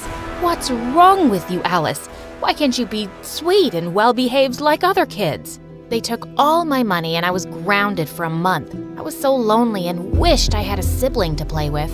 Then one day when I was 12, I got the biggest surprise of my life. I went looking for a snack in the kitchen when I found a thin, pale boy my age instead. Who are you and what are you doing in our pantry? I'm Damien, your brother. Didn't your parents tell you they were adopting me? What the flip? My parents had adopted a whole human and hadn't even bothered to tell me? Typical. I don't believe you. What proof do you have? He waved some official-looking papers in my face. They looked legit. My parents might have adopted you, but you still need to pass a few tests if you want to be my brother.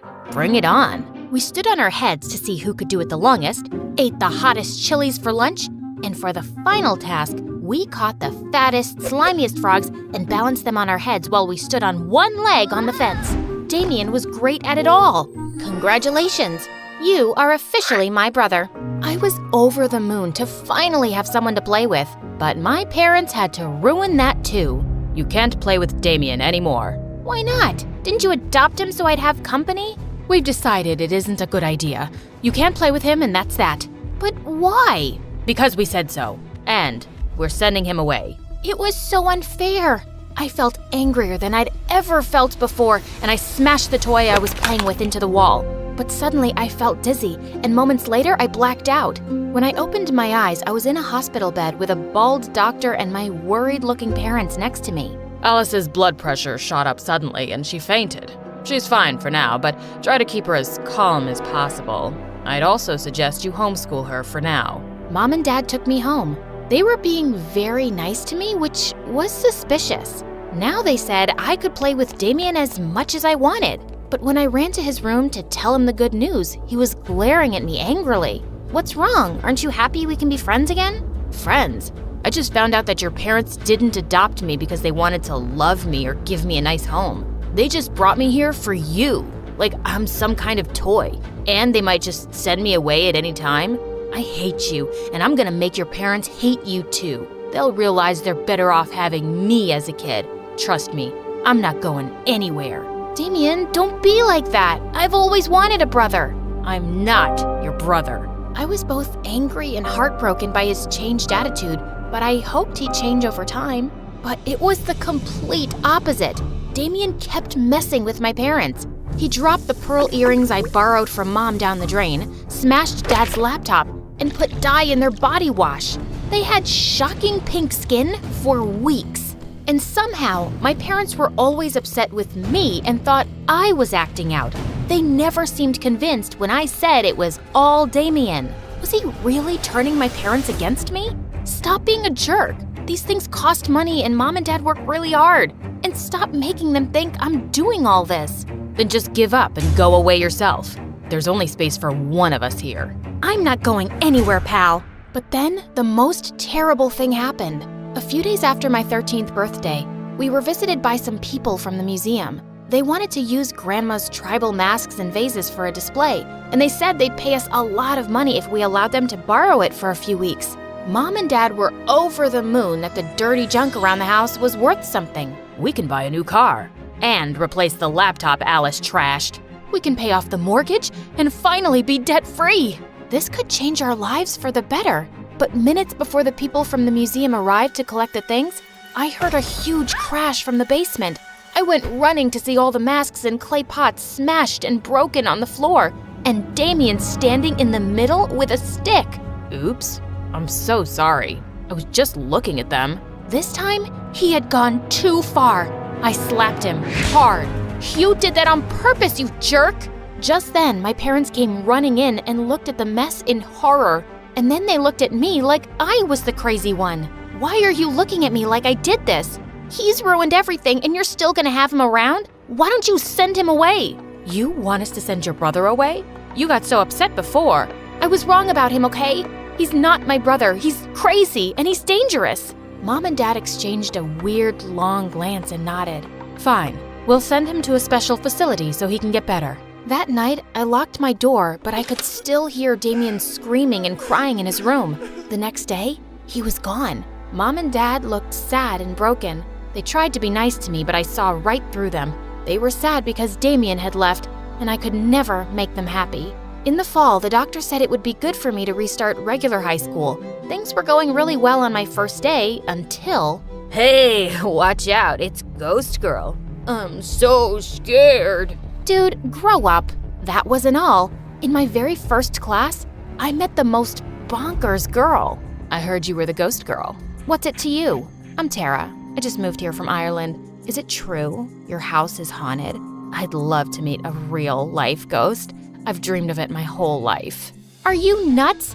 Who has creepy dreams like that? Ugh, you haven't read Dead Love Doesn't Die? It's the most romantic book ever. Are there handsome ghosts in your house? Are they single? Girl, you need help.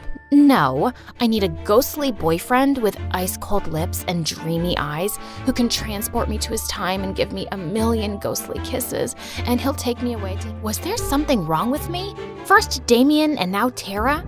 Was I a weirdo magnet? For the next few weeks, she stuck to me like glue. At first, I acted indifferent because I wasn't sure she'd even stick around for too long. But she did, and I slowly started to enjoy having a friend. Look, there's Ghost Girl and her vampire girlfriend. What in the twilight? Tara hissed and bit the jerk on his arm. You're absolutely crazy. Hey, no one messes with my friend. Yuck, he tasted disgusting. Let's go get candy. How about I make you a sandwich at my place? You mean it? Tara instantly fell in love with the place. This place is fantastic. Can you imagine the paranormal romances that could take place here? I just laughed and went to the kitchen to get the sandwiches. But there was already someone in there. Damien, what are you doing here? I'm back. Of course, Mom and Dad didn't tell you. You would have forced them to keep me away. It would be for their own good after the mess you made last time. What kind of facility allows home visits? Ha! I'm not at a facility. They sent me on vacation to Bali to prove how much they loved me and wanted me in the family. I'm back now, and I'll make sure you end up in the facility soon. I couldn't believe this was happening. I made some excuse and sent Tara home before Damien did something to her. When my parents got home, I confronted them. You lied to me. He's dangerous and out to get me, but you still allowed him in our home? Mom started to cry and Dad glared at me. You're upsetting your mother, Alice. How long will this go on? You don't even care that I'm upset too? You guys are the most selfish parents ever.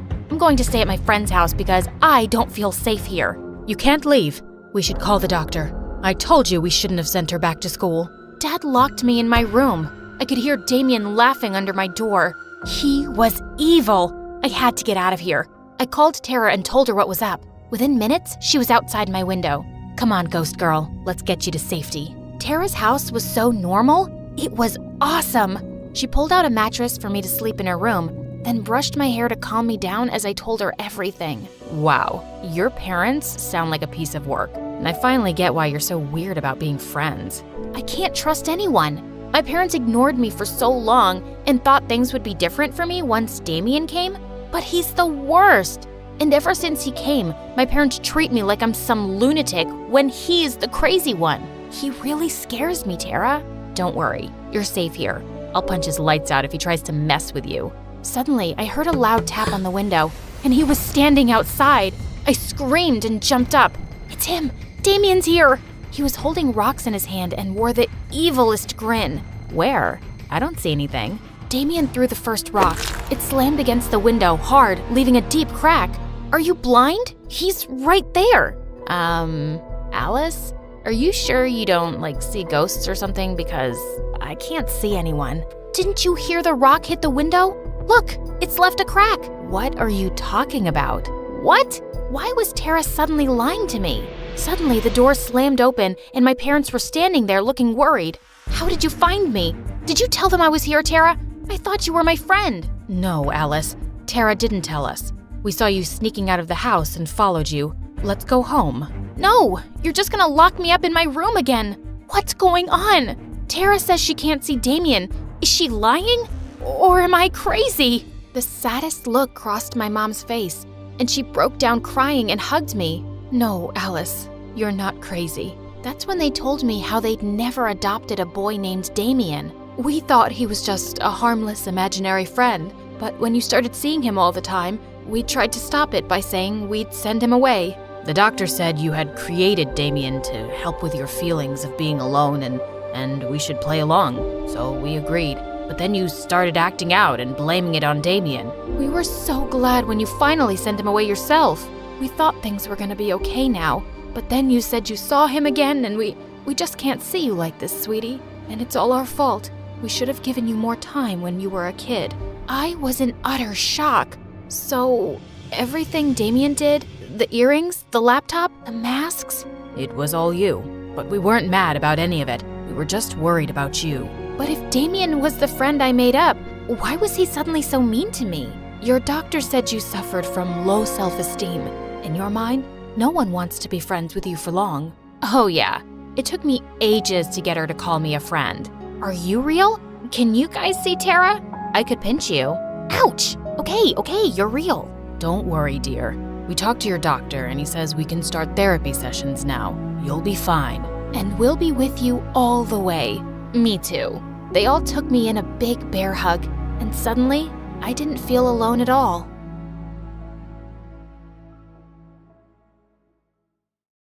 A lot of us go through a rebellious phase, but I was a complete monster. I swear I had genuine reasons, though. I'm not saying that to make you feel bad or anything, but I had a pretty rough childhood. I never knew my parents and spent my entire life in the foster care system. I bounced from house to house at least 7 times a year. I know what you're thinking. How could someone just give away a kid in need? Well, I'll admit that I was the one to blame, in the beginning at least. Before I go into any of that, though, don't forget to like this video and subscribe to My Story Animated to hear more crazy stories about people just like you. If you do, you'll get tons of likes on your next post. Trust me, I was pretty Insta-famous for a while. See, that was part of my problem, actually. I was convinced that the family life wasn't for me at all. Despite the fact that all my foster families were pretty nice, I was really rude and mean. I only cared about making videos, partying, and taking selfies. I got into the habit of stealing things and skipping school. When I didn't get my way, I would scream and shout at the top of my lungs. I'm embarrassed to think back to this day, but I think it describes the old me pretty well. I was living with this nice old couple and 4 other foster kids. They forbade me from partying on school nights, but I went out anyway and stole their car to get there. When I came home, all they did was ground me and take away my cell phone. I got so mad that I screamed and smashed their things. I made the old lady cry. I feel horrible thinking back about it. I just couldn't control myself. I don't know how I was ever that mean. I wasn't evil, though. I was just a troubled child. I actually had some outbursts that had nothing to do with misbehaving. Sometimes I had horrible nightmares that would wake me up screaming. Mixed with my behavior problems, a lot of foster homes didn't have the patience for my outbursts, hence moving around so much. By the time I was 16, I had been through every single foster home in my city. I tried to keep cool, but I was honestly terrified I'd end up stuck in an orphanage until I was an adult. Now, I may have been a monster, but I was nothing compared to the residents of the local orphanage. It was filled with the worst kids I knew, and I didn't want to end up there with them. They would have beaten me up. I wasn't nearly as tough as I liked to pretend. When my caseworker walked into the room, I burst into tears. I begged her not to ship me off to the orphanage. She thought for a second and said she might have an option for me, but I wasn't gonna like it. How bad could it be? I asked. Yeah, I know what you're thinking. That's exactly what someone says before they walk into the worst possible situation. My caseworker made a quick phone call and let me know that I was good to go. I would be leaving right this instant. I picked up my backpack, which was full of everything I owned, and was put on a bus to the middle of nowhere. I had no clue where I was going. As the bus started driving off, I Googled some pictures of the place. It wasn't even on the map. I was going to the middle of nowhere. I started screaming. I ran over and begged the bus driver to stop, but he said it was already too late. I posted one last selfie letting my followers know that I was going to be taking a break from social media. Something told me that there wasn't going to be any service out in the middle of nowhere. I was a city girl obsessed with the internet and gaming, and I couldn't even watch My Story Animated where I was going. My cell phone service cut out maybe a half hour into the trip. 3 hours later, I was awoken by the bus stopping. I looked out the window and saw this huge, creepy mansion. I thought it was the town hall to get my papers or something. I was shocked when the bus driver said, "We're here." I told him he was supposed to take me to my new home directly. "Oh, sweetie," he laughed. This is it. Then he just drove off, leaving me alone with my backpack at the entrance to the mansion. I walked cautiously up to the door and knocked a couple of times with no answer. I called out but still got no answer. I saw a letter taped to the door and decided to open it. It read, "Welcome home, Charlotte. Please let yourself in." Sure enough, the door was unlocked.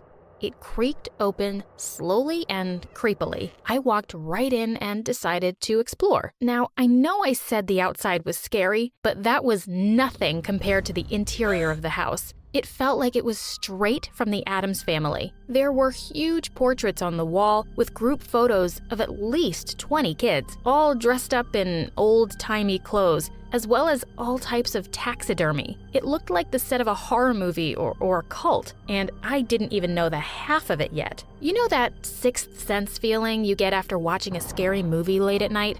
Like the one where you can feel someone watching you? Well, I got that feeling and all the hair on the back of my neck stood up. I flipped around and saw a serious-looking nun staring at me and frowning. She looked me up and down in disgust. I was wearing pretty short shorts and a crop top, so I could tell she was judging me. I waved hello and tried to introduce myself, but she ignored me. She just started writing something down in the notebook she was holding in her hand. She lifted it up and showed me what she wrote. "No one speaks here." That was weird. I asked if it was because of some kind of medical condition or religion. She simply flipped the page and wrote down, "Follow me," and started walking away while I was still trying to talk to her. I followed her down some winding halls until we ended up in a room with a couple of beds in it. She led me to one bed that had some stuff on it, including folded clothes, a notebook, a pencil, and a piece of paper that said, "This is your new bed. Please use the paper. It will be easier for everyone.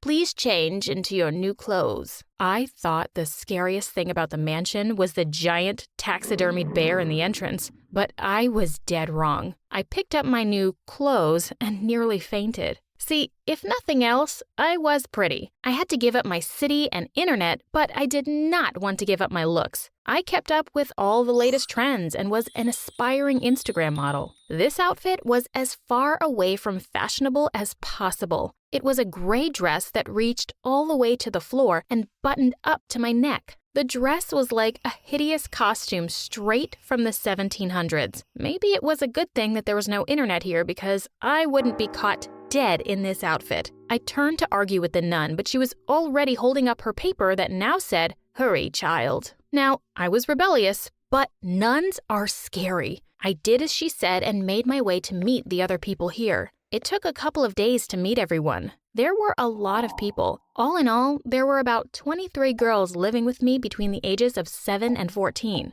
This made me the oldest and pretty much the role model to everyone here. It turned out that most of them had severe hearing problems, and some of them were completely mute. Talking was out of the question, so they all communicated through notebooks or sign language. The nun could read lips, but the rest of them were never really exposed to speech. The girls were very quick to take me in. They showed me the fun of country living, and trust me, I was a skeptic. They helped me learn how to braid my hair, and one girl even taught me how to sew a bit so I could personalize my outfit a little more. Sure, it felt like a cult, and that should have been a warning sign, but you have no idea how nice it was to finally feel like I fit in somewhere. It was so weird getting used to the fact that no one could hear me, but it was kind of nice that I didn't need to worry about my screaming nightmares waking anyone up. I liked to think of myself as strong and independent, so I really enjoyed not having to wake up from a nightmare to people fussing over me. I even made my first real friend. She was the second oldest, and her name was Kirsten. She was super awkward, but I really appreciated having someone my age to connect with. She even taught me sign language. I got pretty used to this new lifestyle, waking up at dawn, harvesting all the vegetables, and I hadn't even spoken a single word. I went from an Instagram model who wore hot clothes and got in trouble to a saint. Like, figuratively and literally. Not only was I staying out of trouble and gaining control of my behavior, but the other girls looked up to me like I was a prophet. They asked me tons of questions about life on the outside. Most of the girls were brought here as toddlers or infants, so they had no exposure to TVs, malls, or even processed sugar. This one girl, Susie, asked me how you feed the people that live on TV so that they can perform for you. Kirsten's favorite thing for me to describe was cheese puffs. The concept of such a treat was godly and fantasy-like to her. I told her that I promised I would bring her back some once I moved out. She always got weird when I brought up leaving. I always assumed it was because she would miss me, and I was about to find out it was a little more complicated than that. Don't get me wrong, though. I was ready to leave. I appreciated everything they did. Even after everything, I don't regret the time I spent there. Still, I was counting down the days to my 18th birthday when I could move out. That's when everything changed. I wrote the nun asking what I should do about moving back to the city, and she got really weird. She asked what about everything here, the life I had with the other children. She asked why I wasn't happy. I assured her that nothing was wrong and I loved them all. I told her I wanted to go out into the real world, get a job, and fall in love.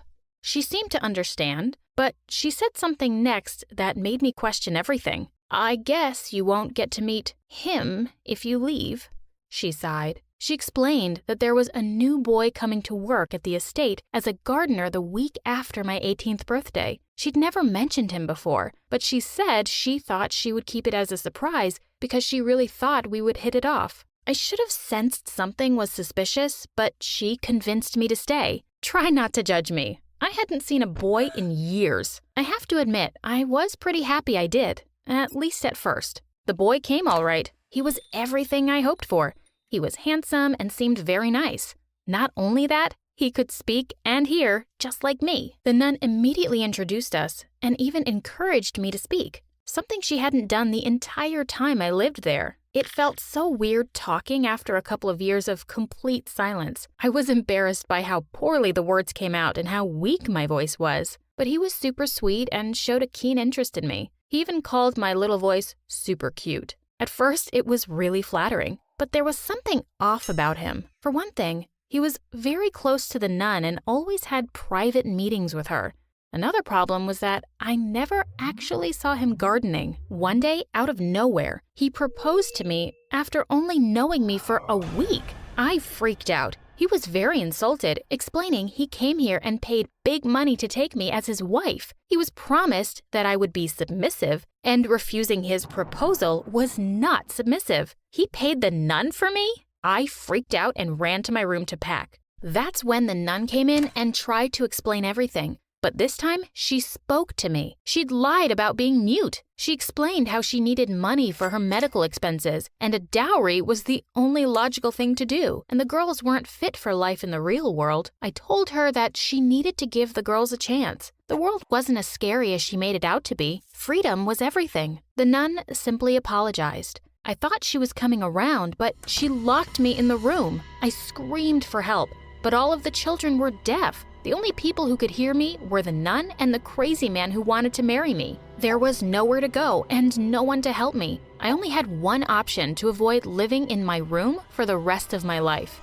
I agreed to marry him. I put on a big show and he fell for me immediately. Kirsten slipped me a note. She said I wasn't the first person the nun had married off, and they all disappeared shortly after. She knew that she would be next, as the second oldest, so she begged me to follow her plan so we could break the cycle. The nun was grooming submissive girls to marry off to weird men when they turned 18. On the day of the wedding, I pretended to be sick, very sick. The girl who helped me offered to accompany me to the hospital. She wrote a note to the nun explaining that my fever was very high and it was too dangerous for the nun to come near me. She was suspicious and insisted she come. The girl and I got into the car first, and when the nun tried to hop in, we pushed her to the ground, locked the doors, and drove off. We drove over 40 minutes before we found a town. There, we told the police everything that had happened. We were raised on a crazy wife farm. That's not even the craziest part of the story. See, when the police drove out there, they found the mansion, but it was completely empty. They had to use search dogs, which led them to another disturbing discovery. Underneath the farm we worked on, there was a huge secret. All the money she got from selling brides was used to build a giant underground bunker. She was part of a huge church, which included every family she sold the brides to. The kids were all rescued, but the nun was never found. Kirsten and I still live with each other. We are in the process of opening up our own foster home. we still keep in touch with some of the other girls we lived with. And yes, we have cheese puffs almost every day. Still, I can't help thinking she's out there somewhere, plotting her revenge. Sometimes I find crosses left in random places. The worst thing that happened last night, though, I was looking through my camera for some funny photos I'd taken when I saw pictures of Kirsten and I sleeping. I always thought I could sense someone peering at us in the middle of the night, but I chalked it up to my usual nightmares. I don't know if I should tell Kirsten or not, but I'm running out of excuses for why we need to move to a new apartment every month.